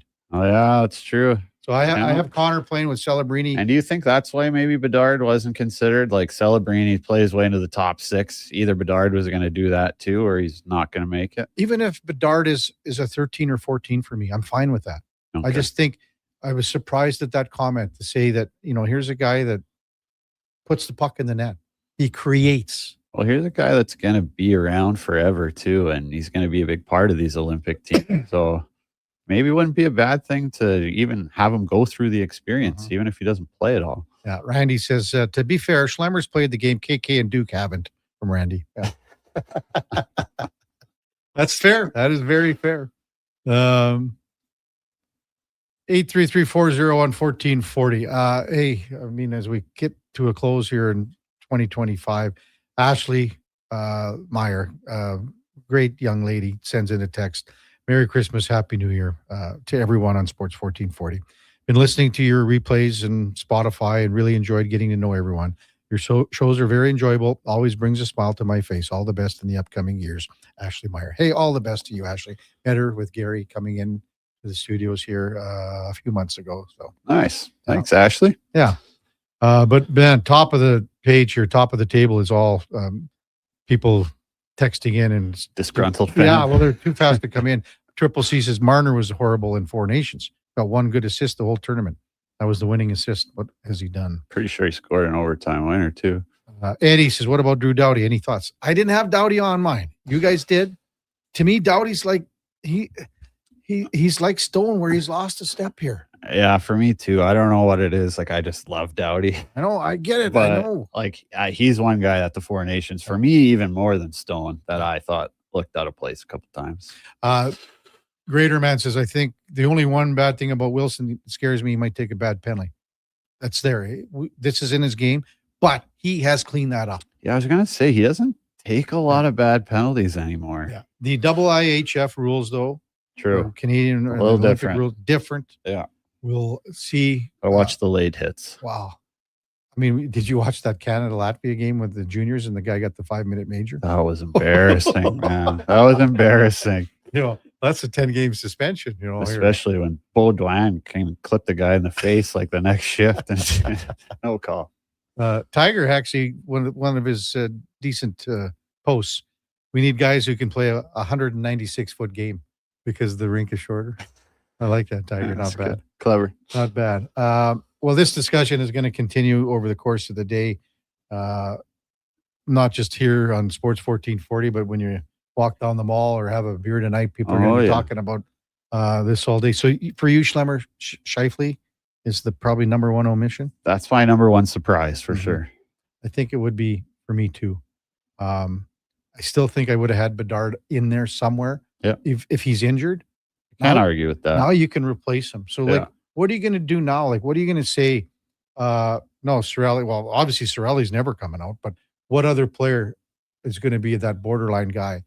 To me, it'd give them some roster flexibility here. Well, that's the thing that's going to be interesting too is, you know, if it's Cirelli and Stone as your extra guys and McKinnon gets hurt, you know, that might be like we're calling Connor Bedard and he's coming and he's going straight into the lineup over these guys.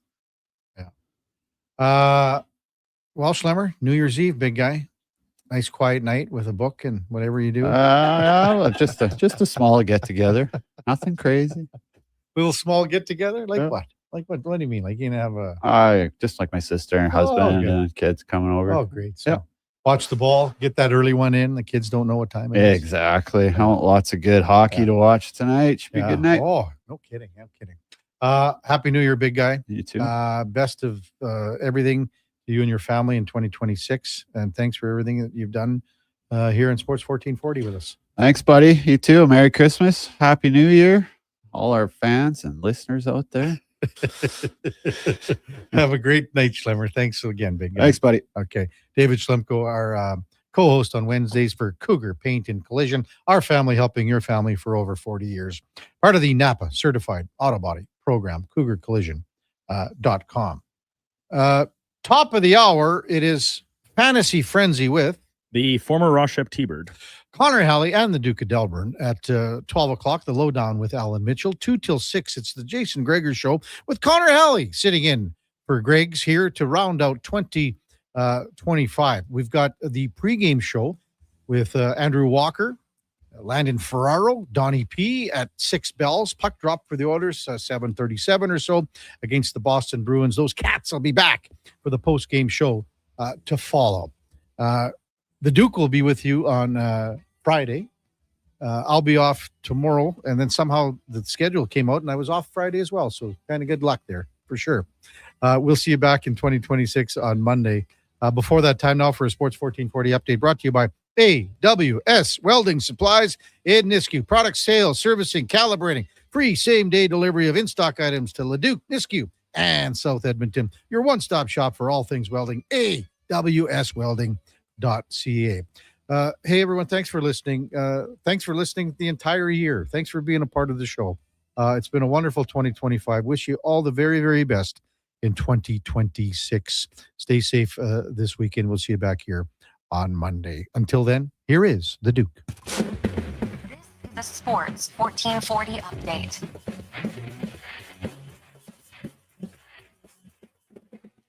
Team Canada has announced its roster for the upcoming 2026 Olympics in Italy, and some replacements from the Four Nations team. Macklin Celebrini joining the team along with Nick Suzuki, Bo Horvat, and Tom Wilson, forwards that were on the team back in February, and no longer Sam Bennett, Travis Konechny, and Seth Jarvis. The entire D-corps is back, and just the goaltending changes.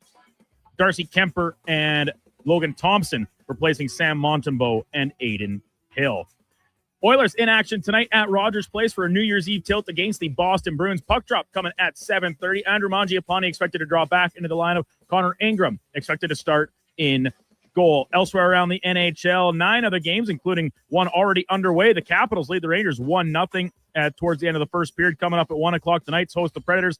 Lightning are in Anaheim. The Jets visit the Red Wings. Devils play the Jackets. Sabres taking on the Stars. Flames host the Flyers down the highway. And the Blues, they're in Colorado against the Avalanche. World Junior full slate today. First one getting underway just after the top of this hour. That'll be Switzerland and Slovakia. Tonight at 6:30, first place in the pool on the line when Canada plays Finland. The other 2 games, Sweden playing USA and Latvia taking on the Czechs. One game in the PWHL this afternoon has Vancouver in New York against the Sirens, and a full slate of NBA action, including the Raptors hosting the Denver Nuggets, who will be without Nikola Jokic. Tip off that one 5:30 from Toronto.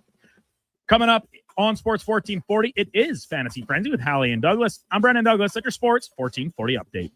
Sports 1440 in West Edmonton Mall and Wetaskiwin. CKJR is a Stingray radio station. Download the free radio player app and listen wherever you go. As 2025 comes to a close, GS Construction would like to take the time and thank our crews, our partners, and our communities for another successful year of teamwork and growth. Together, we've helped keep Edmonton and the surrounding area moving by building and maintaining the underground infrastructure that keeps everything running smoothly. It's been another year of dedication, pride, and hard work the team has put in to make it all possible. To learn more about our people and our projects, visit gsconstruction.ca. Do you work for a company that wants to reach people who love sports? Or maybe you're looking to hire people who love sports. Sports 1440 partners with dozens of local businesses, connecting with tens of thousands of Edmonton sports fans every day. On the radio, on the listening apps, on YouTube, and on social media. Contact our sales team today to see what Sports 1440 can do for you. Email Gregor at sports1440.ca to get started. At Fountain Tire, success is a team effort. They're committed to their team members and their customers. And that means treating your vehicle like it's their own and finding solutions that suit your needs. Because whatever the road brings ahead, they're on it with you. Visit fountaintire.com today. You wanted local sports on weekends. Saturday mornings at 9. Check out the Saturday